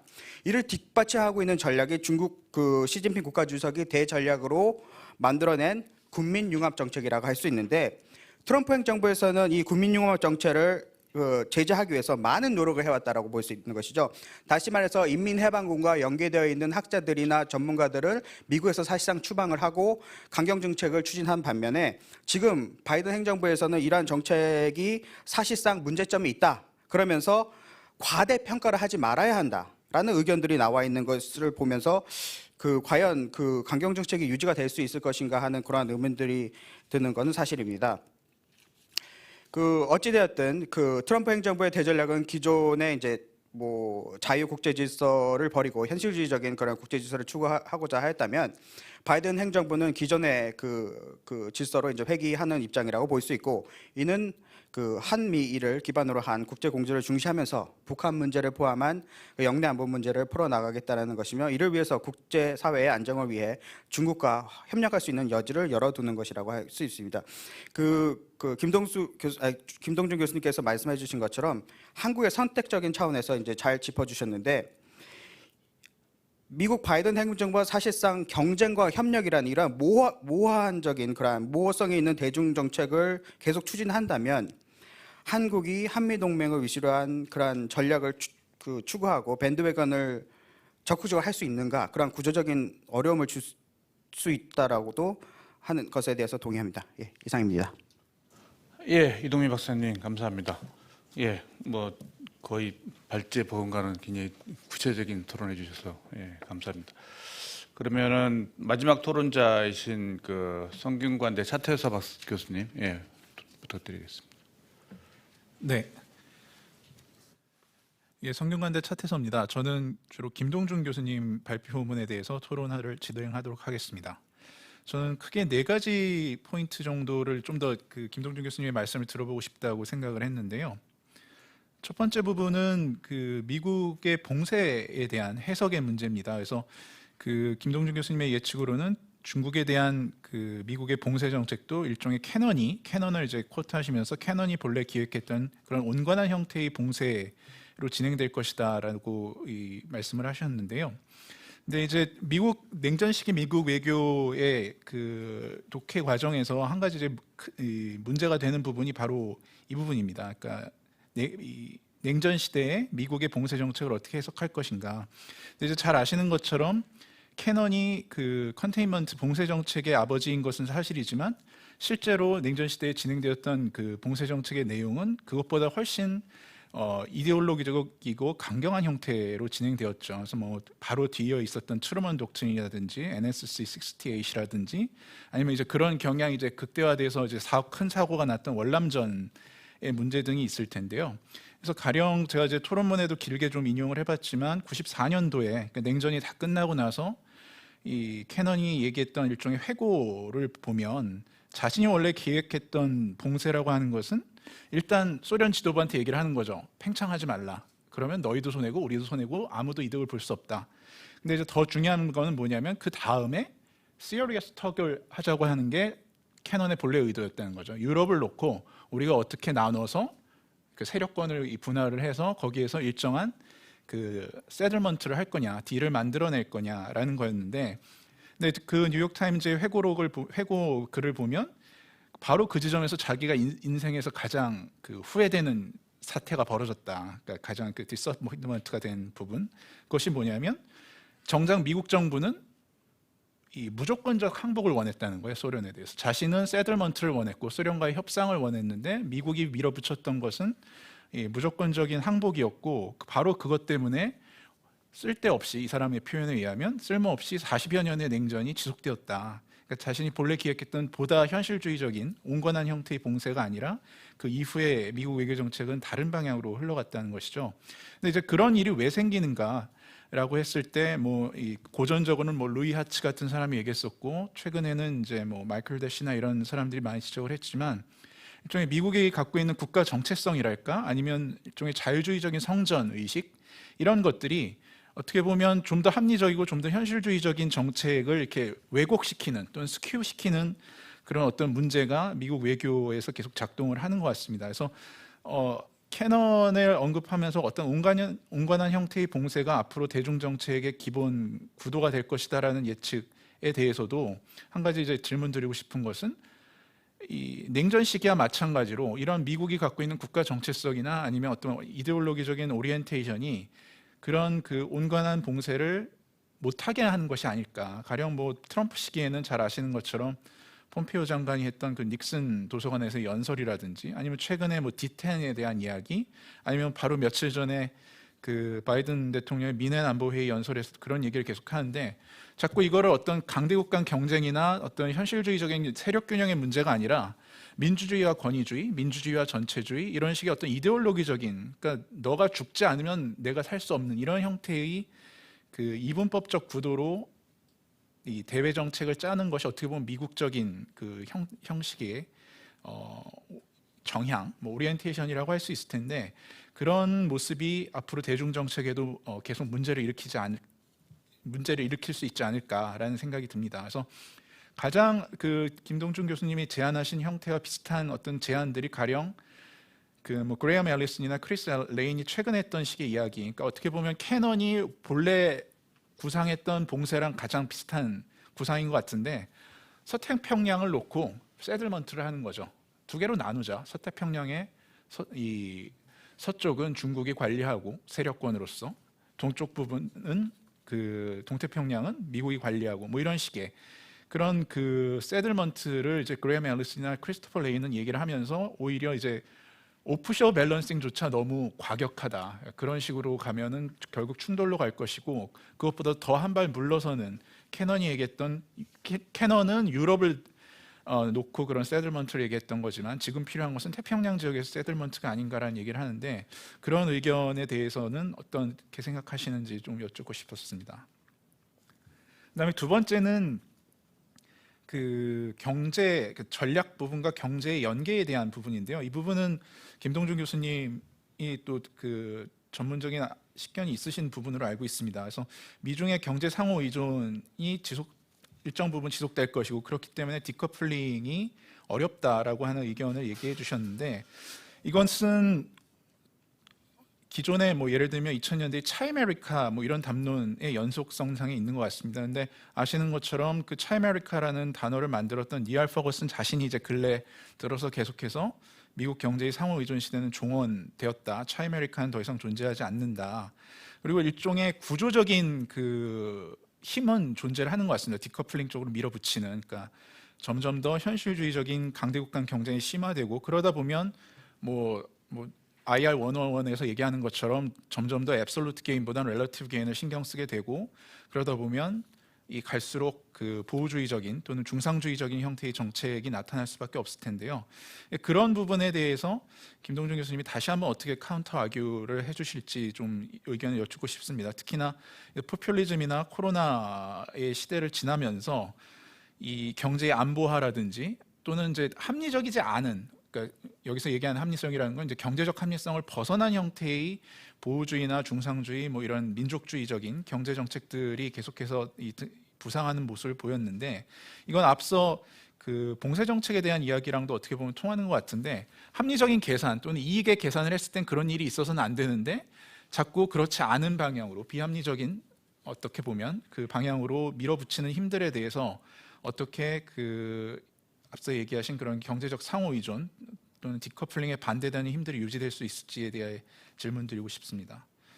그리고 세 번째는 그 중국에 대한 이야기인데요. 그 4페이지에 보면 김동준 교수님은 중국이 당분간은 어떤 대안 질서를 제시하지는 않을 것이다. 그러니까 지금의 자유세계 질서를 넘어서는 형태의 그 대안 질서를 제시하진 못할 것이다라고 말씀을 하셨는데, 그래서 최근에 논의들을 보면 미국과 중국 내부 모두에서 훨씬 그거보다는 레디컬하게 보는 의견들이 나오는 것 같습니다. 그러니까 중국이 갖고 있는 어떤 대안적인 세계 질서 구상이 갈수록 모습을 드러내고 있다. 그러니까 우리가 생각하는 것보다 훨씬 더 이 현상 타파적이다라는 얘기를 하는 거죠. 그래서 뭐 가령 중국 내에서는, 특히 지식인계에서는 뭐 TNCI, 천하에 대한 담론이 등장을 한다든지, 또 그것과 어떤 연결되는 부분에 있어서 시진핑 시대에 들어서 뭐 신형 국제관계론이나 인류 운명 공동체 이런 식의 이야기들을 하고 있죠. 물론 이건 레토릭이라고도 얘기할 수 있지만 그 레토릭의 범위나 어떤 진지함 이런 것들이 점점 그 상승하고 있다는 느낌이 있고요. 특히나 이제 지난 트럼프 행정부에서 이제 막판에 대선이 끝나고 나서 국무부 정책기획국에서 나왔던 그 The Elements of the China Challenge라는 글을 보면 굉장히 조야한 형태로 천하 질서에 대한 이야기를 막 합니다. 그러니까 뭐 그 담론의 수준 자체는 저는 좀 의심스럽긴 하지만 어쨌든 미국의 국무부에서도 천하 질서라는 것이 중국이 원하는 최종적인 블루프린트고 세계 질서에 대한, 그것은 위계적이고 반자유주의적이기 때문에 우리가 적극적으로 그것에 대응해야 된다라는 식의 이야기를 하거든요. 그래서 물론 이제 트럼프 행정부 막판에 그냥 그 레포트 나온 수준이긴 하지만 어쨌든 미국 국가 내부에서 국가기구가 공식적으로 천하 질서에 대한 이야기를 했다는 점에서 과연 중국이 이 대한 세계 질서에 대해서 그 의도를 갖고 있느냐, 그 의도가 어느 정도로 신시어하냐라는 것에 대해서 이야기해 볼 필요는 있어 보입니다. 마지막은 그 한국의 옵션에 대한 부분인데요. 사실 이 부분이 이 김동준 교수님 발표문에서의 백미입니다. 그래서 가장 선명한 내용이고 가장 논쟁적인 그 내용들을 담고 있어서 사실은 그 토론문에는 제가 그냥 길게 인용을 쭉 해놨는데 그 인용한 내용만 보셔도 이 여러 가지 토론거리들이 있다는 것을 아실 수 있습니다. 그래서 어떻게 보면 지금 한국 내에서의 가장 주류적인 그 미중 경쟁이나 한국의 외교 정책 또는 보수적인 해석이라고 할 수도 있고요. 그것과 정면으로 충돌하는 그런 논쟁적인 주장들을 해주시고 계십니다. 그래서 두 가지 포인트가 가장 저는 그 프로보커티브하다고 생각을 했는데요. 하나는 미국의 역량에 대해서 굉장히 큰 의구심을 제기하십니다. 그러니까 미국이 뭐 중국과 대결을 할 것이다, 봉쇄를 추구할 것이다라는 이야기들을 하지만 미국이 갖고 있는 현재의 물적 조건이나 국내 정치적 갈등 상황을 봤을 때 결국 미국은 못한다. 그렇기 때문에 미국이 얘기하는 어떤 그 공식적인 독트린이나 의도가 아니라 능력에 집중해야 된다라는 주장을 하고 계시고요. 두 번째 그 디베이팅 포인트는 방기에 대한 위험성 평가가 굉장히 갈리는 것 같습니다. 그러니까 한미 동맹에서 한국이 이 어벤던먼트 될 수 있는가에 대해서 여기서 아까 발표에는 잠깐 언급은 안 하셨는데 흥미로웠던 문장이 제가 읽어보면 10페이지에 미국이 동아시아에서 구축하려는 질서에 한국이 2등 시민으로 취급되는 결과를 낳을 수도 있다. 그러니까 대중국 어젠다에 참여를 미루는 그 연기의 결정이. 그러나 지리적으로 불리한 위치에서 한국에게 중요한 것은 실리이지 국제관계에서의 명성이 아니다라고 얘기하시고요. 그래서 더군다나 한국을 처벌할 수 있는 가능성도 낮다, 미국이. 왜냐하면 동맹의 신뢰도 하락이나 아니면 북핵 문제에 있어서 핵 확산의 우려가 있기 때문에 미국이 한국을 처벌할 수 있는 비용이 굉장히 높다라는 그 주장을 하십니다. 그래서 이 전체적으로 보면 우리가 이제 흔히 접하는 주류적인 또는 보수적인 해석과 가장 큰 그 차이를 이루는 기본적인 가정이 북한이나 중국 문제의 어떤 위험 평가 부분이 가장 갈리는 것 같습니다. 그러니까 이 아까 이 발표에서 김동준 교수님은 이런 미중 경쟁이나 이런 것들 우리의 생존과 직결되는 문제가 아니다. 여차하면 핵무장 옵션도 있기 때문에 이런 뭐 중국 문제라든지 북한의 위협 같은 것들을 우리가 이제 컨트롤할 수 있는 일종의 레티튜드가 넓다라고 표현을 하시는 것 같은데, 근데 이제 국내 논쟁은 그것보다는 훨씬 급박한 얘기들을 하죠. 과장됐다고도 볼 수도 있지만 사실은 우리는 아까 뭐 2등 시민이 되는 것도 큰 문제는 아니다라고 얘기하시지만 예를 들면 우리는 코너스톤, 뭐 린치핀 어느 단어가 더 중요한 거냐 이런 걸 가지고 그 멱살잡이를 하는 상황이기 때문에 그 어떤 이런 국내적인 담론에 대해서 또는 어떤 이런 주류적인 그 미중 경쟁이나 아니면 북한 문제에 대한 해석에 대해서 김동준 교수님이 어떻게 다시 또 카운터 답변을 해주실지 그 부분이 궁금했습니다. 그래서 저는 전체적으로 하여간 저는 이제 훨씬 맷집이 약해서 이런 그 주장 정책과 관련된 주장들을 되도록 회피하는 입장인데 굉장히 선명한 이야기들을 해주셔서 앞으로도 그 많은 그 정책 분야나 이 한국의 외교 정책 분야에서 앞으로 김 교수님이 많은 기여를 해주실 것으로 기대합니다. 예, 이상입니다. 예, 감사합니다. 예, 처음 시작할 때는 2시간이 그 굉장히 넉넉하고 많을 거라고 생각했었는데요. 예, 지금 마지막에 그 차태석 교수님 질문하시면서 이제부터 본격적으로 토론이 시작돼야 되는 건가 싶을 정도로 굉장히 다양한 질문을 해주셨습니다. 그 제가 그 느꼈던 그 흥미로운 관심하고 비슷한 질문들이 많이 나와 주셨고요. 한 지금 이제 15분 정도 시간이 남은 것 같습니다.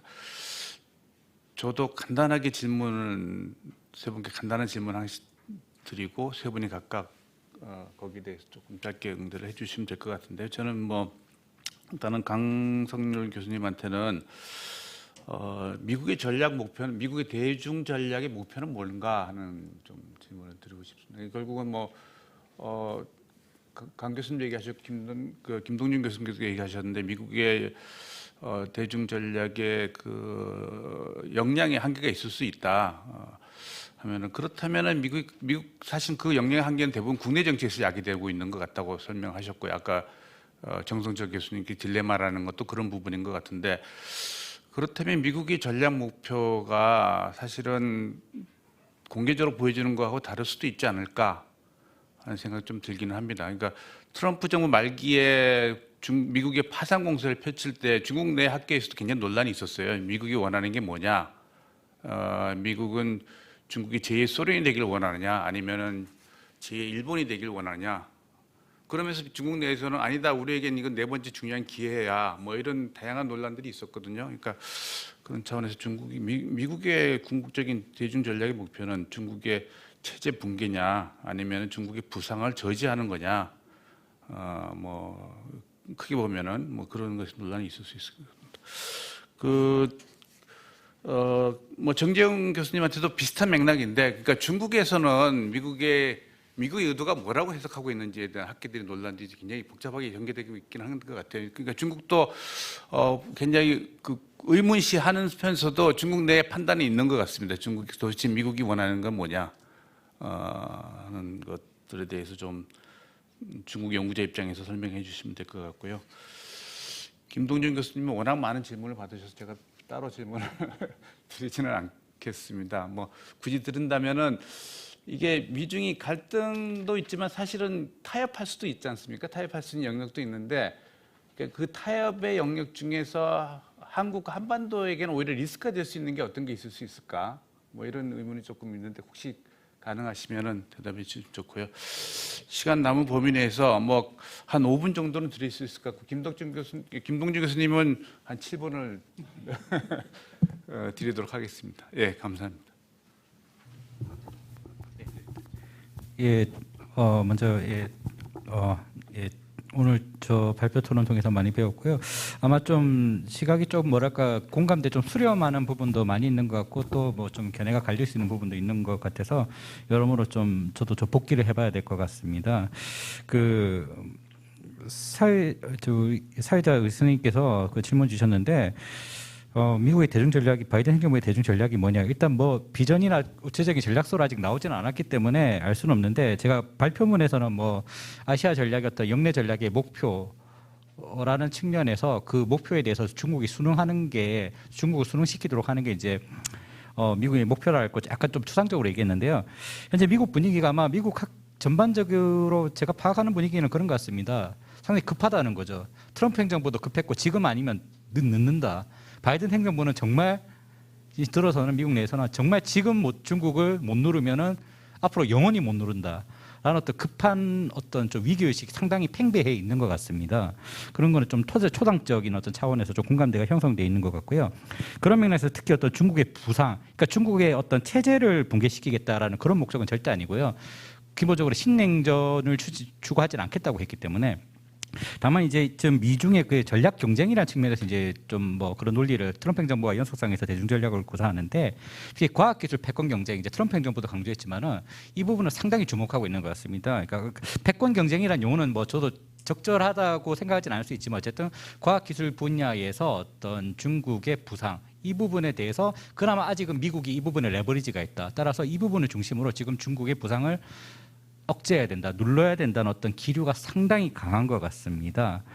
그런 것들이 뭐 꼭 대중 전략이라는 과도 어쩌면 연계될 대중 전략의 어떤 방향성을 보여주지 않나 싶은 생각을 하게 되고요.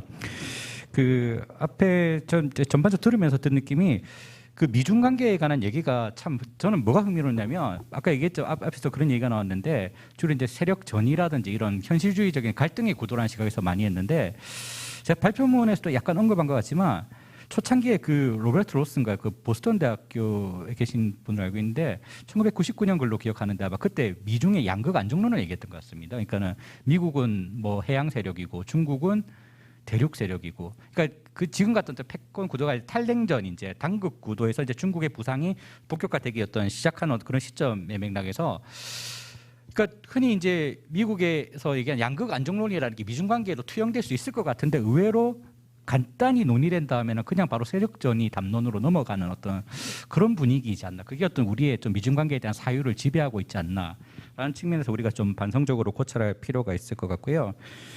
그 앞에 저 이동민 교수님께서 좀 하시면서 그 미국의 그 국방 군사 전략 얘기 많이 정말 반가웠습니다. 제가 주로 이제 그런 분야를 주된 이제 연구 분야로 하고 있다 보니까 참 반갑게 좀 정말 저도 감사한 마음으로 잘 들었고요.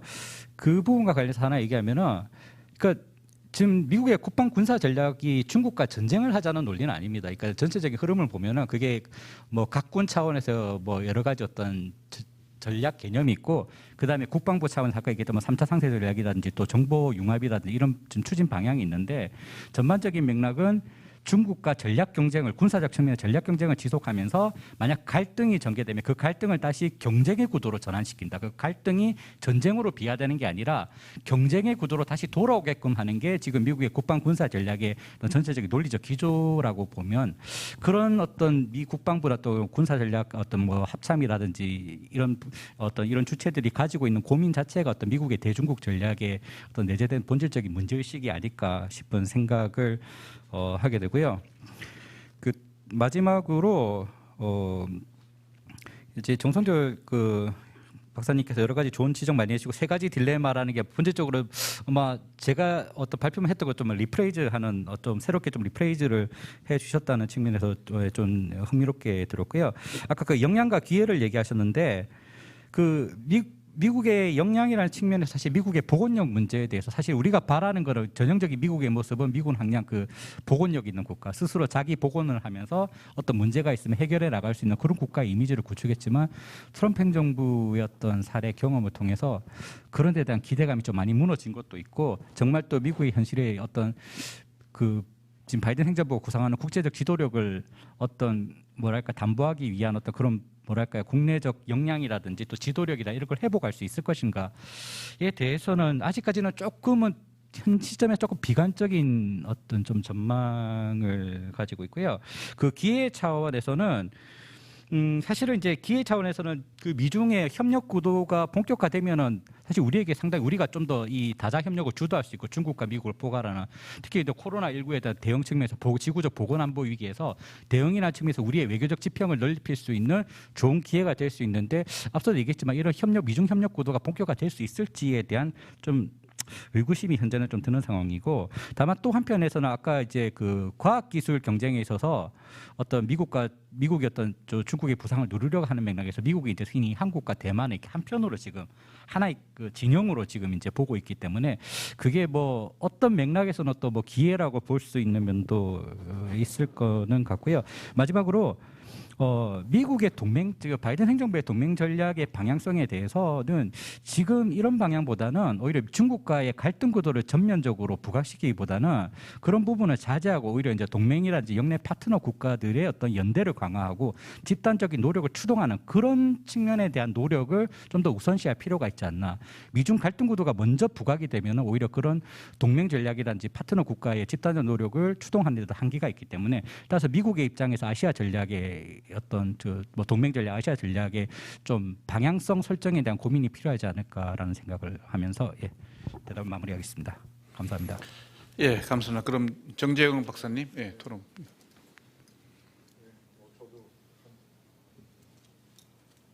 간단하게 말씀을 드리겠습니다. 뭐 방금 얘기를 많이 하셨는데요. 저는 기본적으로 중국에서 보는 이 시각은 크게 뭐 세 가지인 것 같습니다. 뭐 세 가지로 말씀을 저는 간단하게 말씀을 하고 끝내도록 하겠습니다. 우선은 기본적으로 지금 그 아까 말씀드린 것처럼 이 바이넨 답이 이제 그러니까 100년 만에 대전환, 대변화라는 게 어떻게 보면 이 서세 동점의 시대가 끝나고 있다. 그러니까 중국은 어떻게 보면 중국이란 이런 이 동양적인 가치관, 그러니까 서방이라는 다른 중국만의 가진 가치관에서 보면, 그러니까 중국은 바둑을 두는, 그러니까 어떻게 보면 이 역사적인 대전환의 시기라고 중국은 보고 있는 것이고, 그것이 저는 중국 최고 지도부가 그렇게 인식을 하고 있다는 것이 전 중요하고, 그렇기 때문에 중국이 지금 2049년의 꿈을 얘기하고 있는 것 같습니다. 그리고 그거의 두 번째는 중국이 지난 40년 동안 지속적인 경제 성장을 했고 지금 세계 제2의 경제 대국이 되었다는 것입니다. 그래서 저는 그것이 앞으로 중국이 지금 왜 이렇게 얘기를 하고 있는 거라고 말씀드리고 있고, 끝으로 세 번째는 그러면 미국이 지금 중국에 대해서 뭐 이런 핵심 이익 대만 문제라든지 신장 시장 이런 문제에 대해서 이건 중국이 받아들일 수 없는 문제죠. 그래서 처음에 중국 내에서도 왜 미국이 이게 불가능한 걸 건드리지라고 얘기를 했는데, 오히려 중국은 그러면 이러한 것들이 오히려 저는 중국이 역으로 앞으로 이걸 통해서 중국은 더 새로운 질서를 모색하는 하나의 계기로 저는 또 삼을 수 있다라는 것이죠. 그러니까 이러한 것들이, 그러니까 중국만의 어떤 전략적 사고라고 할 수 있겠죠. 뭐 중국이 얘기하는 손자병법이라든지, 그러니까 우리라는 다른, 그러니까 동양적 사고에서 이런 측면에서 저는 볼 필요가 있다라고 생각을 하고 있습니다. 그래서 이러한 것들로 저는 볼 필요가 있다라고 해서 뭐 간단히 그렇게 말씀을 드리고자 합니다. 네, 감사합니다. 예, 감사합니다. 예. 김동준 교수님 원래 시간을 좀 많이 드리려고 그랬는데 4분 정도밖에 안 남았네요. 네. 예, 제가 할 얘기 다 시간을 드릴 테니까 가능한 요약해서. 저도 차태석 교수님께서 해주신 말씀들에 거의 동의를 하기 때문에 좀 빨리 답변을 드리겠습니다. 먼저 봉쇄와 관련해서는 차태석 교수님이 아주 상세하고 유익한 설명을 해주셨습니다. 당연히 미국이 추구했던 이 봉쇄 전략은 매우 강한 공세적인 측면을 지니고 있었고요.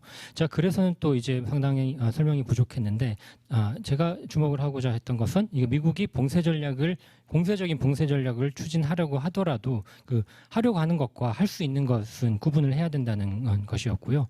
그리고 결과물로 나타날 것은 상당히 이 방어적인 입장에서의 봉쇄 전략에서 추구한 것과 비슷한 것이 되지 않을까라는 생각입니다. 그리고 차태석 교수님께서 지적하신 것과 같이 미국에서의 매우 프로보커티브한 공세적인 입장들은 당연히 이어질 것이고요. 하지만 제가 다시 한번 말씀드리지만 이 할 수 있는 것과를 구분해야 된다는 것이, 그러니까 소련과 다르게 중국은 아무리 성장을 해도 유라시아 헤게몬 될 수가 없습니다. 지리적 이유 때문인데요. 그러한 상황에서 세계에서 뭐 많이 봐주면 반 아니면 3분의 1은 중국에게 안보 위협을 받지 않는 국가라고 볼 수 있는데, 그러한 상황에서 이 공세적인 아주 포괄적인 봉쇄는 불가능에 가깝다라고 생각을 합니다.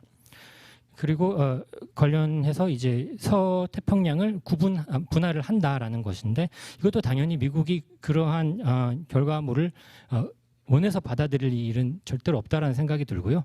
하지만 장기적으로 중국이 성장하게 되고 정말로 진정한 하나의 극으로서 등장을 하고 그 인식이 된다면 미국이 원치 않더라도 서태평양에서 밀려나는 결과는 나올 수도 있다는 생각이 듭니다. 두 번째로 경제와 전략 간의 연계인데요. 물론 이제 디커플링과 관련해서 제가 생각하는 것과 반대되는 지적들도 많이 있는 것이 사실입니다. 사실 그게 주류 입장이죠. 하지만 그것이 어떻게 될 건가는 어디까지나 그건 경험적인 질문이라고 생각이 들고요. 하지만 제 생각에는 뭐 이 경제 전략 연계의 측면에서도 미국이 이거를 안보적인 고려를 위해 실행을 하고자 하더라도 경제적인 제약을 실행을 하려고 하더라도 이것이 결과적으로 실행이 될 것인가, 실행 가능한가에 대해서는 조금 후속적인 생각이고요. 이론적인 맥락에서도 이제 상대적 이득 논쟁이라고 하게 되면 제 생각에 이거는 반대 현실주의자들이 진 논쟁입니다. 간단하게 말하면 상대적 이득이라는 것은 이 두 개의 행위자가 있을 때 상대방이 나보다 더 많이 가질까 봐 협력을 못 한다는 건데 이건 일단 제3의 행위자가 생기기 시작하면은 이 논리 자체가 약간 좀 많이 약해지게 되는데요.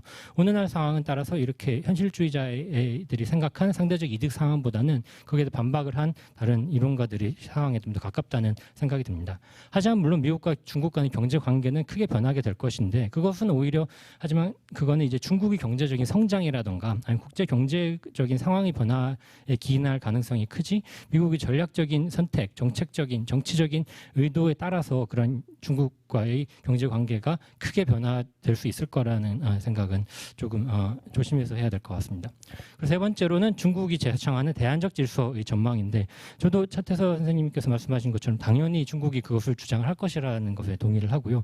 하지만 지금은 아직까지 많은 부분에서 아주 구체화되지 않은 관념적인 수준에서 머물고 있다면은 중장기적으로는 그것이 앞으로 대안적인 질서로서 당연히 재창되고 그렇게 될 것이라는 생각을 합니다. 간단하게 말하자면 미국이 했던 것처럼 중국도 자기 중심을 질서를 만들어갈 인센티브는 충분히 있다라는 생각이 들고요.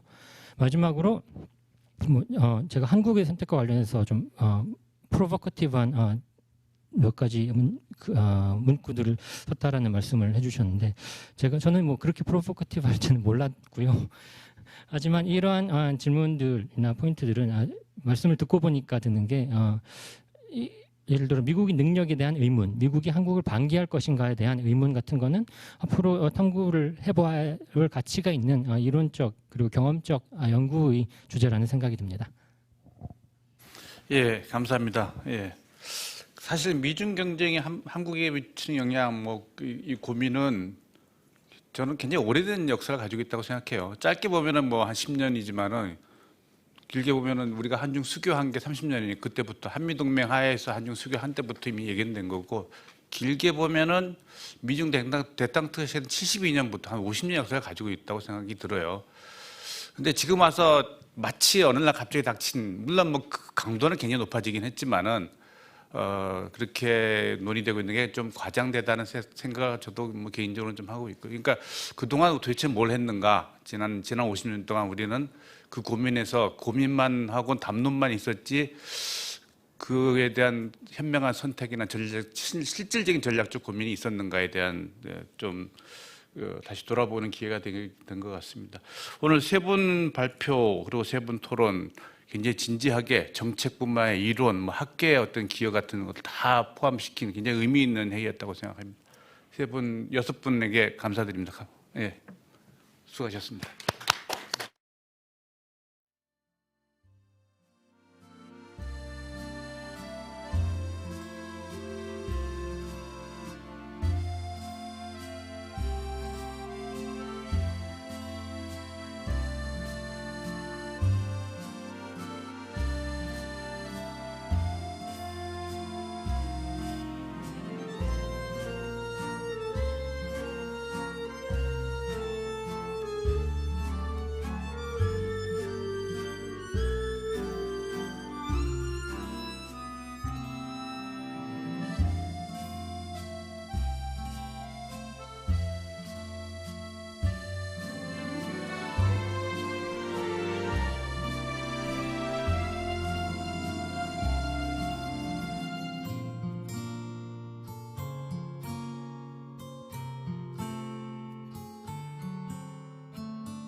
Good afternoon, everybody. I'm Song Ho-shin from Seoul National University. I'm a chair for the third and the final session of today's wonderful seminar,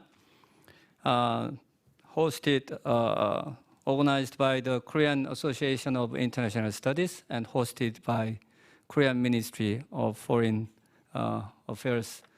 And we have a great, again, interesting topic and great panels today. We'll talk about the new Biden administration and Korea-U.S. relations. We have three great presenters and wonderful three discussants.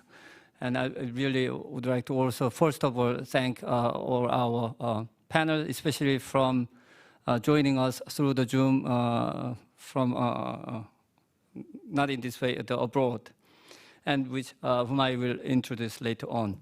So first, without further ado, let me invite the first presenters, and Professor Leif Erik Easley from Ewha Women's University, who will talk about U.S. alliance strategy in Asia and the North Korean nuclear issue. And each presenter will have about 15 to 20 minutes. And Professor Easley, floor is yours, please. Thank you very much, Professor Shin. It's such an honor to join distinguished colleagues on this panel, and I've enjoyed watching the previous sessions online. It's wonderful what this technology can do, and I appreciate the organizers bringing us together safely during the COVID pandemic, but bringing us together nonetheless to discuss such timely and important subjects. Really, I think this is an opportune moment to bring such an international and a diverse group of speakers together to address the Biden administration's developing foreign policy, and of course the changing geopolitical and economic and everything from public health and non-traditional security issues in Asia. As Professor Shin mentioned, my role will be discussing U.S. alliance strategy in Asia and the North Korea nuclear issue.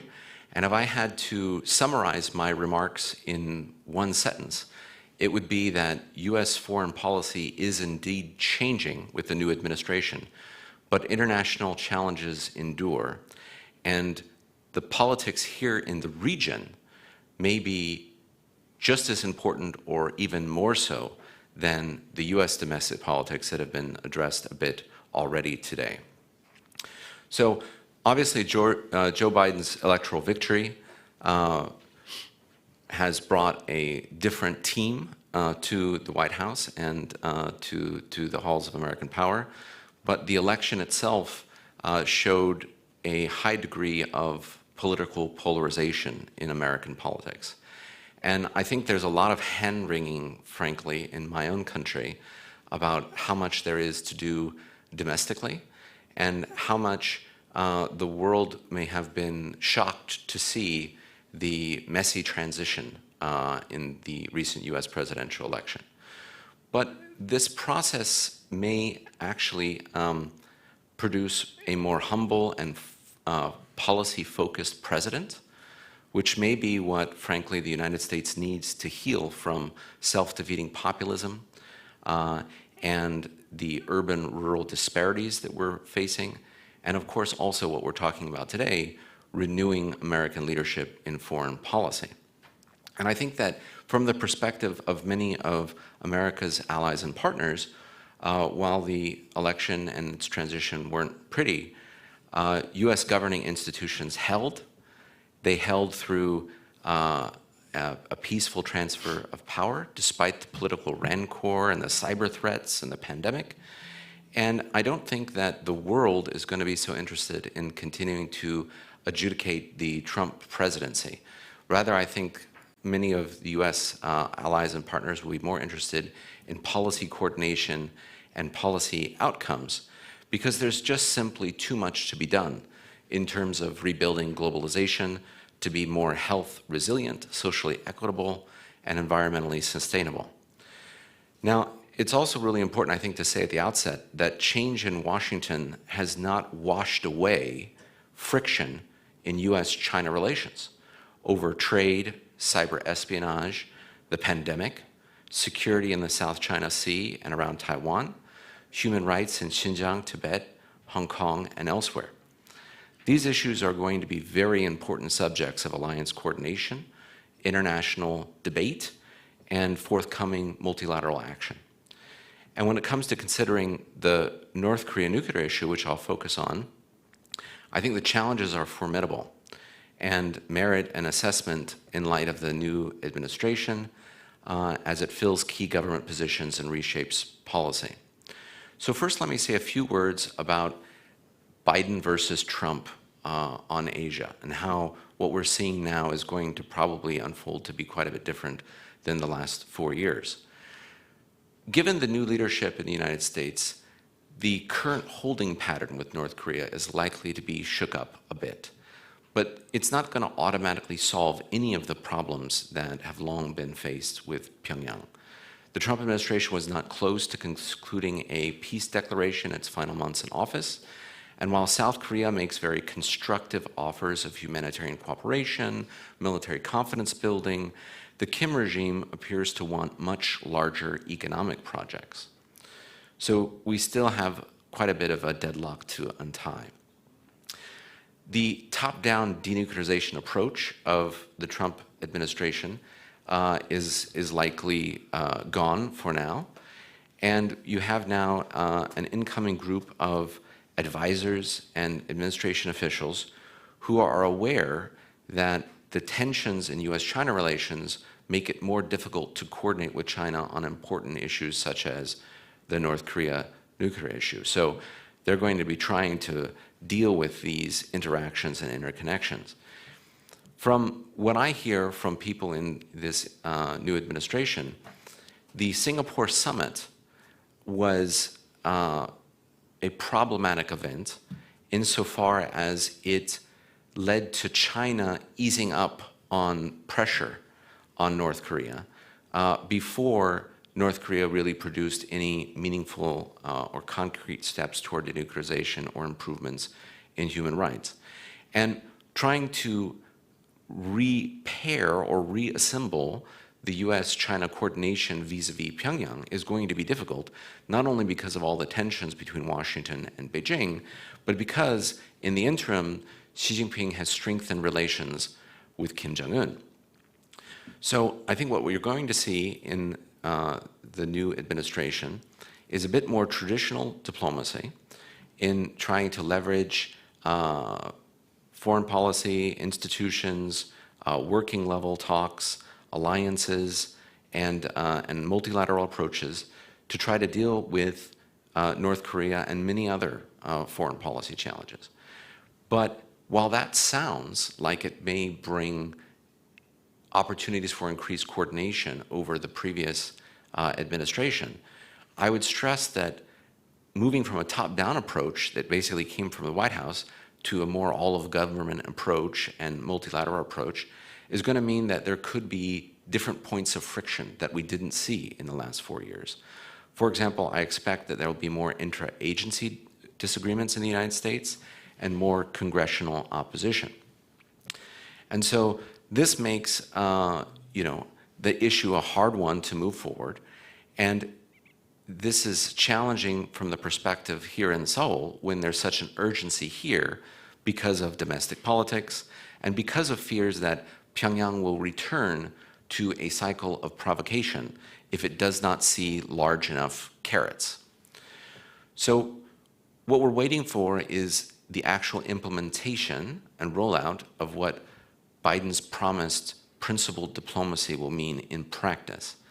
And I think what it means is that the United States will not turn a blind eye to North Korea's human rights abuses, but it will also put security interests above political expediency. And that means that there'll probably be smoother cost-sharing negotiations between the Republic of Korea and the United States with a special measures agreement to be concluded hopefully in the next month or two. And we are no longer expecting some sort of precipitous or uncoordinated drawdown in US forces. At the same time, not prioritizing political expediency means that this new administration is not going to be in the deal-making mode of rushing OPCON transfer or limiting missile defense cooperation out of deference to China. And so there could be some important issues here that need to be coordinated between the allies. I do believe that the new administration will stick to the objective of denuclearization, but it may be more willing than the previous administration to explore some interim agreement that exchanges sanctions relief for a freeze in fissile material production. And I think this is just a recognition of the reality that Pyongyang is extremely unlikely to give up its nuclear weapons anytime soon. And in the meantime, a cap on North Korea's nuclear program could help limit a rising threat. It's very difficult to assess the situation in North Korea, but there are those who argue that recent disasters, pandemic border restrictions, and other forms of economic stress in North Korea may be serious enough to elicit their willingness to come back to the negotiating table. And with that willingness, if it exists, there would be a Biden administration that is, I think, more willing to engage in a phased approach than Trump's big deals or maximum pressure and summit diplomacy. But on this point, I think it's very important to emphasize that North Korea has domestic politics too. Obviously, members of Biden's foreign policy team are interested in resurrecting the JCPOA with Tehran. That seems to be a foreign policy priority. And there are those within the administration who believe that the Iran nuclear deal can offer lessons to a deal with North Korea. But if you look at North Korea's domestic politics, the Kim regime doesn't see it that way. It's going to demand that North Korea be treated as a nuclear state and not just one with breakout potential like Iran. And as much as the Biden administration may be in favor of diplomacy, it will not be able to disregard the causes and effects of maximum pressure politics over recent years and just pick up where Barack Obama left off on Iran or where Bill Clinton left off on North Korea. So when we look inside North Korea's domestic politics, we see that they're having a lot of high-level internal meetings that suggest to me that there is now a concentration on domestic issues.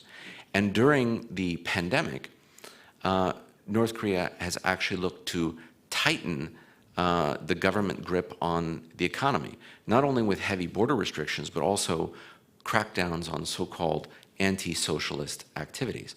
There's very little in terms of people, goods, or ideas getting in and out of North Korea right now. Although it's not zero, it's certainly a more isolated situation than before the pandemic.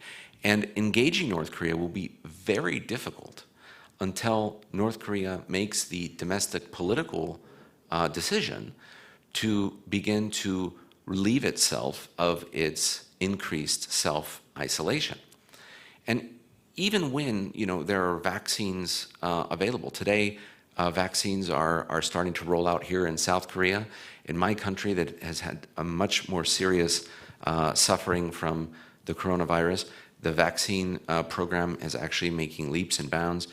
But even once the vaccine is much more internationally available, and we start to see hopefully this COVID-19 pandemic begin to abate, it's not like North Korea is just going to open its borders to the world, right? This is a regime that's fixated on control, and it is a country that is designed to have a very high tolerance for pain. And while North Korea is also receiving subsistence support from Beijing, it doesn't appear to be particularly willing or interested in accepting assistance from South Korea or the United States in the name of engagement. So I think what we're seeing now is North Korea is going to wrap up its winter military exercises successfully in its own accounting, despite the anti-epidemic and resource constraints. And it's going to continue to focus on domestic issues until it makes a choosing of a time of provocation, probably next month or sometime thereafter, to see what benefits can be extracted from the new Biden administration, and perhaps to use U.S. ROK defense exercises as an excuse to make a test of its own. And what's very concerning about this is not just that North Korea continues to advance its military capabilities, which we know, but that instead of embracing international cooperation and market forces, what we see is a North Korea that appears to be doubling down on nationalist self-reliance and state-led economics. And here I'd like to stress that for those of us who watched the Eighth Party Congress closely, there were not very many good signs that came out of that major North Korean political event.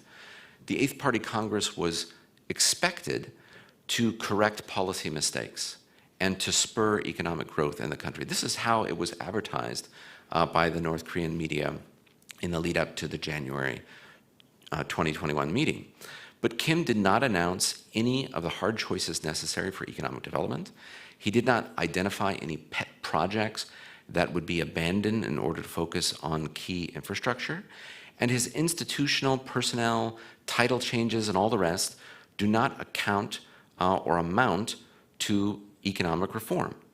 Rather, it appears that this regime in North Korea is refusing to recommit to denuclearization as a way of negotiating sanctions relief, and instead overtly planning to expand its nuclear arsenal and delivery capabilities. But, and this is, I think, an important but, where we see a potential window for negotiation, given how North Korea will likely struggle with the technologies and costs of everything on Kim's wish list that he enumerated at the Eighth Party Congress, it may be that Pyongyang is going to take the strategy of trying to extort international payments in order to pause their nuclear development at the current stage. And this is obviously a hypothesis worth testing. Meanwhile, North Korea's trade lifeline over the border with China is on life support because of the COVID-19 restrictions that I mentioned, but it appears to be dealing with that somewhat by shifting some commerce from land to sea in order to subject the ships to strict quarantine at ports. Now, if Kim wanted to give his economy a shot in the arm, he would accept as many vaccines as possible from COVAX, from China, from South Korea, from everywhere, and then relax some of the border restrictions. But I think he's unlikely to announce such a policy, although it may be partially implemented under the radar. He's unlikely to explicitly embrace such a policy because it would contradict the anti-epidemic measures that North Korea has taken domestically, for which Kim is taking credit. it would contradict self-reliance nationalism, and it would possibly contradict efforts to reassert state control over the economy. What really gets Kim's attention is when more information from the outside world penetrates into North Korea, and when North Korea withholds economic benefits. But just now, those threats are not increasing to the Kim regime, and as the Biden administration rolls out its Asia policy, I think it's going to find that the problems of a threatening North Korea and an uncooperative China are closely related. Now, one other point about the Eighth Party Congress. At the end, there was, of course, another military parade, and I think that the focus on the submarine-launched ballistic missiles in the post-Congress parade show that rather than giving up or trading away its nuclear arsenal, North Korea is probably focused on working on making it more survivable. And that, for South Korea, is a very bad start to 2021 because Kim was showing all this military kit that obviously threatens South Korea and mentioned others, such as tactical nuclear weapons, that foreshadow provocative tests and significant threats to South Korean national security, all while Kim is unilaterally demanding that Seoul cease defense exercises and procurement with Washington, which is a blatant attempt to try to drive a wedge in the alliance.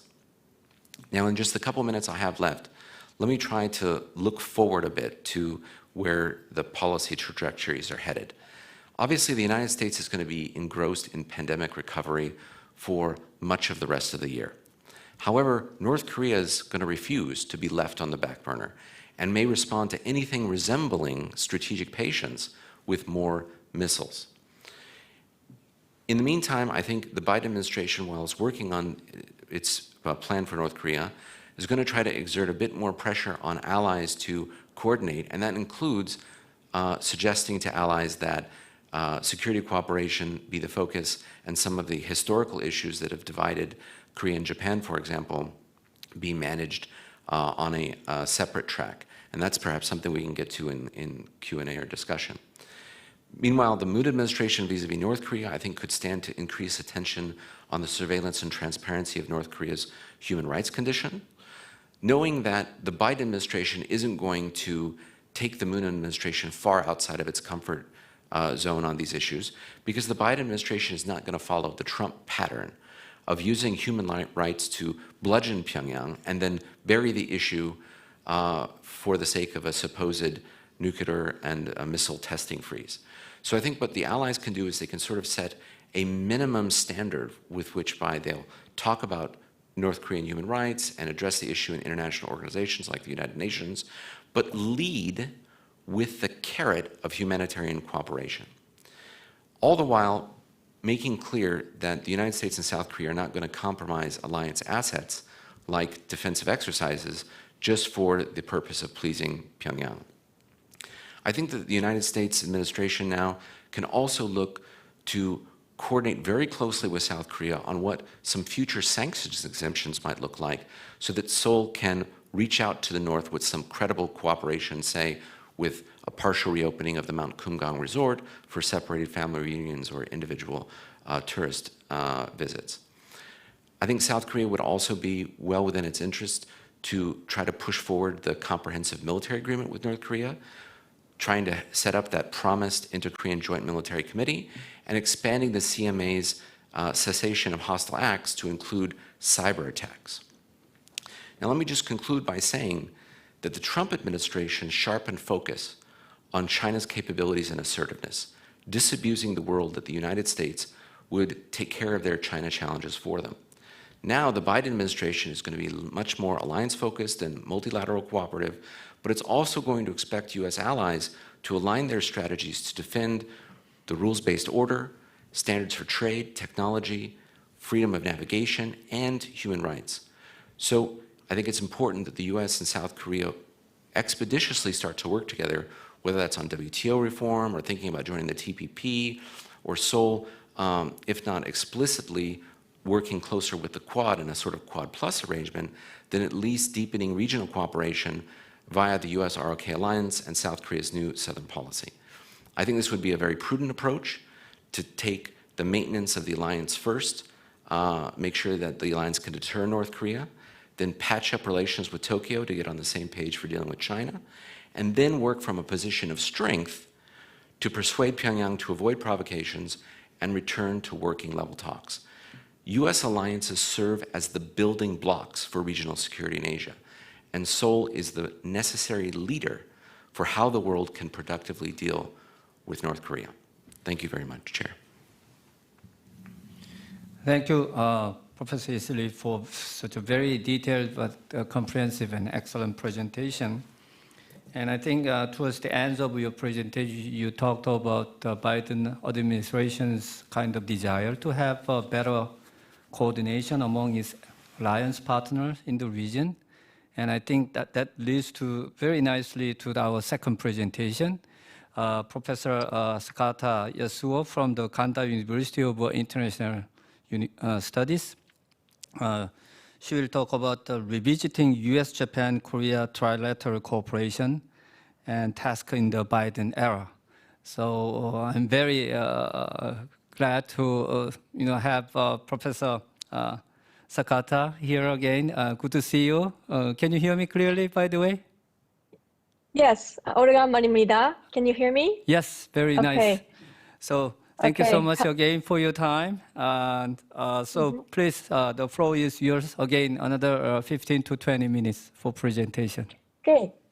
Thank you very much. Hello from Tokyo. And first of all, I would like to express my thanks to the KAI's president, Chun Chaesung, and the Korean Association of International Studies for inviting me to this special seminar, international seminar. 감사합니다 and arigatou gozaimasu. And I also like to thank Professor Fan Ji-fan for his warm support as executive director. Also, I am delighted to participate in this panel moderated by Professor Chaesung Ho. I really appreciate getting together, connecting online with you, and also the other experts on this panel. Thank you also to Professor Lee for being the discussant for my paper. So I'd just like to give a short version of my paper. Basically, my talk will be threefold. Why I chose trilateral cooperation, and also how I see the state of the situation now, and lastly, tasks ahead in the Biden era. So why did I choose US, ROK, Japan trilateral cooperation? So I was asked to give a talk something about Japan in the context of the theme of this panel. And North Korea is certainly a top priority issue, but I decided to focus, I chose to focus on US alliance policy, which is an element that, undergirds all policies that Japan and South Korea makes. And I could have, instead of focusing on the US-Japan alliance as a cornerstone and US-ROK alliance as a linchpin, I just chose to simply focus on the trilateral US-ROK-Japan cooperation, which is going to be one of the highlights in the Biden's alliance policy. So Professor Isley gave a presentation about the alliance and North Korea, and I basically agree with what he said. And I would also emphasize that the Biden team will focus not only on rebuilding bilateral alliances, but will also seek to utilize mini multilaterals or coalitions. And developing the new Quad will be a priority, but also reinstating the US, ROK, Japan trilateral will be another feature in that strategy. I think the Biden team, with Secretary Blinken and Mr. Campbell and all the Asia Pacific team, they will do so in order to build what can be called an Indo-Pacific alliance network, or some might say Pivot 2 or Rebalance 2. So also another reason is that I focus on trilateral cooperation is that this trilateral has been, unfortunately, very strained or damaged in the past few years, unfortunately due to the poor state of Korea-Japan diplomatic relations, as well as lax alliance management on the US side, due mainly to the former president's approach. But we all know that it's not a very popular topic in South Korea, but nor is it so in Japan recently. There are political sensitivities in Korea, but even in Japan, due to recent events, it has become increasingly difficult to talk about this issue. But that said, sentiments aside, there is a strong strategic necessity to engage this issue again. Strategic challenges, not only the North Korean nuclear challenge, but the China challenge and beyond, lie ahead. And the Biden administration is set on rebuilding the alliance network. So it is incumbent upon the US allies, Japan and South Korea, to seize this opportunity to respond proactively to America's outreach and align ourselves for the sake of our own national interest to bring America back. So second part is, so how does the situation look regarding trilateral cooperation? It doesn't look that great at this moment, but it's not a lost cause. And here I would like to highlight the impact of the GSAMIA crisis back in 2019, when it was almost terminated but not. And that crisis really rocked the boat. I think it was a wake-up call for the security policy community that trilateral cooperation cannot be taken for granted.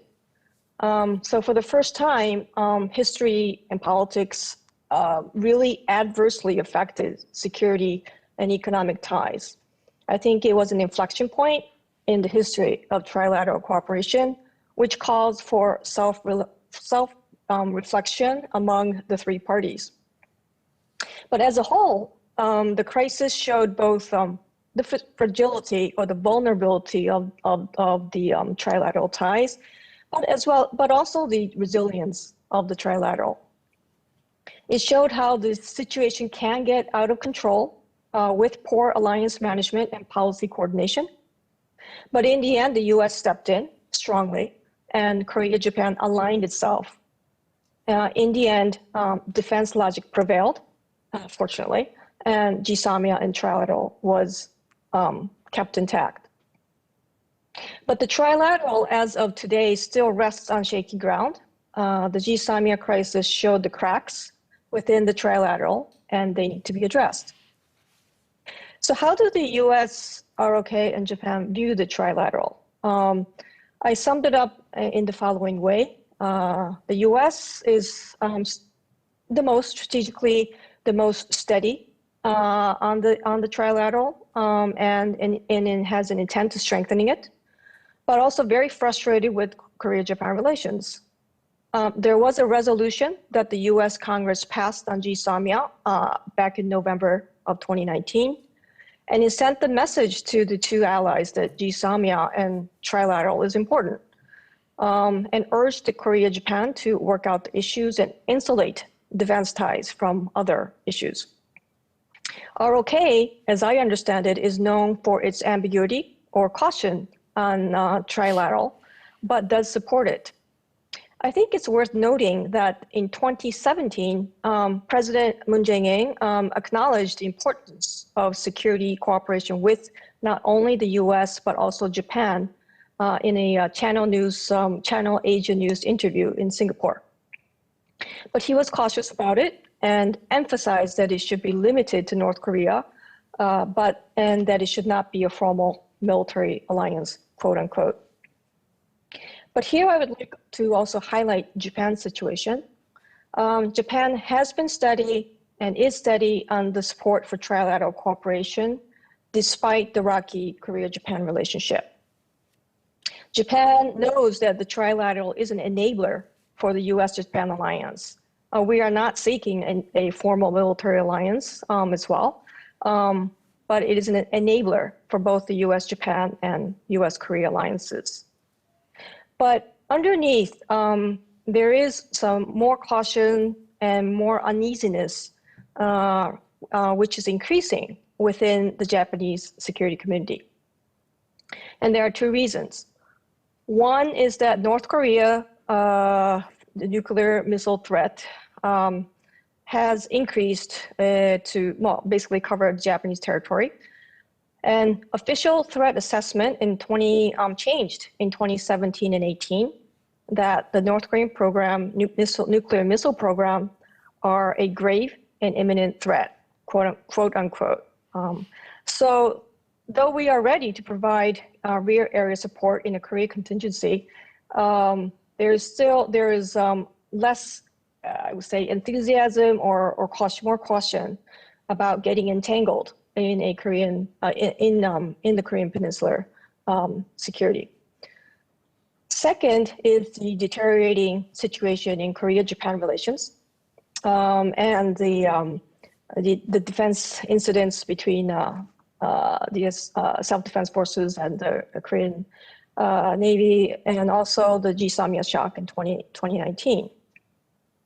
A poll by the East Asia Institute and Genong NPO, which they conduct joint polls every year, the 2019 and 2020 polls show that actually there's less support for trilateral cooperation among the Japanese, which is about 40%, compared to the Korean opinions, which is about 66% or 60 to 50%.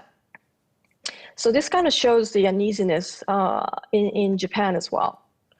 So despite this, the Japanese government and defense officials still show clear support for the trilateral for the sake of the alliance and the alliance network. But the uneasiness or insecurity, not only on the Korean side, but also on the Japanese side, should be kept in mind when we re-engage alliance management. So lastly, tasks, I would like to mention some tasks ahead for the trilateral cooperation in the Biden era. So we have yet to see how the US Indo-Pacific strategy and Korea policy will evolve, but reinstating US, Korea, Japan trilateral cooperation will be part of, as a part of the network of alliances, will be important component in the Biden strategy. So overall, in the aftermath of the GSAMYA crisis, political fragilities and insecurities in the relationship need to be addressed. But at the same time, trilateral cooperation needs to be updated to the strategic realities of today. And it can no longer be just security cooperation in the narrow sense, but needs to evolve into a broader strategic cooperation about North Korea, but beyond North Korea, responding to the China challenge and further on. So in this context, in the paper, I highlighted 3 areas: the alliance, military and defense, and economy. Just briefly, I'll touch upon them. First, alliance security and alliance management. This is important because, as I said, as manifested in the GSAMYA crisis of 2019, we need to lessen the uncertainty and make this political relationship more stable in managing this relationship. And there are many things I'd like to address, but I'll just focus on one point. The U.S. Global Posture Review has started, and it provides an opportunity for U.S., Korea, and Japan to re-engage each other and consult and coordinate on the present and future of the 2 alliances and trilateral cooperation. And it should be embedded into the Indo-Pacific scheme. And regular diplomatic and defense dialogue should be promoted, and informal linkages with the Quad can be discussed. And second, military and defense or security cooperation. There's many issues, but North Korea is still on the top of the agenda for the trilateral cooperation. Here also, the U.S.-North Korea policy review will provide an opportunity. For Biden, as Lee said, it's alliance first. That is the underlying principle for North Korea policy. So policy coordination with South Korea and Japan is the first step. And so these several months will be critical. And on the agenda should be deterrence and defense, looking over the missile defense cooperation, and also diplomatic efforts in terms of pressure and dialogue for denuclearization. to reduce the North Korean threat, a nuclear threat. And lastly, third is a new area of economic security and cooperation in the Indo-Pacific and globally. For example, just this week, President Biden signed an executive order to conduct a review to secure supply chains of strategic industries and material, and will engage allies, including Japan and South Korea, and Europe, by the way. And so strategic economic dialogue and cooperation will be an important tool. And U.S.-Japan and U.S.-Korea dialogues will go on, but still, Japan and South Korea is still the missing link. We have not been able to connect the Indo-Pacific strategy with South Korea's new Southern policy and so forth. So that would be on the agenda. And in doing so, Japan and South Korea will need to overcome the export control issue. And Japan needs to be proactive on this front. That's my opinion. And there are Japanese experts on economic and technology security that advocate engagement with emerging tech powers like South Korea and Taiwan. And Japan and South Korea should be keen on seizing up the opportunity to solve the issue. That is all for my talk. Thank you. Thank you very much, Professor Sakata, for your another very interesting and timely presentation. The next, our final presenter, Professor Kim Hin-han from Ewha Women's University. He will talk about the Biden administration's policy towards North Korea and South Korea's policy strategy towards the United States, which in and itself is another very interesting topic. So Professor Kim, you have about 15 to 20 minutes.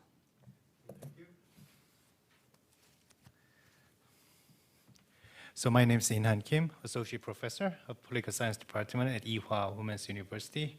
I'm privileged to be a part of this conference, and I would like to thank for Professor Chun Chaesung and Hwang Ji-hwan for organizing this great conference, and I thank for Professor Shin for presiding over this panel. I have three issues to address through my presentation. First, what Biden's North Korean policy would look like. Second, what opportunities and constraints the arrival of the Biden administration offers to Seoul's vision for building peace regime on the Korean Peninsula. And third, what Seoul needs to do. Let me start from Biden administration's North Korean policy. Previous administrations in Washington had their own signature North Korean policy. Obama's term is known with the strategic patience, and Trump is known for maximum pressure. For Biden, we don't know it yet. His North Korea policy is yet to take a form. A comprehensive review of the previous policies is underway. But we can infer what Biden's foreign policy would look like with the statements the president and key members of his foreign policy team have made in the past few years. Four things call for attention. First, Biden wants complete, verifiable, and reversible denuclearization of North Korea. He stressed this one throughout his campaign trail.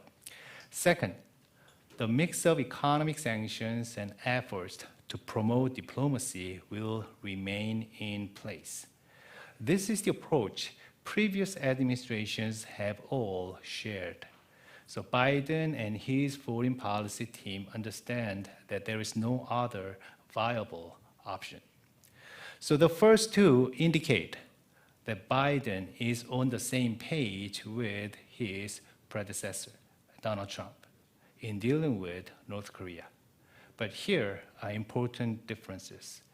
Biden's approach will be different from that of Trump in that Biden prefers a more silenced and disciplined approach than the previous president. So future contact with North Korea will be bottom-up rather than top-down. Biden will start working level negotiations, empowering his bureaucrats and utilizing their expertise they accumulated for the past decades. And another difference is Biden wants to be realistic. Trump style, big deal, swapping, CVID, and lifting whole sanctions overnight is unlikely. Biden cannot ignore reality any longer. That is, Pyongyang has established itself as a nuclear state over the past 15 years, and Kim Jong-un has no appetite for giving up his nuclear arsenal willingly. Antony Blinken, Biden's pick for his Secretary of State, has occasionally suggested that Washington should look more to arms control than unlikely denuclearization. He once put, quote start, "The hard reality is it's, if not impossible, highly unlikely that we will achieve in any near term the complete denuclearization of North Korea. I just don't see that as realistic in the near term. What I think we can get is an arms control and over time disarmament process put in place," quote end. The statement indicates two possible courses of action from the Biden administration. The one is that he is unlikely to return to the strategic patience of the Obama administration in which he served as a vice president. North Korea now possesses way further advanced nuclear capabilities compared with the ones when Biden left the White House 4 years ago. Another is that his policy to contain the North Korean nuclear threat will be like an Iran-style arms control deal. So it will involve a multilateral approach, calling for cooperation among parties with interest in the issue that will include American regional allies and probably China, definitely China as well. Furthermore, it will involve multiple phases till the completion of denuclearization, entailing exchanges between what Washington wants versus what Pyongyang wants in each step toward the final goal. Then the second topic, what are the opportunities and challenges Mr. Moon Jae-in administration sees with the arrival of the Biden administration? Mr. Moon Jae-in, the incumbent South Korean president, has worked hard to improve relations with the North. Under the name of the Korean Peninsula peace process, he has aimed at ending the Korean War officially by replacing the existing ceasefire with a peace treaty signed by relevant parties. The second is restoring inter-Korean economic relations.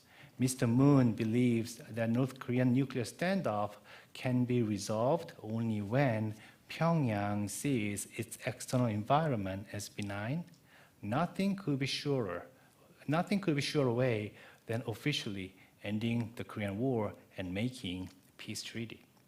He also believes that the international community needs to relax the tight economic sanctions imposed on North Korea as a gesture to encourage Kim Jong-un's difficult, bold step towards denuclearization.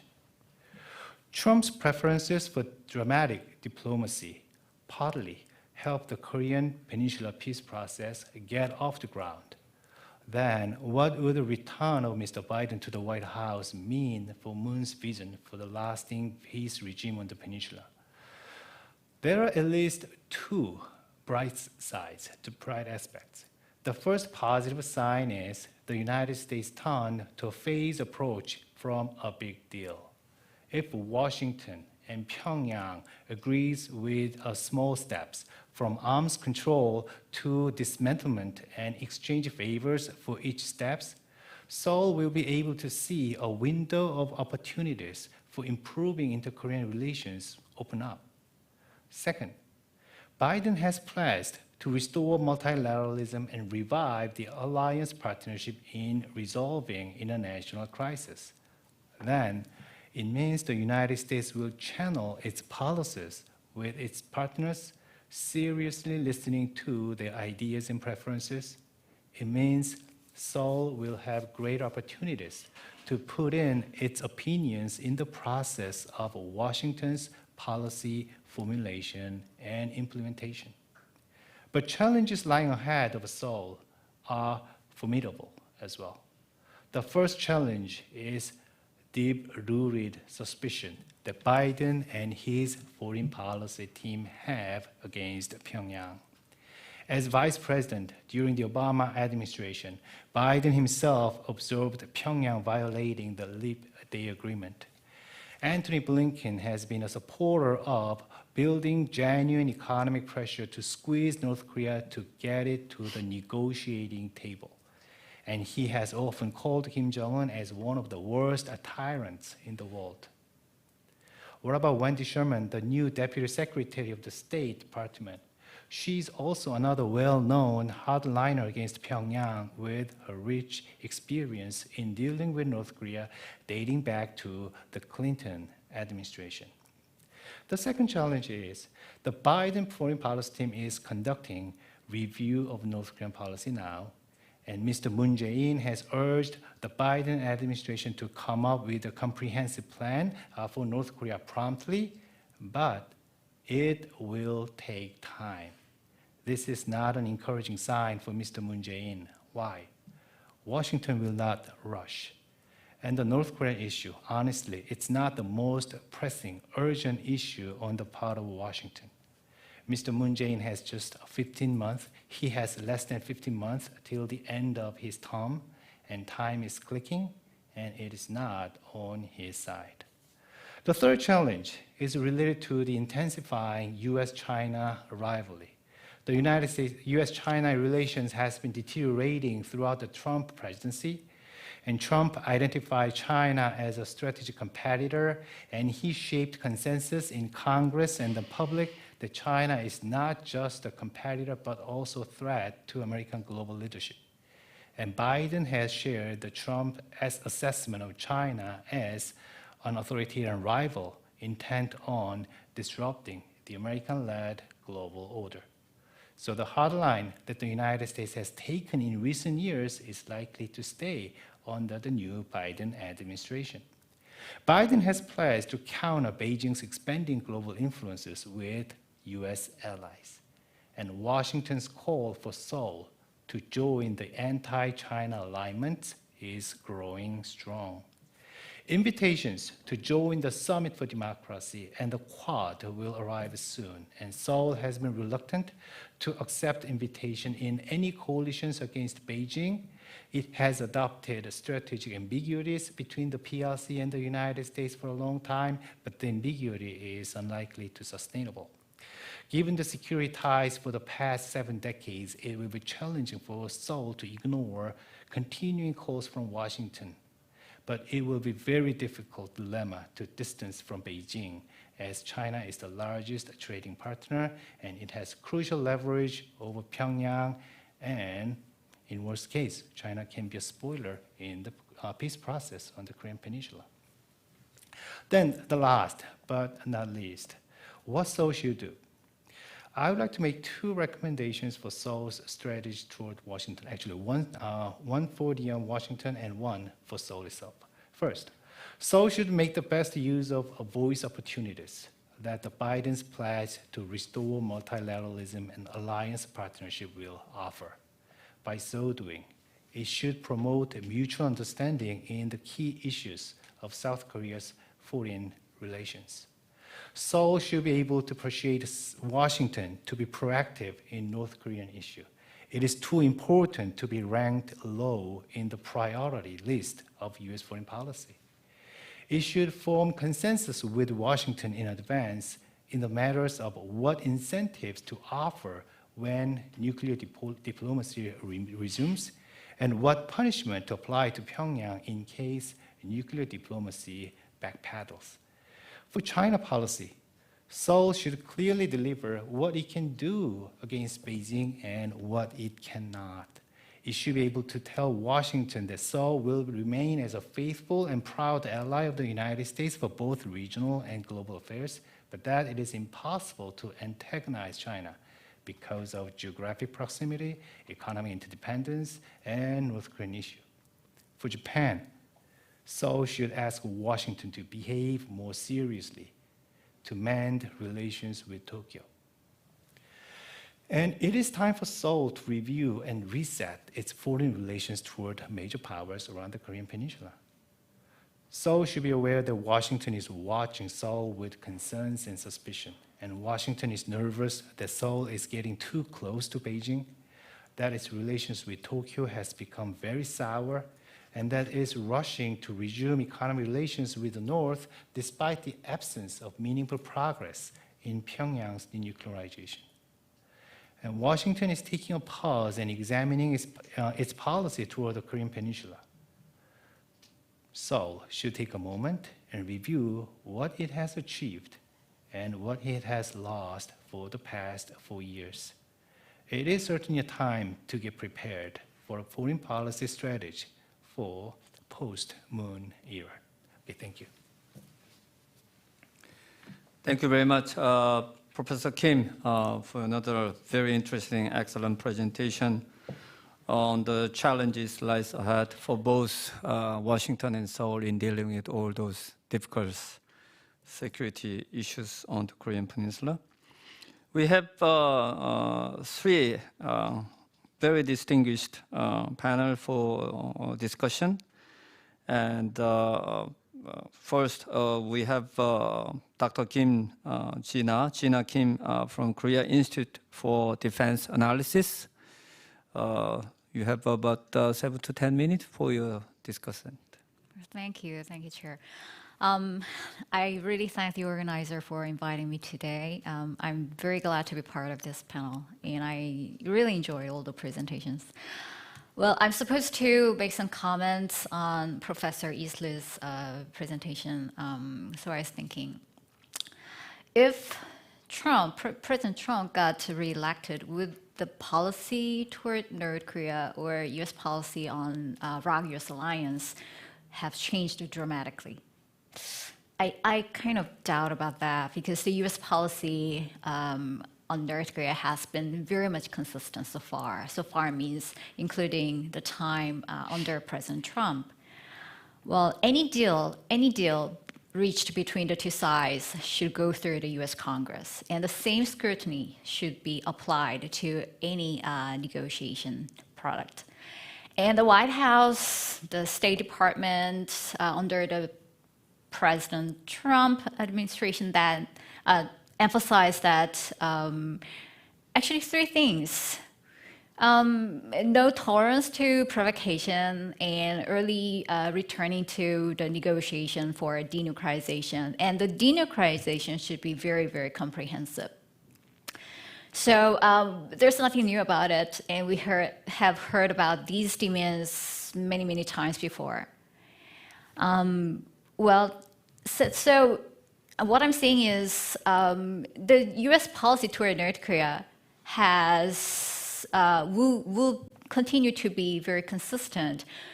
The change that was made in the past was how to negotiate with the North Koreans. But the same thing was true about what to negotiate with North Korea. So we have been and will be working on mutual interest between the two allies regarding North Korea issues. And I don't think that cost sharing, for example, issue will shake the foundation of the ROK-U.S. alliance, especially the alliance structure. USFK is part of the global overseas troops and is the crucial part of the US global strategy. And the USFK, for example, reduction in 1990 was canceled because of the geopolitical dynamics and the significance of the ROK-U.S. alliance here in this region. Only the transformation of the U.S. global strategy, not cost-sharing issues, actually affects the alliance structure.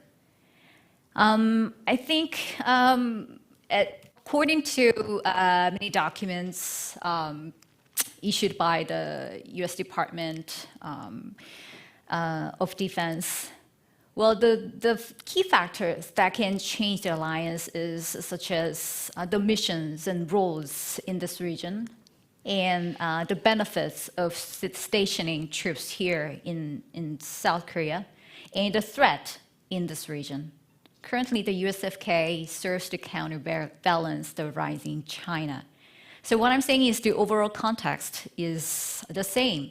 So in the coming years, I think the two sides should work on some mutual interest and overlapping areas of interest, such as overlaps between Indo-Pacific strategy and South Korea's new Southern policy, as Professor Easley mentioned, and also between overlaps between strategic flexibility that the U.S. government is very much interested in regarding the future of the USFK, and off-con transfer that the South Koreans are very much interested in. Also, the overlaps between peace regime on the Korean Peninsula and developing global partnership between the two allies. There are so many things that we have much interest in. And now that the leadership in Washington changed and North Korea is not, obviously, the #1 foreign policy priority of the Biden administration, I think not just because the North Korean issue is insignificant, but because it is not a timely urgent. So many argue that perhaps North Korea will return to previous vicious cycle starting from military provocation on the Korean Peninsula, then what? Well, but I have a slight different ideas because provocation is tried when there is a political gain, right? And like any other countries, North Korea should be concerned about the balance between cost and benefits from provocation. For example, well, satellite launch is also a violation of the UN Security Council resolution.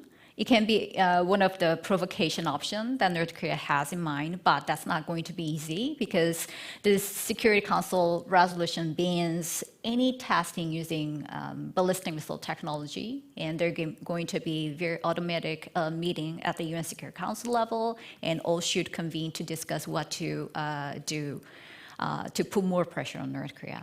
That's inevitable. And if North Korea conducts satellite launch, for example, to increase ISR capabilities, let's just forget about the political motivation. But what if there is a technical motivation? What matters for North Korea is not just the launcher, but also the satellite technology itself as well. So in this regard, they need to develop remote sensing, data reception, technology, interception, and interpretation, and observation applications, etc. So it'll take time. What about SLBM? Well, these kind of tests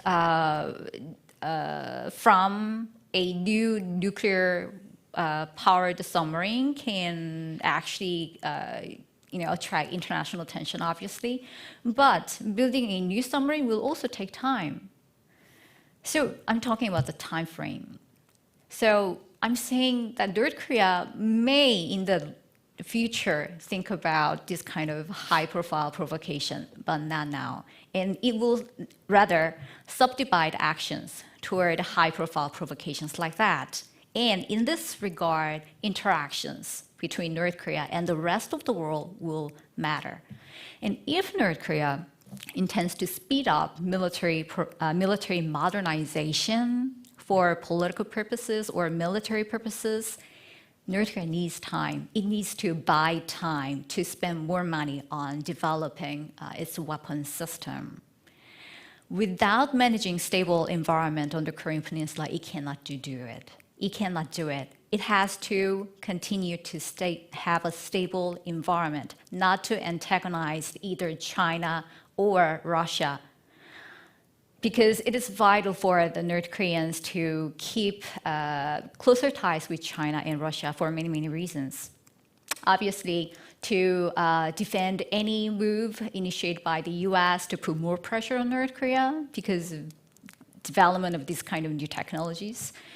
And also, according to Russia's Customs Office recently, Russia's export of strategic items in the title of national security matters to North Korea increased very dramatically.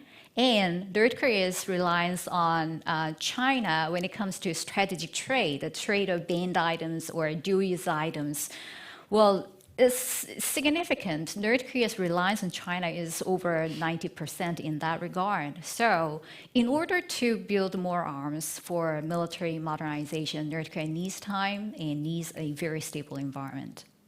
So I think we are at a crossroad. My takeaway from the 8-party Congress was such that North Korea still values the Singapore Summit. It regarded as a monumental historical moment in the history of world politics. And North Korea views its relations with the US is very, very critical because it says, well, the only obstacle to build a socialist country on the Korean Peninsula is its contention with the US. That means it has to solve any problem between the two countries in the future to have a strong socialist country in the north. So North Korea knows that. And also, North Korea proposed 2 different pathways on the Korean Peninsula. One was arms racing, and another was military confidence building. So I think, well, at this point at least, because of the self-introduced sanctions because of the COVID-19 quarantine measures, North Korea's economy is suffering a lot. And if we do nothing at all, then North Korea's reliance on other countries like China and Russia will certainly increase. That does not serve our national interest. Well, so my question to Professor Easley is, well,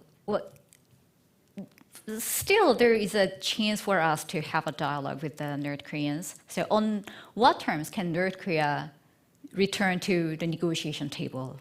And if that is not a immediate option, then when can we expect North Korea will begin a vicious cycle of provocation? Certainly, CPX, command post exercise, is not visible at all. I've been there many, many times. So it is no point for North Koreans, there's no point of arguing that it is a provocative action at all. CPX is computer scenario-based exercise. So North Korea may not use the joint exercise in March as a reason to escalate tension on the Korean Peninsula. That alone is not really a good reason for North Korea's making provocation at a highest level. So as long as the Biden administration is considering practical step-by-step approach toward the denuclearization, then, well, and if the South Korean government and the US government are trying to send a signal that the dialogue is still out there as an option, then we may have to think about more practical measures like concrete roadmap, including verification measures, etc. So in the meantime, what should be done and what can be done, in your opinion? Thank you. Thank you so much, Dr. Kim, for your interesting comment.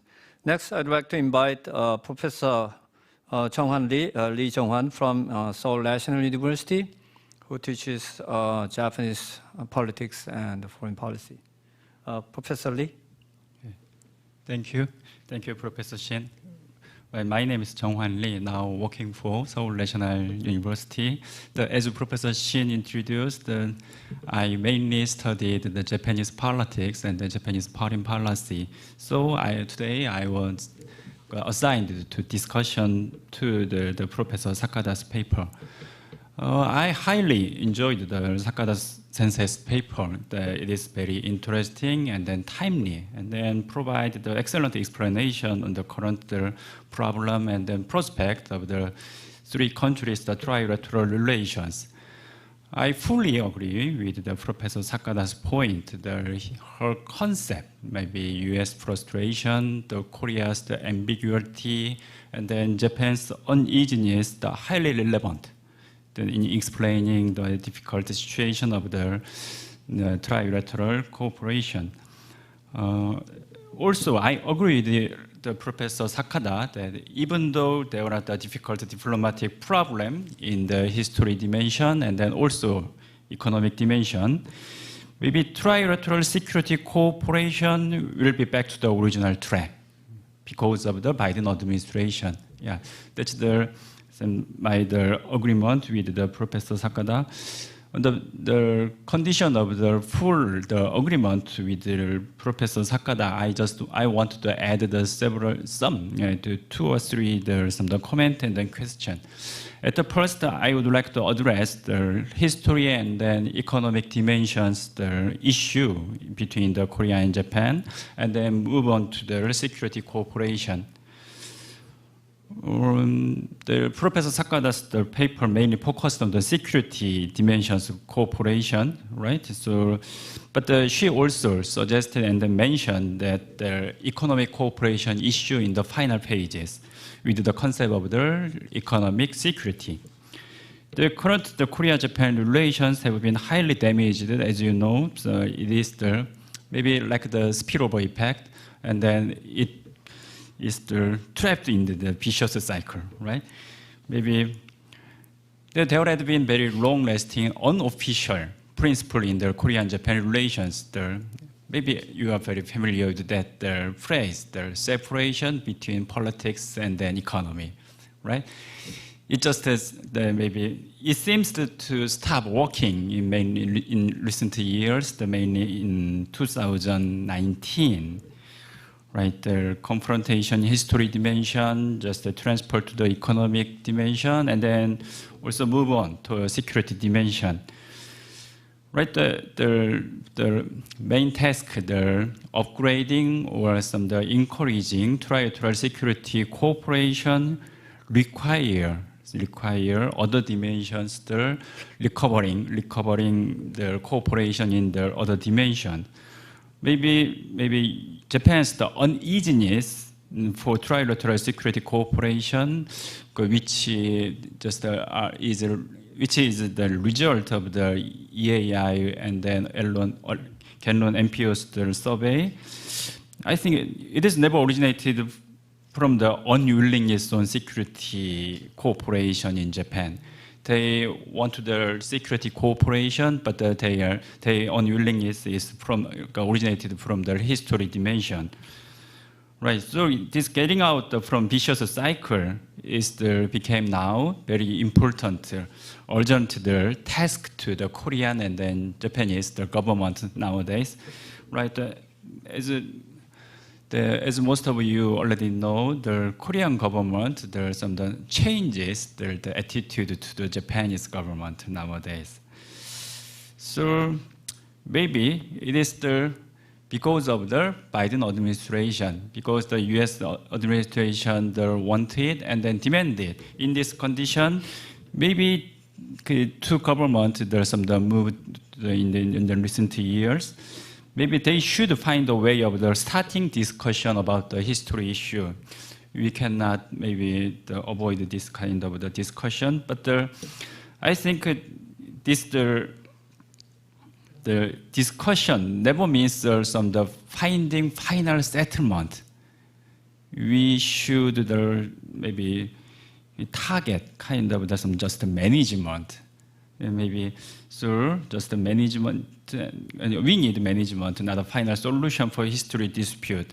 That's maybe should be a starting point. And then regarding economic cooperation, maybe in the long perspective, that's true that Korea and Japan share a vision for beneficial global economic governance. They are the two nations. They are very similar in their positioning in the global economic and the industrial structure. And then in the long term, maybe there are shared benefit in this cooperation between the Korea and Japan. But I think it is now too early and too difficult to discuss bilateral cooperation for long-term shared interest. I think in the short term, maybe we should, the Korea and Japan, maybe the cooperation in the economic dimension should be linked with the responding to Biden administration's asking for multilateral framework. That is the point.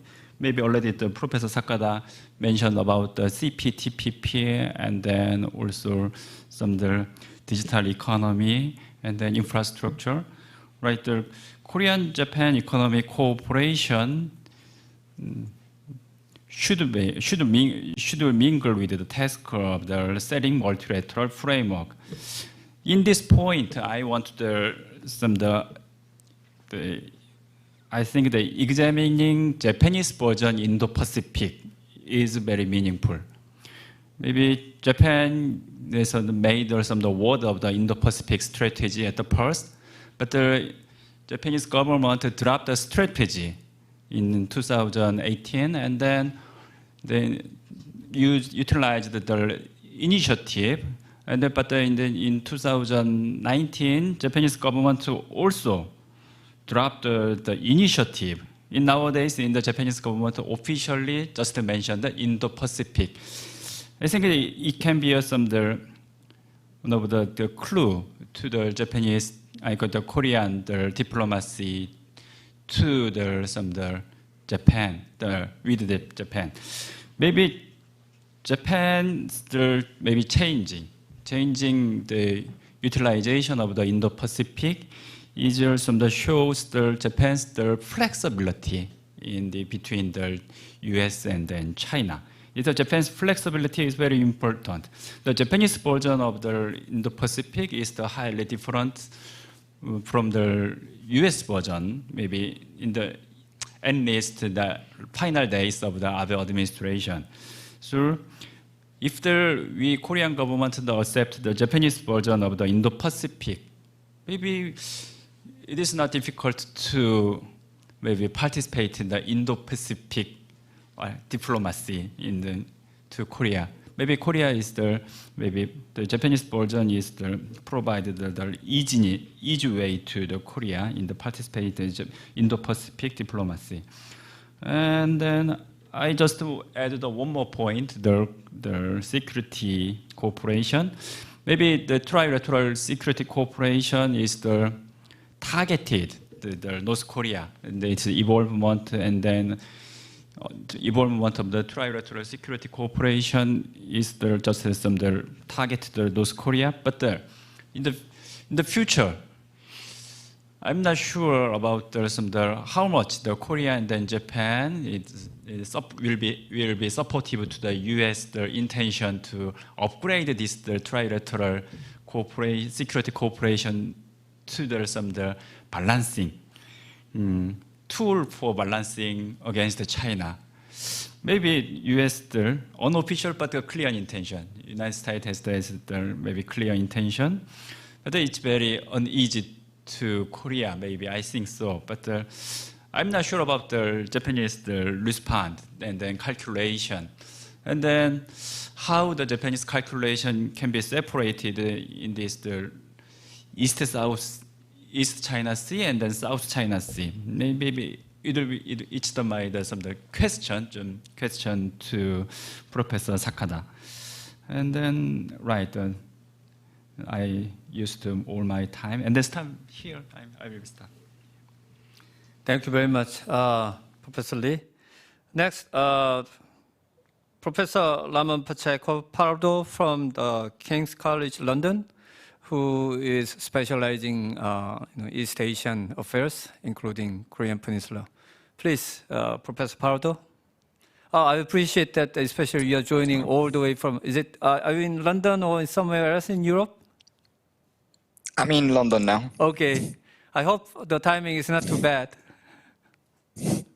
It's okay. It's okay. It's 7:45 now, so it's good to wake up early. Oh, wow, still early in the morning. Yeah. Thank you for dressing up in such a early time. But anyway, the floor is yours, please. Thank you, and hello from London, where we are still in lockdown here. So I'm a bit jealous that you can actually have a physical conference in Korea, and it's good to see friends and colleagues, even if it's online. I want to thank Kais for the invitation to your conference, President Chun and Executive Director Huang for their invitation to participate in the conference today. And I hope you can enjoy some chimek on my behalf after the conference in your evening time. So I was assigned to discuss Professor Kim's paper. And I have to say, I found it very good. And I found myself in agreement with pretty much everything that was written on the paper. So I decided to focus on three aspects that I think will be of interest to hear Professor Kim's views, but also other panelists might have views on this. Some curveballs, because I think there is an agreement about the type of policy that the Biden administration is likely to conduct, and I think there is an agreement also on the opportunities, but also the challenges for the Moon administration. But I think there are three issues that it would be interesting to discuss. The first point is that not only Professor Kim, but other panelists have said that it seems that North Korea is going to refrain from big provocations in the coming months. But as we all know from history, we cannot fully predict what Pyongyang's behavior is going to be. So Professor Kim, what do you think would happen if North Korea decides to conduct an ICBM test or even a nuclear test? I agree with you that this is unlikely. I agree with the other panelists that this is unlikely, but we never know.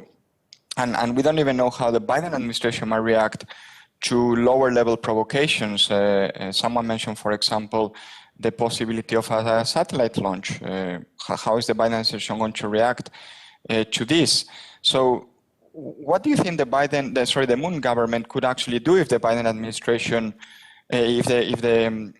what could the Moon government do if North Korea conducts one of these provocations and the Biden administration decides to focus on other foreign policy priorities? You mentioned this in your presentation. China obviously is a much bigger priority. Now we see the potential resumption of JCPOA.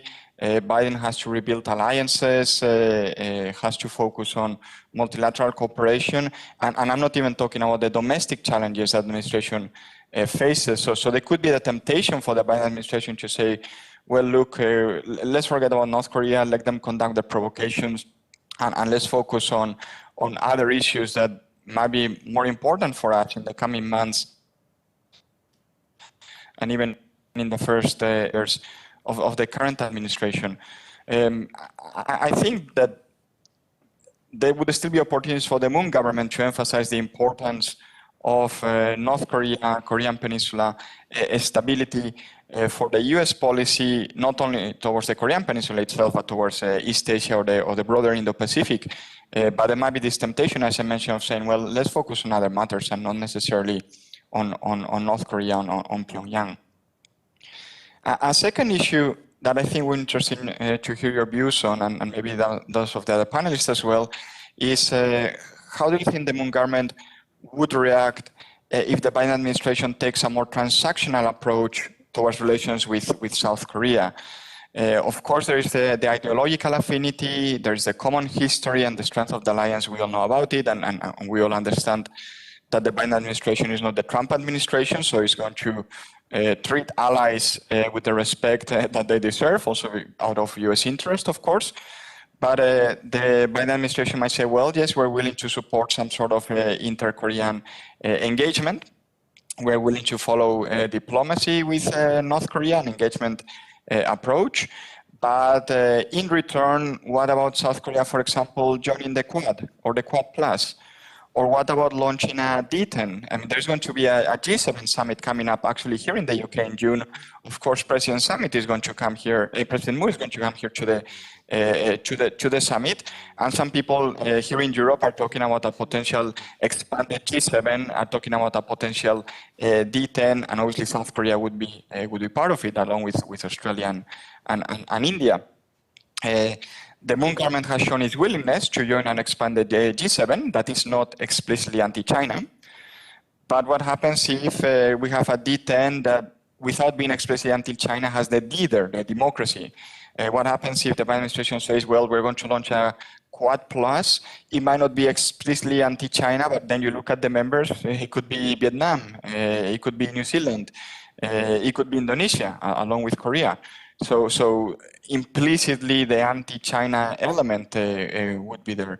So what happens if the Biden administration takes this transactional approach and says, we will support inter-Korean engagement, but in return, we want you to join these new coalitions that are being created as we speak.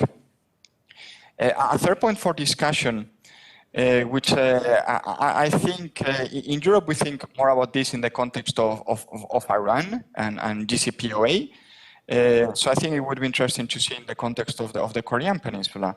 How can South Korea, not only the Moon government, but South Korea in general, ensure that any US engagement process with North Korea is sustainable, that it doesn't disappear when we have a new US president? We have seen this in the past. So obviously, between the Clinton and the Bush administrations, there was a complete change in policy.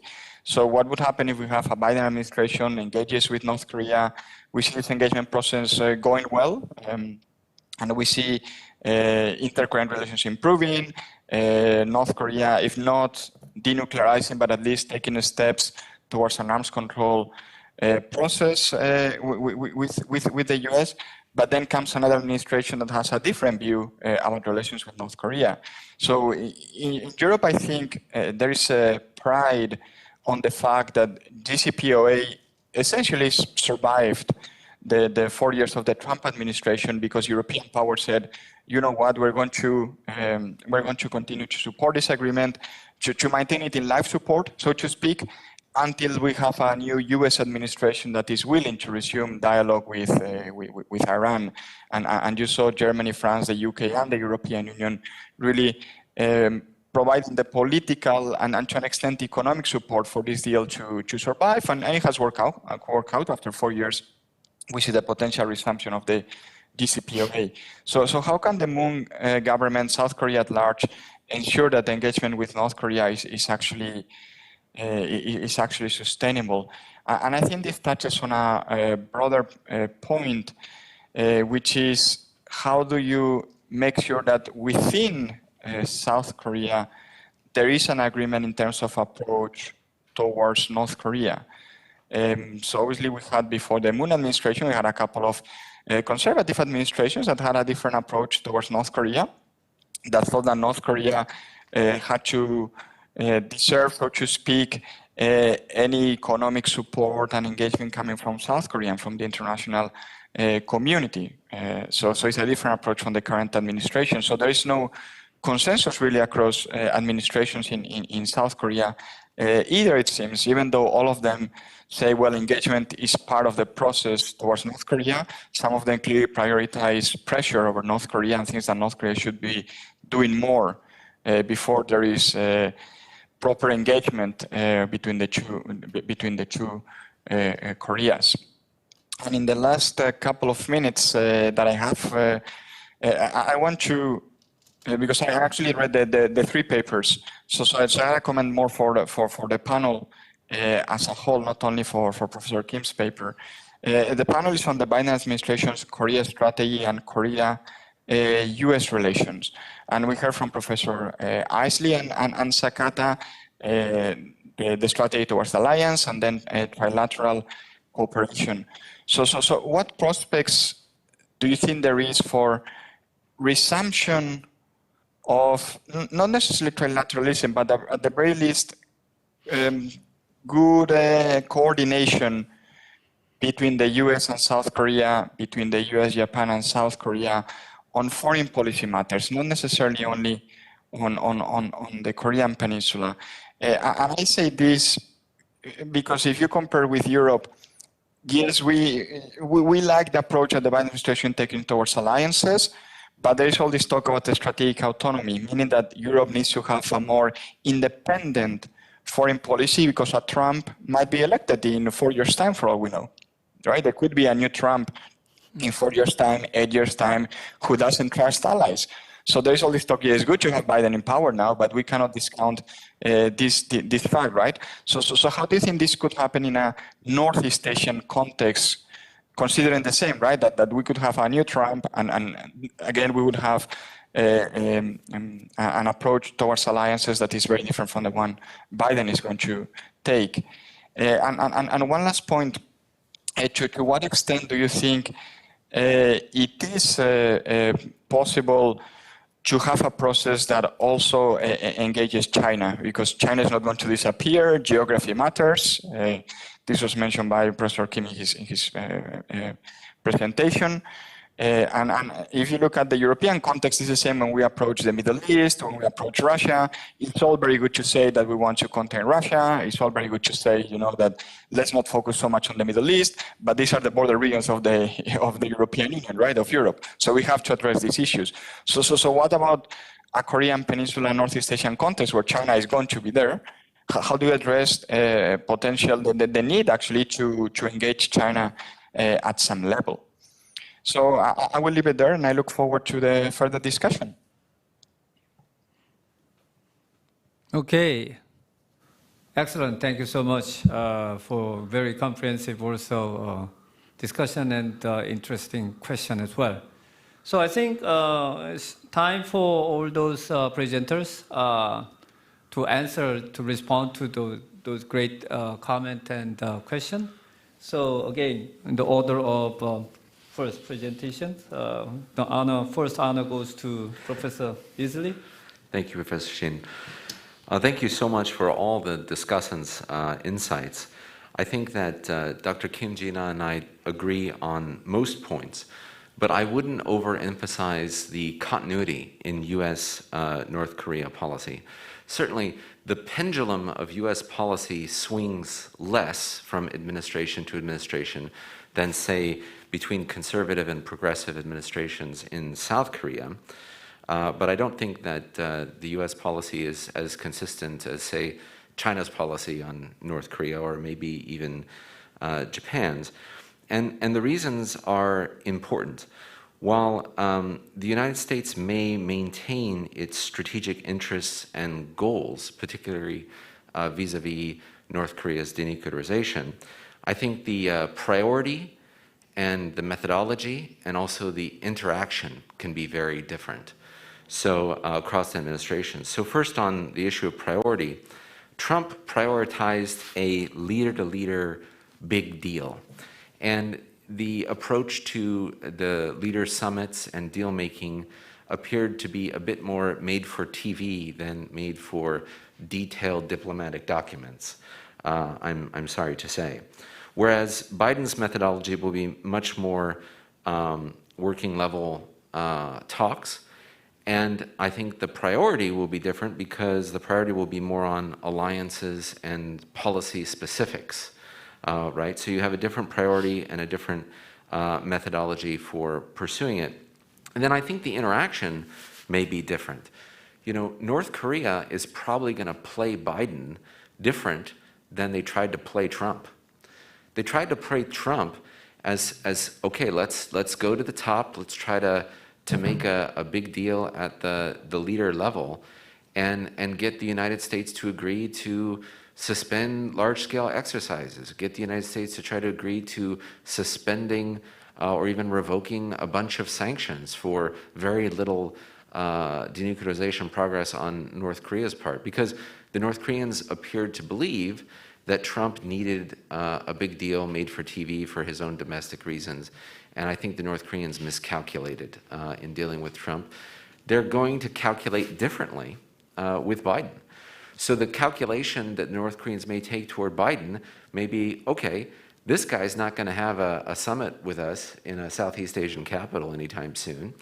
So why don't we engage perhaps in the working level talks, agree to a interim or not even half, but a maybe 1/3 kind of deal, and then do what North Korea so often has done in the past, which is cheat on the agreement, right? When it gets to the verification or implementation phase, North Korea goes another way after pocketing as many benefits as it can.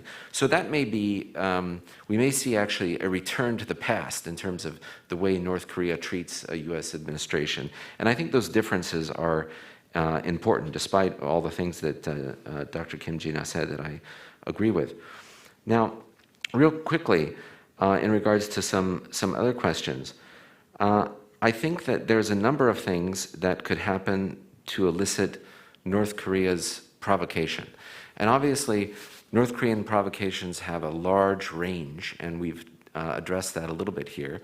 I think on the lower end, they could just conduct some shorter range missile tests, which are the sort of things that Trump ignored because he said that wasn't our gentleman's agreement. Our gentleman's agreement was the long range stuff. So I'm just going to ignore that and say Kim and I have a great relationship, we're going to do great things. Can Biden really ignore that when those short range missile tests are such a threat to South Korea? Even if the Moon administration may have incentive to not make it a big deal, Japan may make it a big deal. And if Biden's on an alliances first policy, and if Biden is into actually implementing UN Security Council resolutions in a multilateral framework, those short-range violations of ballistic missile testing bans is not so easy to ignore. So we may see North Korea make a provocation anywhere across a provocation ladder that the U.S. will have to respond to, and it may do that for different reasons. Not just as Gina suggested, she said that North Korea is not going to provoke because of a command post exercise. The United States and South Korea obviously need to do more than just command post exercises. And this next one in March may be largely on computer, but the U.S. and its South Korean ally needs to return to the field. If the U.S. and the ROC aren't doing field exercises, they're not maintaining deterrence, they're not maintaining interoperability, they're not maintaining the alliance, and they're not maintaining deterrence against North Korea. And they're certainly not certifying OPCON transfer progress. So I think that those field exercises are coming, and I think the North Koreans may very well use it as an excuse. The North Koreans may also use as an excuse sanctions enforcement. I think that the Biden administration, in its policy review, is not only thinking about humanitarian engagement and, of course, very close coordination with South Korea, they're also thinking about ways of strengthening the sanctions regime. And North Korea may not like that very much and may respond in a rather ballistic fashion. And then a final point about North Korea is that, they may test because they say it's a domestic political anniversary. I mean, they've got plenty of reasons to test. But fundamentally, the reason why they test is to advance their military capabilities. So they're going to test in order to advance their military capabilities eventually. And I think the only thing that's going to change that current dynamic is, one, if the coordination with China is much more increased, so North Korea feels that its China card is at risk, and two, if a lot more information is getting into North Korea, ideally through inter-Korean dialogue, communication, and exchanges, that then holds the Kim regime accountable to a higher standard of performance than what it is engaged in right now. And so I think that there is a window for engagement and dialogue and progress with North Korea, but it's a very narrow one and a very delicate task to try to navigate through it. And allow me to just quickly direct a couple questions to my fellow speakers, because I thought their presentations were so interesting and the discussants didn't ask them what I wanted them to ask.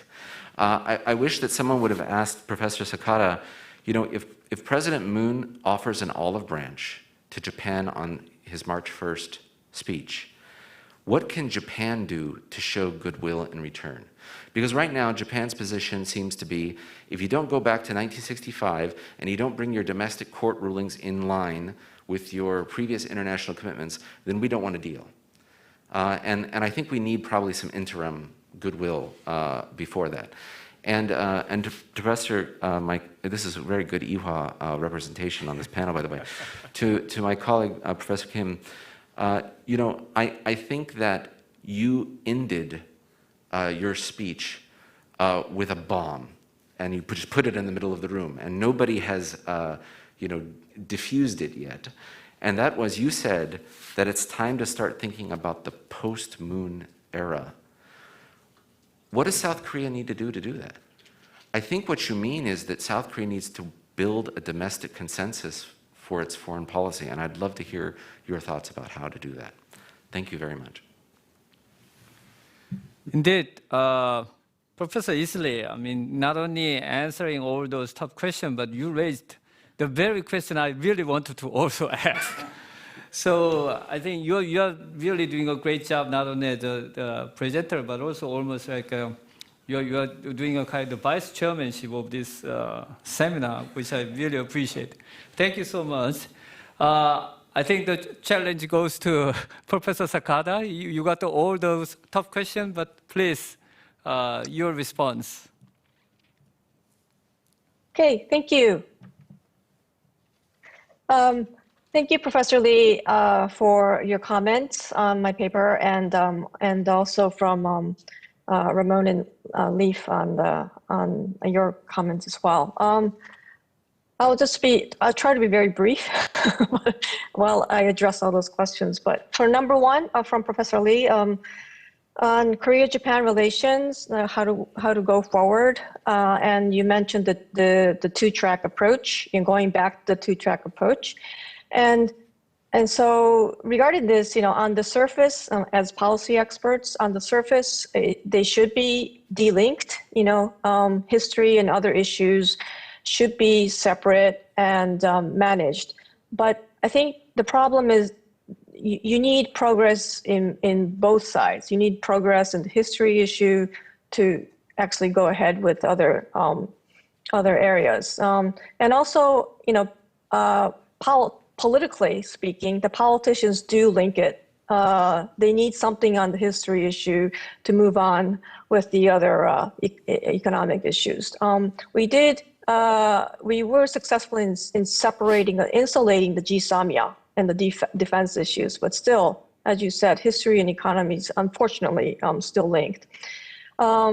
So Korea, you know, what the politicians would want is that Korea needs to make space, you know, to give more assurance that the 1965, you know, normalization agreement is intact, that it'll be respected, and the ROK government has said it would, and it is, and it would, and also on the 2015 Comfort Women Agreement, and that was, you know, Biden was part of that as well, so that be respected. That the messaging is very important, and Japan, on the other hand, needs to make space for the ROK government on, for example, on good gestures on export control and all these other issues, so that the Korean side can move better.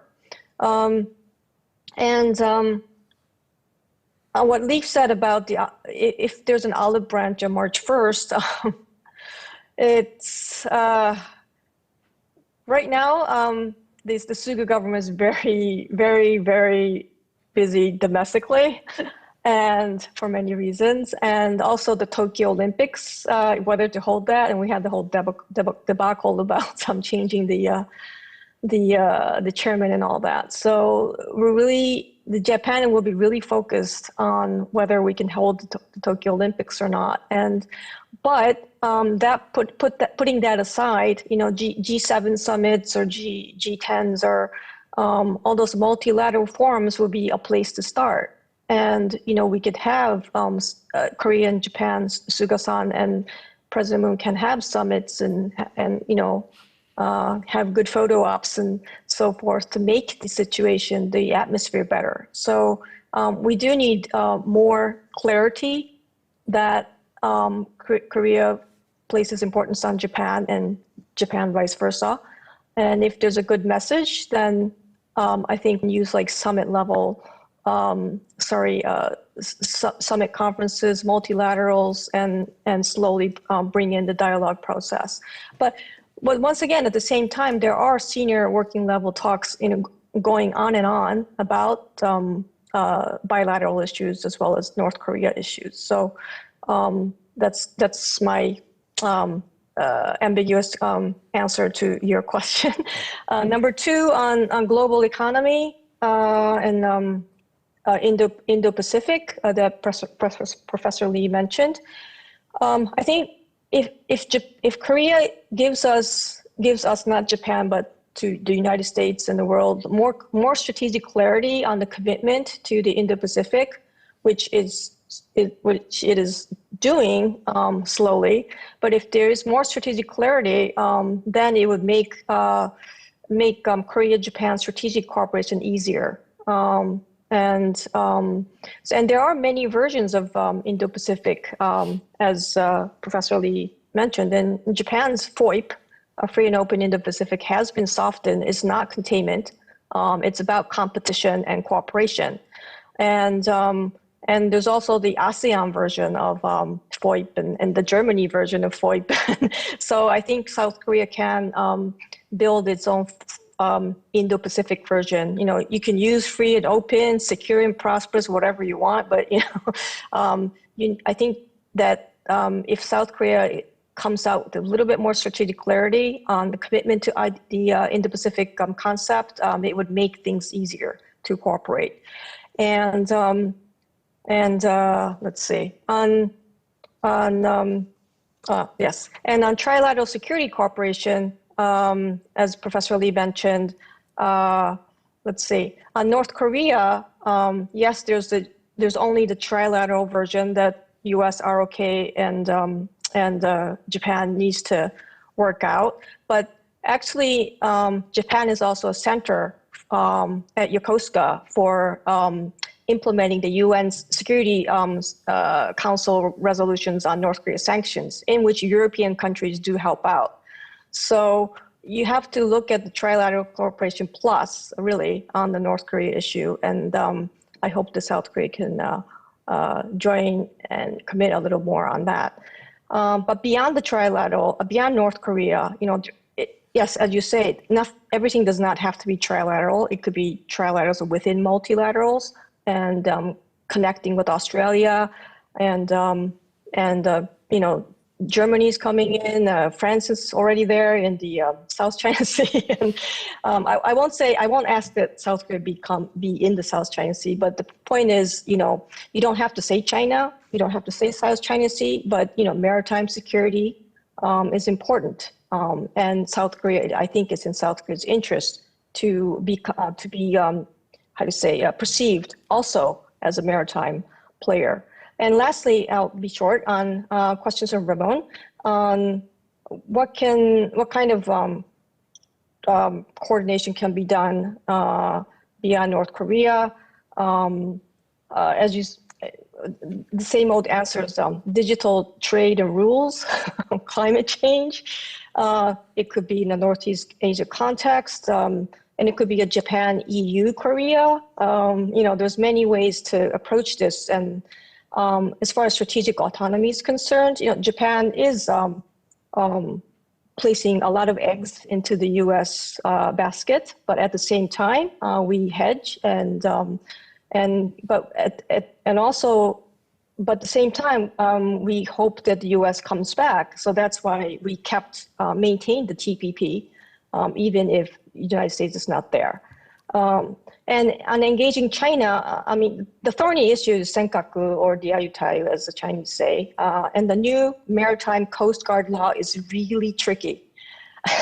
And, so that's like the biggest concern right now. But so we deter and defend against that situation, but also we need to have dialogue. And one thing that we do is we're trying to make the Japan-China maritime, prevention of incidents talks and so forth. So these are things that we're doing. Japan is actually being very careful about China, competing and balancing and countering where necessary, but we're also cooperating. But it will be more limited, I think, in terms of economic security and territorial security. Thank you. Sorry. No, thank you so much for your very excellent comment, and again, lots of interesting point, Professor Sakata. Next, Professor Kim, please. All right, thank you. Thank you, Professor Pacheco Pardo, for your excellent questions. And let me start from your first question, whether North Korea will make military provocation sooner or later, and what type of the provocations, and whether what will be the impact of the chance of engagement if they do. First of all, let me be honest. I'm terrible at making predictions. So for your question regarding whether North Korea will make military provocation or not, please don't buy my words. But what I want to say, from the history, when we look back the era of Obama administration and Trump administration, what we saw is shortly after the inauguration of both administrations, Pyongyang launched missile test in less than 2 months. So that's why people say that Pyongyang may like to test Biden's resolve and his gut, but whether it will be a missile test or a nuclear test or any provocation in smaller scale, then my prediction is it will be a missile test or a smaller scale. Nuclear experiments, North Korea came too far. I mean, they have completed they show their power and their capabilities. So the nuclear experiment was almost completed. But there are a few steps to go for missile test. And he also may like to show off the diversified weapon system he has developed for the past few years behind the scene. So my prediction will be, if North Korea chooses going with provocations, it will be more like missile test or other provocations in smaller size. Either nuclear weapon test or missile test will narrow down Biden's choice in dealing with North Korea. So in domestic politics, audiences like Republicans and some supporters of Trump, they will argue that, hey, Biden, you screw up all the relations with North, and then they will demand something. And Biden will have to show he is a strong leader fighting against rising threat against the United States. If the North Korea wages nuclear or missile test, it will be a nightmare for Mr. Moon's dream of creating peace process on the Korean Peninsula. All the engagement, the momentum will be lost domestically. At the same time, he will lose international support. And what we expect will be in response to the North Korean nuclear or missile provocations, the United Nations will add up another sanctions on North Korea. So that being said, the engagement time will be just thrown out a window. That's what I see. For the second question, how would the Moon government react with a transactional offer from the Biden administration? Let's say Biden administration saying, Seoul, you can go with engagement with the Pyongyang, but in return, you should join anti-Chinese coalitions in D10 or Quad. It poses a big, huge dilemma to Seoul, but given the fact that Moon Jae-in's priority has been restoring or improving inner Korean relations, it may satisfy Moon's short-term goal.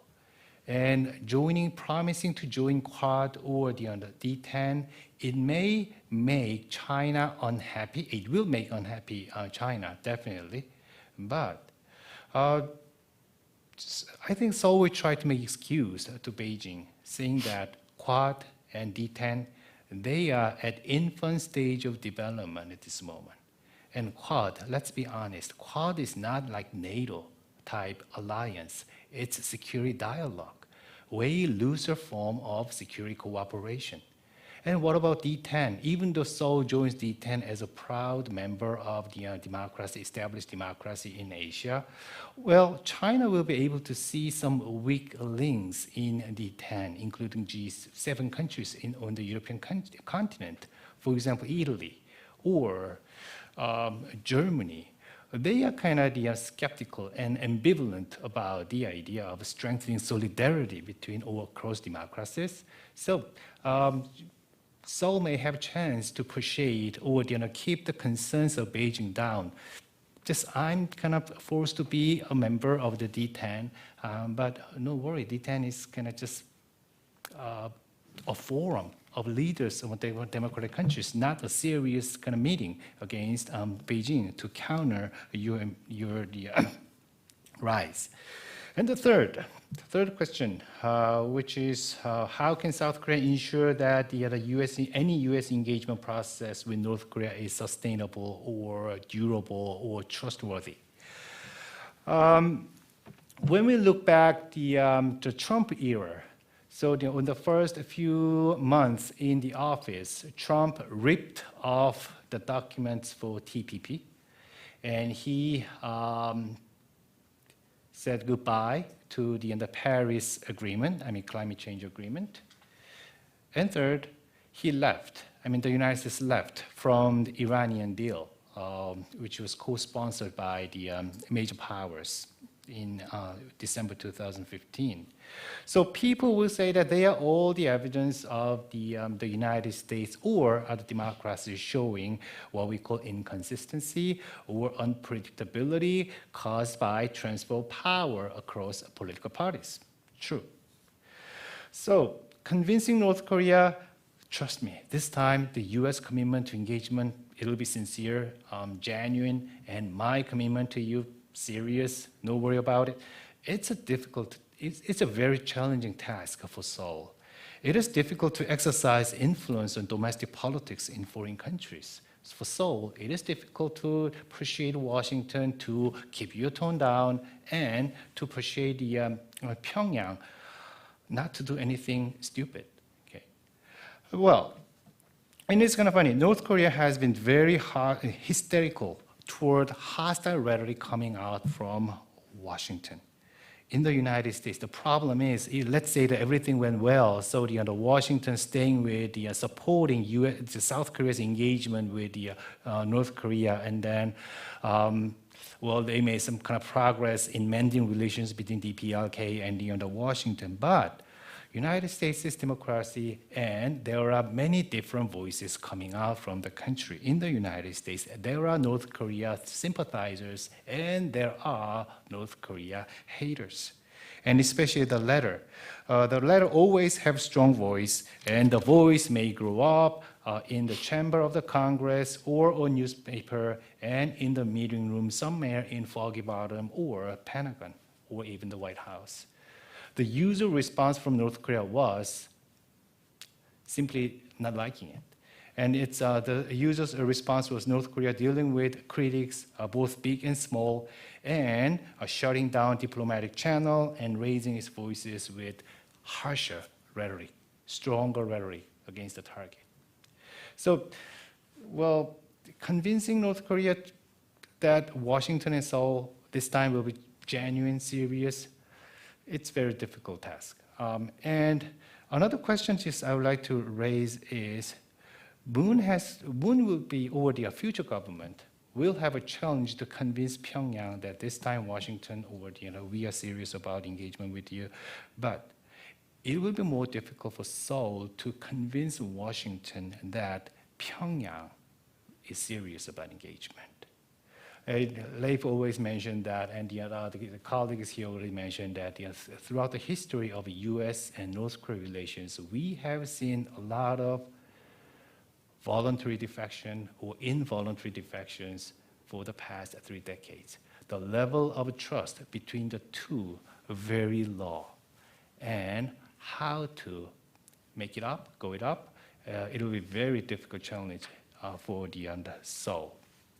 And the last question the Leif raised, how to form the domestic consensus for post-Moon era. Well, I have no answer about this. This is what we have to do, but how to deal with North Korea and which administration achieved what, that question has been the most politically divisive issue in Korean politics. Well, politicians have to find their answers, and scholars, we have to do our job. And media, they have to create a forum for constructive discussion, debate, for what's wrong with the previous administrations and what's the positive things we can learn from there, and what was the positive things and negative things from the current administration. We need a very objective, and we need a constructive debate, not just critical voices based on the political ideology. But that's what we have to do. And one thing I'm waiting for is we have election next year. Definitely how to deal with North Korea will be rising as an important topic in the election.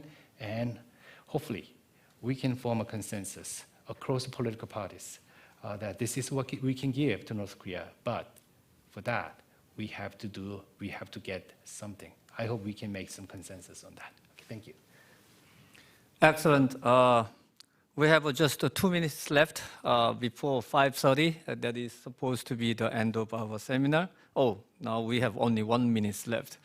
So unless all the others panelists have a very, very urgent last-minute point to make, I'd like to conclude this session with my great appreciation of all those panelists, including presenters, and also excellent discussion for your great comment.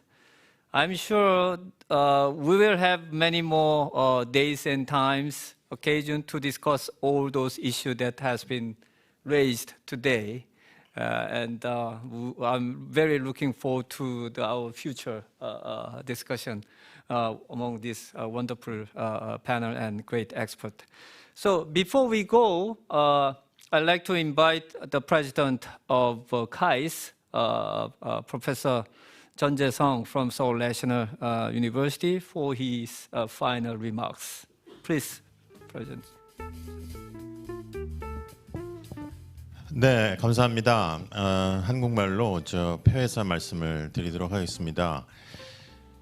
사실 지금 계속 코로나 국면이어서요. 국내 우리 회원님들 모셔서 이렇게 회의하기가 부담스럽고 또 죄송스러운 것도 사실입니다. 그럼에도 불구하고 이렇게 다 모여서 하루 종일 회의를 해주셔서 진심으로 감사드리고요. 또 해외에서도 시차가 있어서 많이 어려우신데 참여를 해주셔서 하루 행사를 잘 마칠 수 있었습니다. 오늘 회의를 보면서 2가지 정도 강조를 드리고 싶은 것은, 첫 번째는 학술회의이지만 정책 관련 이슈를 다루는 다른 회의들도 굉장히 사실 많이 있습니다. 그럼에도 불구하고 우리 국제정치학회만이 할 수 있는 그 현안과 정책 이슈이지만 그것에 학문적이면서도 이론적인 배경을 가지고 한국 사회에 목소리를 낼 수 있는 곳은 우리 국제정치학회뿐이기 때문에 그런 면에서 굉장히 의미 있는 회의였었다고 생각이 되고요. 또 하나의 주안점은 우리 소장학자 회원님들의 목소리를 더 들으려고 하고 있습니다. 그래서 오늘도 하루 종일 지켜봐 주신, 시청해 주신 여러분들께서 느끼셨겠지만 굉장히 새롭고 참신한 아이디어 또 분석들이 많이 있었습니다. 그런 면에서 또 다른 의미가 있었던 회의라고 생각이 됩니다. 오늘 주제였었던 이제 미국의 외교 정책은 앞으로도 계속 우리가 다루어야 될 그런 주제인 것 같습니다. 또 관련된 한반도 이슈나 아까 우리 신성호 교수께서도 말씀하셨듯이 계속 이야기를 해야 되는 주제이기 때문에 우리 학회에서도 여건이 되는 대로 올해 또 다루어 보도록 하겠습니다.